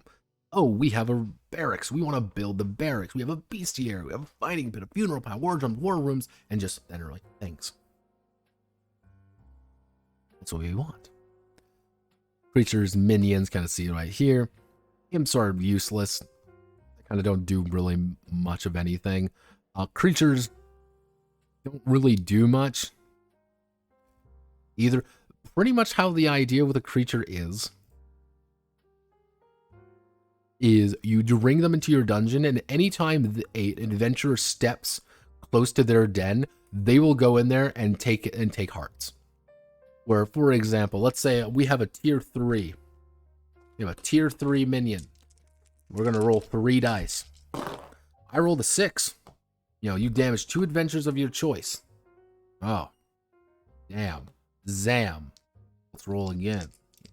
And this guy can fuck him up pretty badly. You can do quite a bit. Anytime, the second you roll a mix, they're decent bite but defeated. They're merely dealt with for now.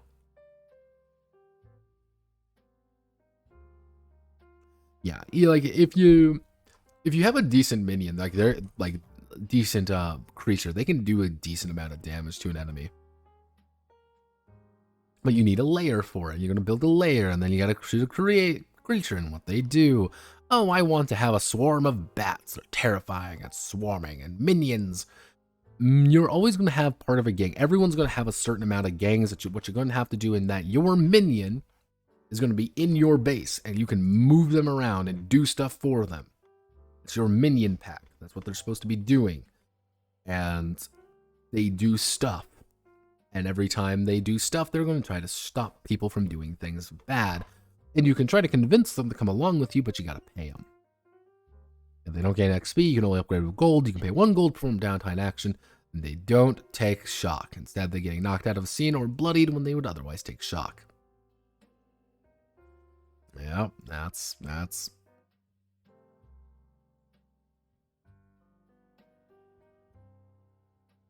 recruiting basic minions. Basic creating minions. Minions aren't terribly difficult to make. If you're a marauder, you should always take if you are playing a marauder, if I click on everything else, you can take cohort immediately and make them strong by taking versatile, as you just get a shit ton of actions. What I want to take next is probably companion, because if you take companion, they never die, and they constantly come back, and you don't have to keep paying for them. It's great. Yeah, only available in minion packs again to use calling abilities. You take calling ability the second you can. Yeah, this is the idea of the dungeon layout. You actually have to draw this. This is the idea. It's like you're going through it, you're drawing aspects of it, you're expanding it out. You're always building, you're always building. Which, I don't know. I don't know if I like this or not. It feels like this should be a far more important aspect of the game, but it is also and isn't at the same time. You know, traps pretty much, if you roll a trap, you might be able to do some damage, you might not be able to do some damage. And if you have a pretty high tier trap, you might be able to do pretty good amount of damage. You know, it's like, oh, okay, cool, yeah, you could do a pretty decent chunk of change. If you roll well, of course. As you can kind of see here. Tricks. Tricks usually take away something. A string with metal piece tied across. It's a warning sign. A pool of water. You move through it, you remove your armor. Oh, you split up the party. Oh, it's don't look, don't watch your own back. Cool, it's a thing. Locks push people against it. Unless they have no way to get through, they will not do something. So the idea is, hey, wait a second, we want to move through this by, hey, that's a lock. We're going to avoid it for now. Keep exploring. Maybe set up a better defense. Or, oh, like that's the only one. They're going to break through, but it's going to take them a little bit of time. That's the idea. Then you fight in your sanctum. Sanctum's two large room represent the boss fight. Now, this is the one part I don't like. Yeah. True, it does use it for more, but I don't like the roll mechanic, though. That's the issue. Okay, so what don't I like about this? What don't I like about this? Very simply put, the Wicked Ones cannot leave the Sanctum and cannot interact with first floor's dungeon defenses. This is a constantly repeated idea. Oh, it shows weakness to the minions and causes revolt as you try to wrestle leadership from you. Fucking why? Why? Why would it do that? Well, they're supposed to be the big boss. No, it's because that you don't want them to be up there. Because the second they are up there, that pretty much means that they have an immediate, distinct advantage. They're going to win every fight then, because that's how the game actually plays out. It's this weird way of doing things.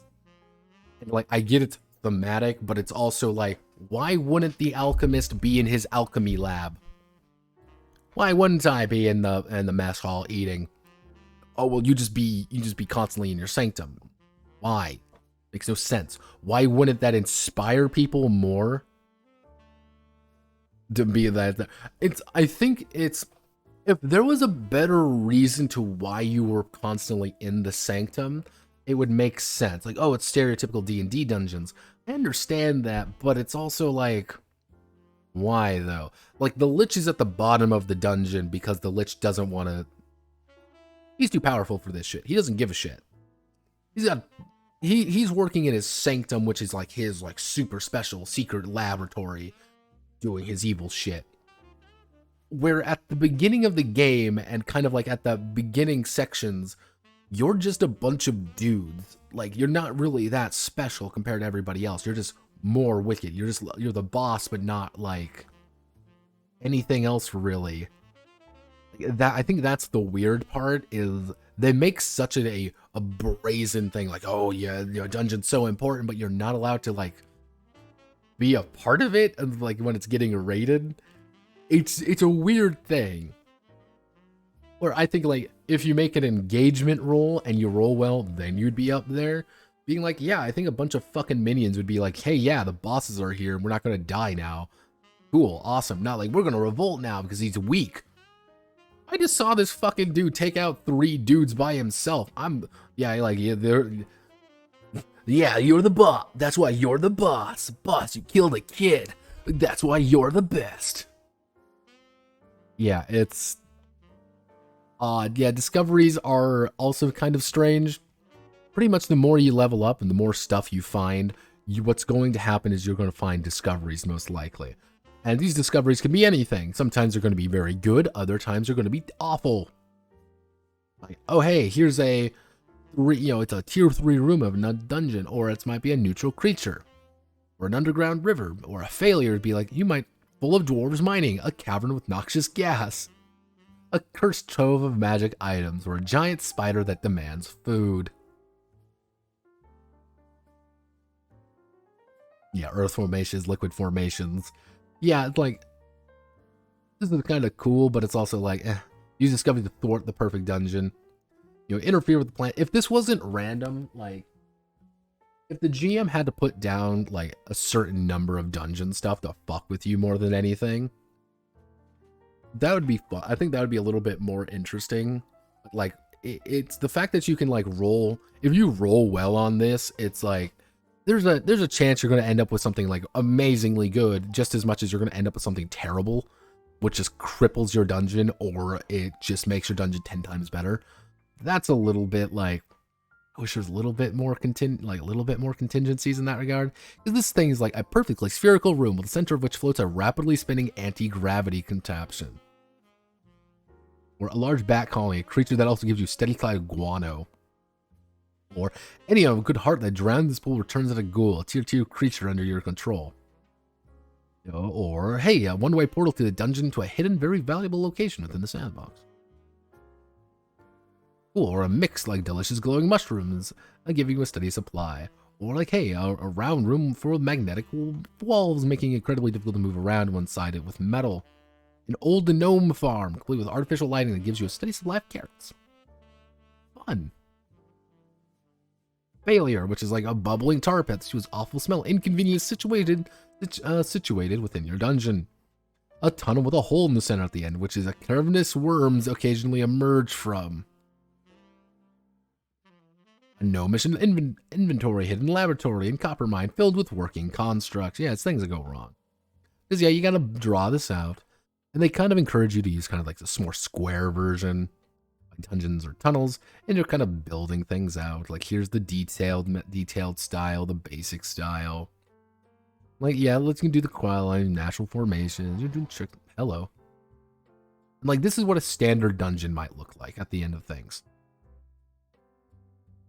It's like, okay, here's the arrow traps, here's the bat swarm, here's the spiders, here's the elementals that go down, but if you break through the lock, what's going to happen is that you're going to go through here, here's the trap that sends you to the noxious ghats with the factory, and here's the alchemist lab and the torture chamber.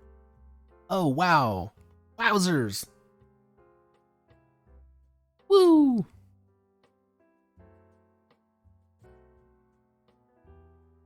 And here's some like really overly complicated ones that you can do to make it really pretty.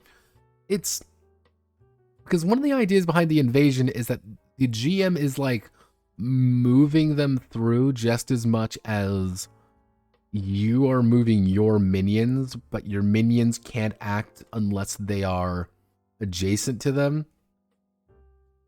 It's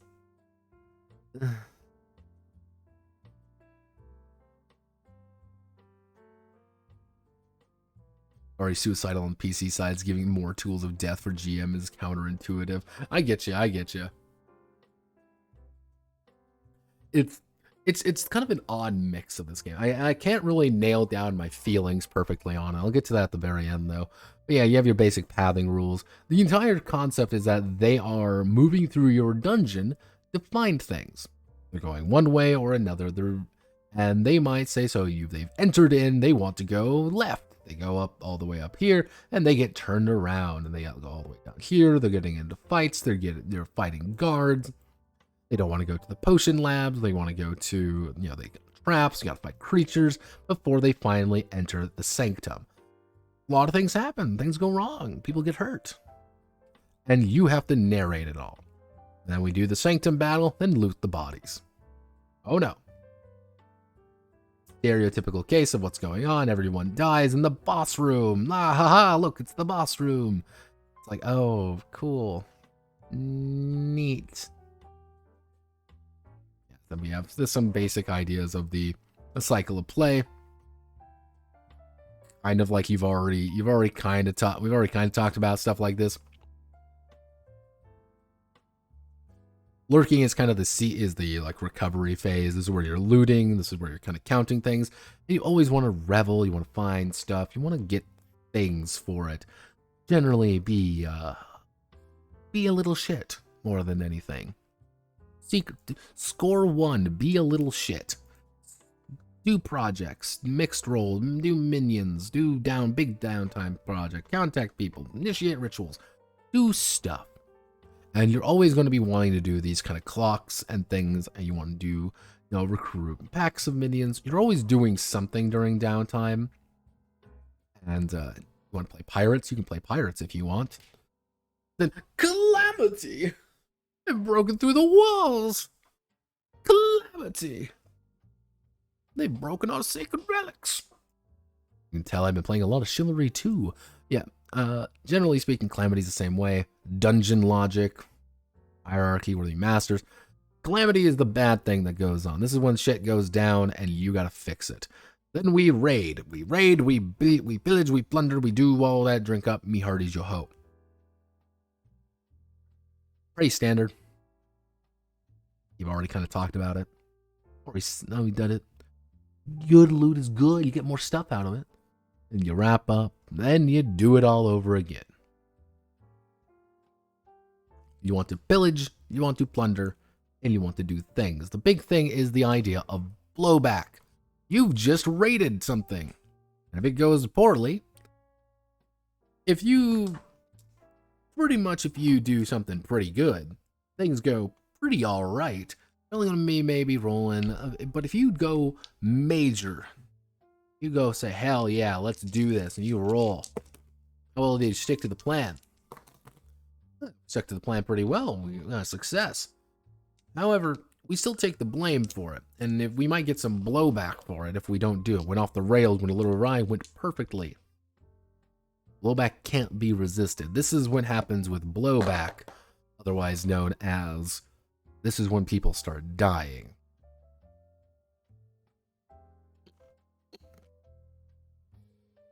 Yeah, it's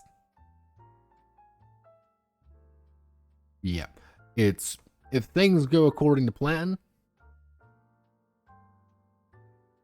things are great. If things don't go according to plan, things are going to go a lot worse.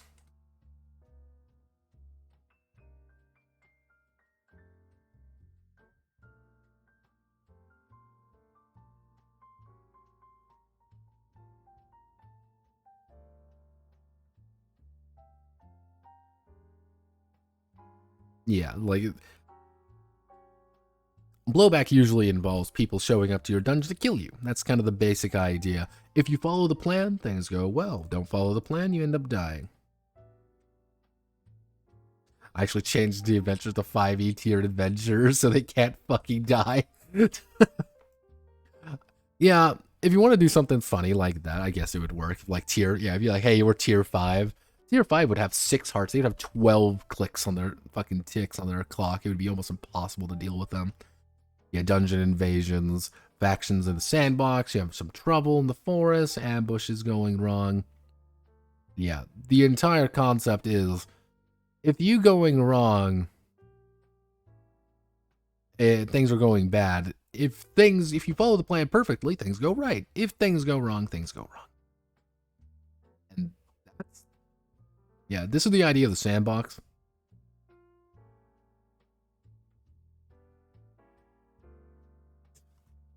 Yeah, choosing a sandbox. Yeah, the idea is that there's mostly broken down into 3 major kinds of factions. I'll do this. This is the example one of Quiet Valley. The light factions are the good guys. They do good things for good reasons, for good times. And what they want to do, generally speaking, is that they want to succeed at their goal. The Fangtooth Goblins want to eat the wood gnomes, kidnap the town priest. However, the Stoutheart Abbey wants to destroy the Cliff Pass and get more reinforcements, increase their tier. However, the town clergy wants to go on a witch hunt and work with the garrison. Woodtown itself want to wipe out the goblins, request troop withdrawal, and how can we forget and you get things like the Undertown, which is gnomes, town under the ruins, makes the light and dark factions ally with the wood gnomes, ally with the satyr tribes. The general gist is that the evil factions kind of are all doing terrible things. The neutral factions kind of just want to live, while the good factions are trying to destroy the evil factions, or just kind of live. That's one of the big things. Where it's like, oh, cool, here's the river, make a deal with the garrison. Oh, cool, where's the garrison? Troops from the far-off Baron, unwanted by Woodtown, trying to expand the barony. Neat. Then we got some more of the island hopping adventures that have a lot of different stuff going on. Yeah, look at the little goblin. Oh, goblin, straight down.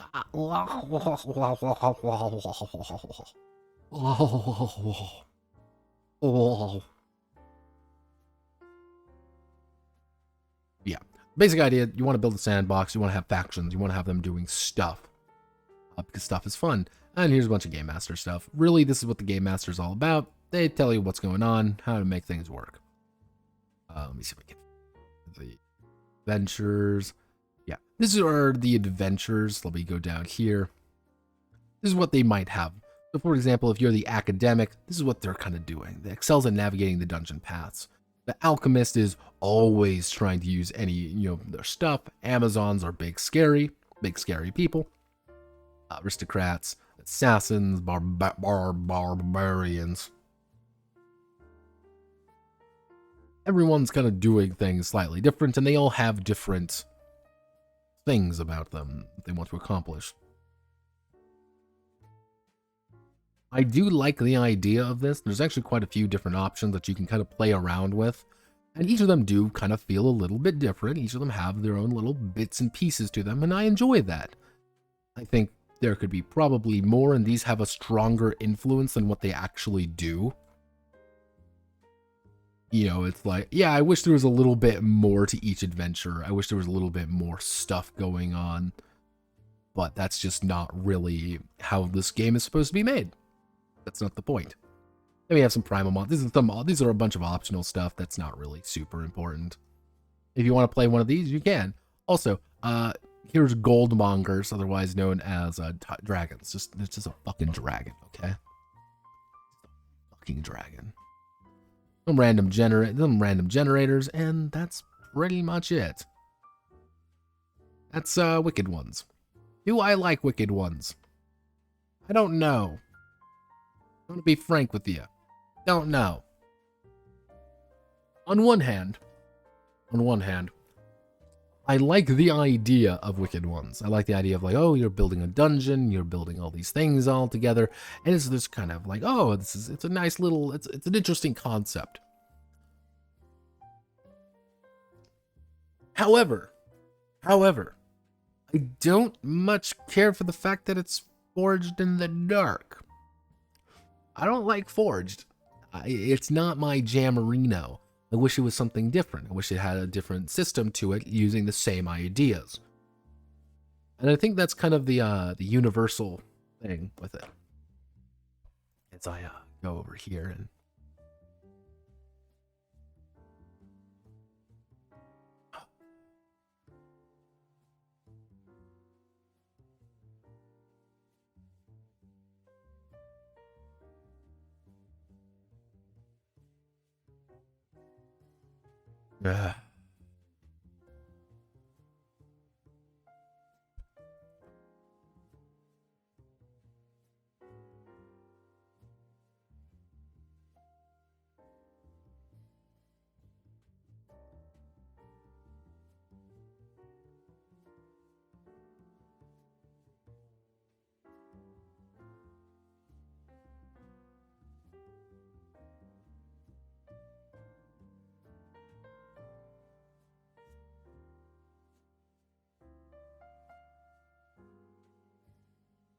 The Pope has asked if I would like to make a statement about the Nazis.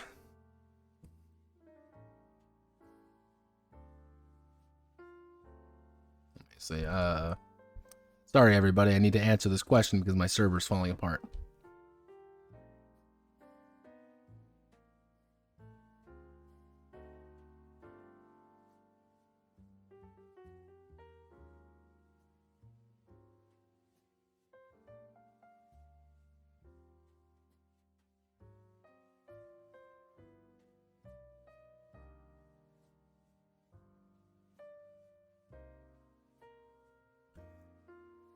Let's see, what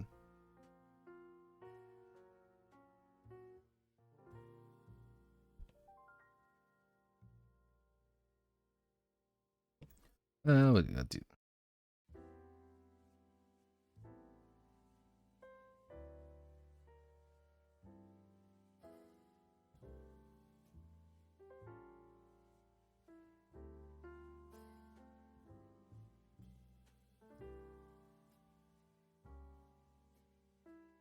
hate my server.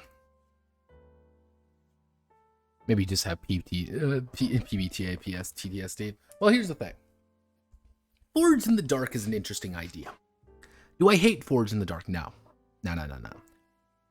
Do I like Forged in the Dark? No, not really. It doesn't do anything that was like, yeah, this is really inspiring me, man. No, it's like every cool idea is there, and then it immediately goes like, cool.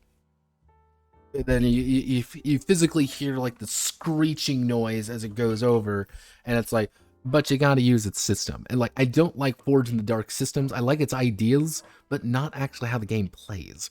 It's like, oh, cool. It's a fucking narrative dice system. Neato burrito. I'm super pumped for this. No. And it's like, oh, maybe you just don't like PBTA. Haha. Well, yeah, I don't like PBTA because I don't like the playbooks. I don't like the kind of the more narrative nature of things. I'm more of a numbers guy. And this doesn't satisfy that at all. So it's like, yeah, Forged in the Dark is better than PBTA. However, technically breaking your foot is better than breaking your leg. I don't want to do either, but technically. I think one of my big thing when it comes to Forged in the Dark, and one thing I kind of want to emphasize with a lot of the games we went over today, is more along this line of people really towing the line, you could say. Here's Case of Fate. Fuck you, Varric. I'm not doing Fate. Like, I think one of the big ideas really does boil down to a lot of the Forged in the Dark games feel exactly the same to me. I don't like PBTA. Here's the thing, I don't like PBTA, but at least they try to do things slightly differently. Even down to changing the names of skills and things like that. It goes a long way. And here's the thing, I actually liked Apocalypse World, first edition. I like the idea, I think the idea worked. It was, my hatred of PBTA boils from people trying to take something that was kind of interesting and then repeatedly sending it through the fucking ringer. Forged in the Dark just is built from keep sending it through the ringer, and it's like, cool, I just don't care. I think that's kind of the summary of my opinion on for Blades in the Dark and about every other game here. Cool, don't care. I do not give a shit. Anytime I see a Forged in the Dark game now, I'm going to immediately pass it up. And will there ever be a curious case of the Midnight Case of Forged in the Dark? Again, no, there will never be another one of these cases. There is no reason for me to go over this, because it would just be me repeating the same thing over and over and over again. For what game? It's fucking Forged in the Dark. Read the SRD, you have it. Oh, cool, you're monsters this time. Don't care. I mean, I don't give a shit. I do not care. I do not give a rat's ass. And I tried real hard. I did. But I just can't care. And maybe that's the sin of it all. Forged forum games. Those pop up all the time. You would challenge SRD to read. I don't like where this is going. But that brings us all, of course, to our favorite time of the week. Oh, Jesus. Give me 1 second. Give me a moment. I have to do something really fast. Because for some reason, Kickstarter has like this weird thing where it keeps logging me out. I don't know why it does that. I think it's because I'm technically logging in through a side thing. So it gets pissed off at me when I do this. But welcome to Kickstarter. We're back. The most hated thing I despise. I can't. I'm tired, kings. But yes, let's go through. Let's learn. Let's see what we can find. Let's see. Build a cyberpunk city of my dreams. Pixel art, cool. X-Crawl, most haunted mountain range.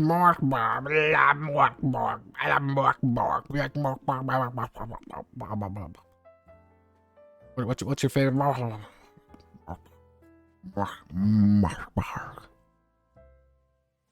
Traveler's Guide to the City of Intrigues. Wow, cool. Poker chips. Game from the stars. Let me guess.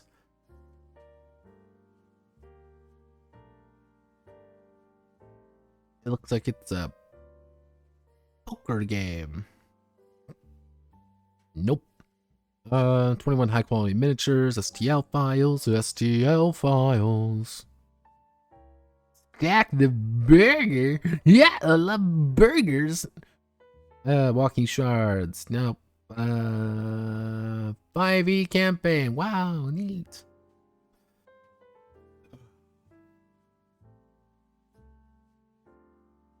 Roll and write revolution. Is that a thing?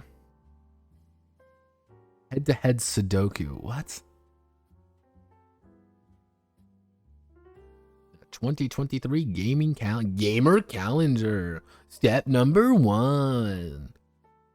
Short story role-playing game. Nope, saw that. No GM, no prep, no GM. Learn while you play. I am in agony. In any system resource for tabletop role-playing games set in 13th century England, otherwise known as There Is Literally Nothing Here. Awesome. I love it. Great. I hate it. I can't.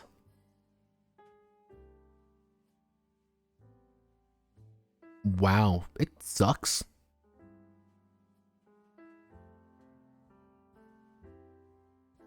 Wow, I really... Bullets and Bleed Throughs, a book before and now. Oh, Jesus. Oh, Jesus. Zine Quest.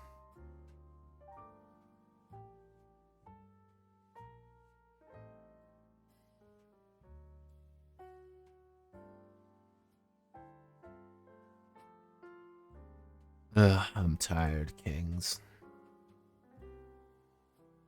Welcome to thank you for following Black Mage Flame Studios. Wink. Any system. Welcome to the garbage game. Can I take your hat? Yeah, it's.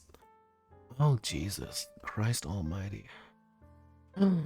Oh, cool. Okay, we got a translation now. Dragonbane, Drakar Akademir. English and Swedish version, kind of like a second edition of this older game. It's a duck. It's a duck. You could play a duck in this game. Thank God, Free League. All right, awesome. Original editions from the 1980s. Core box include core rulebook. All right, this is kind of neat. Like, I'm cool. This is neat. It's a nice old Swedish game, apparently. Also, it's going to have an open license. Awesome. Neato. Cool. It's already raised a decent chunk of change. 500,000. Yeah, that's kind of cool. That's neat.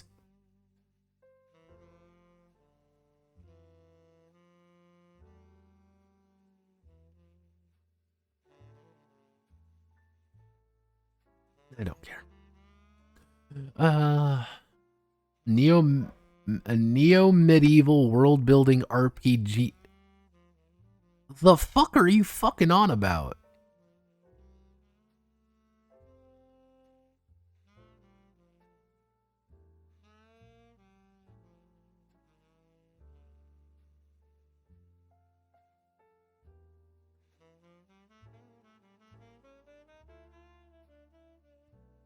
What the fuck?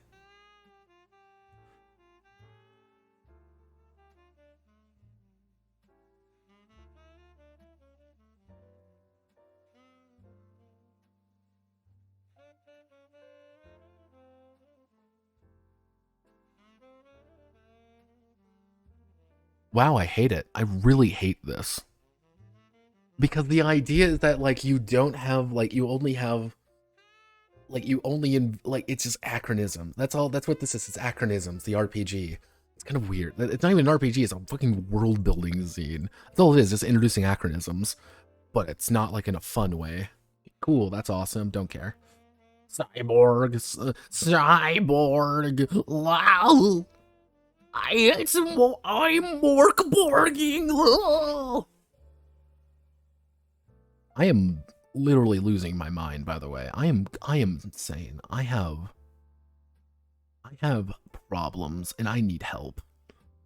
Boys, I'm losing it. I'm losing it, boys. I'm gone. It's Jover. It's Jover, boys. I don't feel anything anymore. I know what that is, Jort, and you will know. Bad Jort. Bad.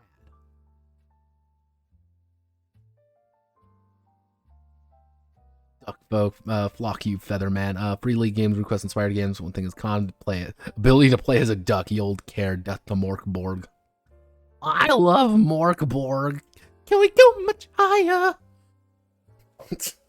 The One Piece. The One Piece is real. Can we go much higher?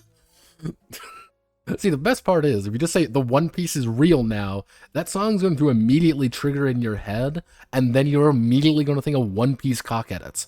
That's the beauty. That is the beauty of life. Man, I love it. It's the best. I love memes, everybody. I love memetics. It's great. I'm in agony.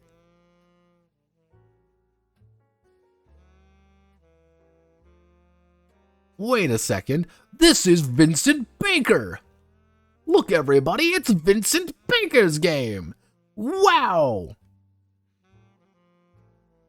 It's a zine game. Plays a little god. Shared world building. Feudal Legacy. I always wanted to play. I don't want no different from 24-hour long days for 1 star.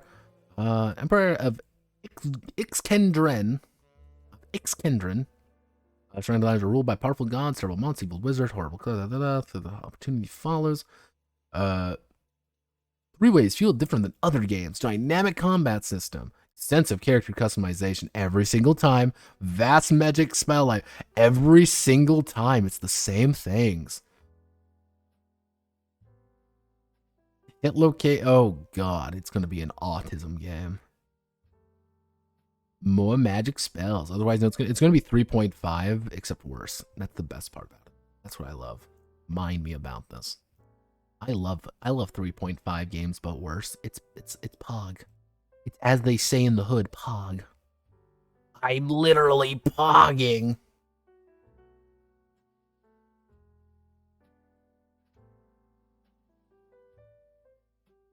I'm pogging.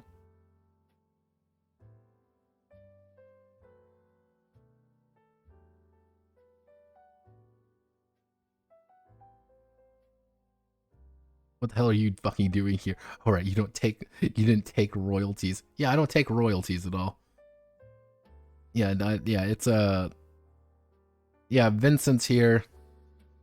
Vincent's funny because like every now and again he'll go and be like, you should buy my games because I wrote Apocalypse World. Yeah, technically the best part is like it's already out there for people. I can probably this is right here. PBTA, pay it back. As you probably know, we don't ask PBTA for any royalties or licensing fees. If you publish a successful PBTA game of your own, made a PBTA in the past, please consider looking at back and the levels. Yeah, this is always the funny bit. And he does this with every single game now. Is, please, give me money. Crying, sobbing. Vincent Baker being the Antichrist. You know how it goes. Please, give me money, please. Shut the fuck up, Baker. Goddamn goblin. Every time. I don't like Baker, by the way. I haven't clearly stated this before. I think Vincent Baker's a prick. Because here's the odd thing. He's using this as the same thing. These are the exact same game, by the way. Yeah, these are effectively the close to being relatively the same thing. And I believe all of these are pretty much the same game. He just releases different variations of it. Because that's how the world works, and Vincent is a goblin of a man. And I don't mean that in a positive way, I mean it more in the way that he should not be treated that kindly. Anything else? Labyrinthine, YouTube series, scientific, it's a 5e game. Oh. You gotta wonder if all the 5e guys have just like given up, given up hope. And everyone's just trying to publish their shit right away before it's just useless. Yeah, I'm gonna. This is kind of a crapshoot. Yeah, this is kind of a. Yeah, nothing's really here anymore.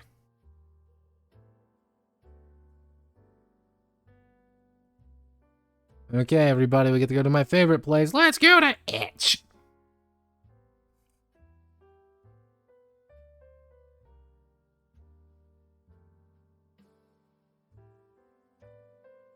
Yeah, he didn't take royalties. See, the best part is that people have gotten to the point where they're licensing variations of his own game, and I think that's what really fucking gives him a fucking stroke. I think not much new on Itch. There's nothing never new on Itch. Let's be honest with ourselves. Loot Hunter, there's a Russian game. Is this by you, Varric? No, it's not by you, Varric. I say that in the nicest way possible. Undying 5e, Gunplaya. Yeah, I'm not really seeing anything super new. Oh, it looks like Flying Circus got an update, though. That's kind of cool. I mean, I need to go over Flying Circus one day, but it's one of those games that, like, I need to... I don't want to follow you. I don't follow anybody on this godforsaken site. But, like, I need to go over Flying Circus kind of, like, by itself. It's kind of an interesting little game. Gunplaya. Spiral's RPG system. Not even creative. Wow, good job. A Korean adventure book. Rune. They're already making micro editions for Rune. That's fucking fascinating. Is Rune even out? Rune has to be out. Yeah, like Queen Sun Slayer. Yeah, it's shit like this which amazes me. This guy has sworn himself to fucking Lumen and everything by that. Like, this is the only reason any of this is made. Like, he makes any of this. I find that fascinating. But that also annoys the shit out of me. Yeah, I'm not seeing anything too fascinating here. Oh, Era of Silence finally came out. I've been following this game for a bit because this game is interesting because it's based on what did they end up calling it? It was like arcane punk, I think is what they kept calling it. Because the idea is, and I remember this distinctly because this was of chem punk. That was it. It was chem punk. And it was the idea that it was based directly off of League of Legends. And I'm like, oh, that's cursed. That's cursed. I must know more. Yeah, I'm not super fascinated in really any of this. Going to be honest with you, I kind of die a little on the inside. I come to Itch. I don't like Itch. I told people I don't like Itch very much. Annoying.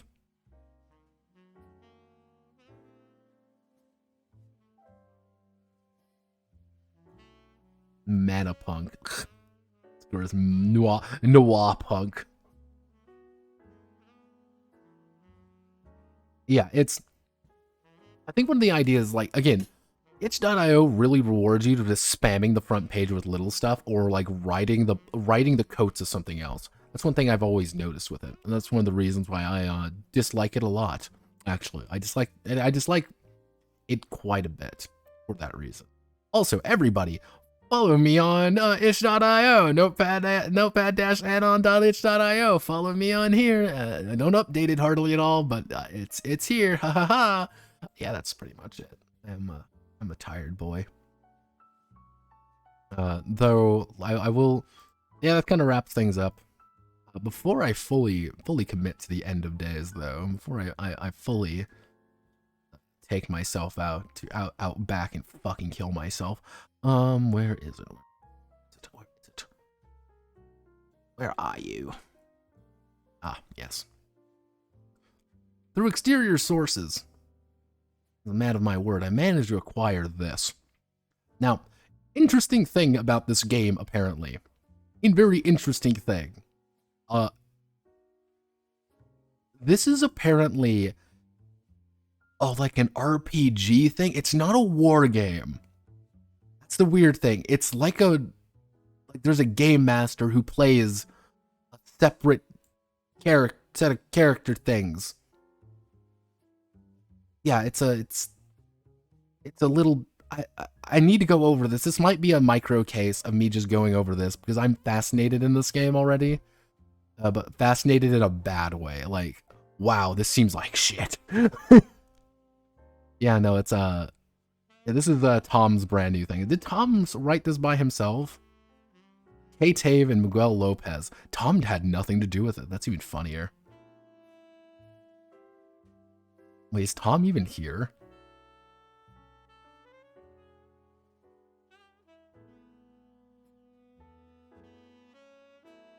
Oh, that's funny. Holy shit, Tom isn't even in here. Because Miguel is the shill. That's what I remember. Miguel is the shill. He's the one who got laughed off of TG because he was shilling Lancer. Chateau. Why does that name something?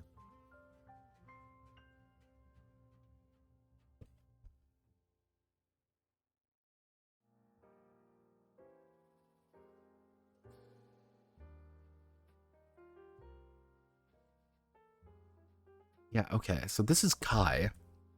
I've never heard of Kai before. I've never heard of this guy before. But, like, is Tom even involved in this? I mean, he has to be. This is, like, his thing. I mean...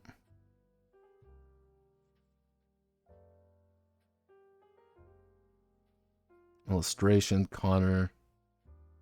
Technical safety tools. Yeah, no. Script change toolbox. There's another one? Jesus. Wait, no. Tom has to be, right?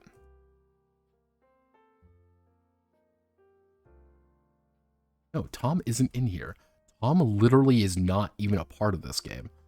I guess that's why everything looks a little bit jankier. Weird. Weird. Yeah, Nicholas Valet. Huh. Interesting.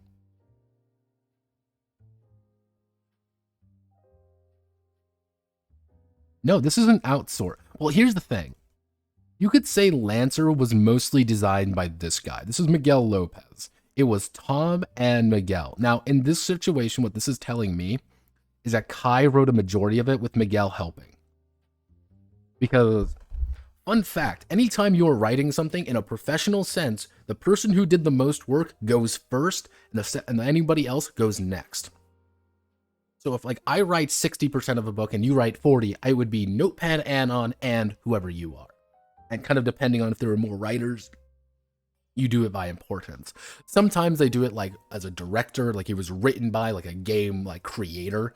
Like, I'm the guy who made the game, but I didn't, like, write every single thing about it. He might get listed first, but this is telling me Kai wrote it first. Like, I'm not even seeing Tom anywhere in here, which is interesting to me. Because, again, this is telling me Tom had nothing to do with this particular game. Fascinating. Fascinating, fascinating, fascinating. Because, do I have my original version of Lancer? I don't think I have my version of Lancer anymore. Or it's in my other folder. Yeah, that's,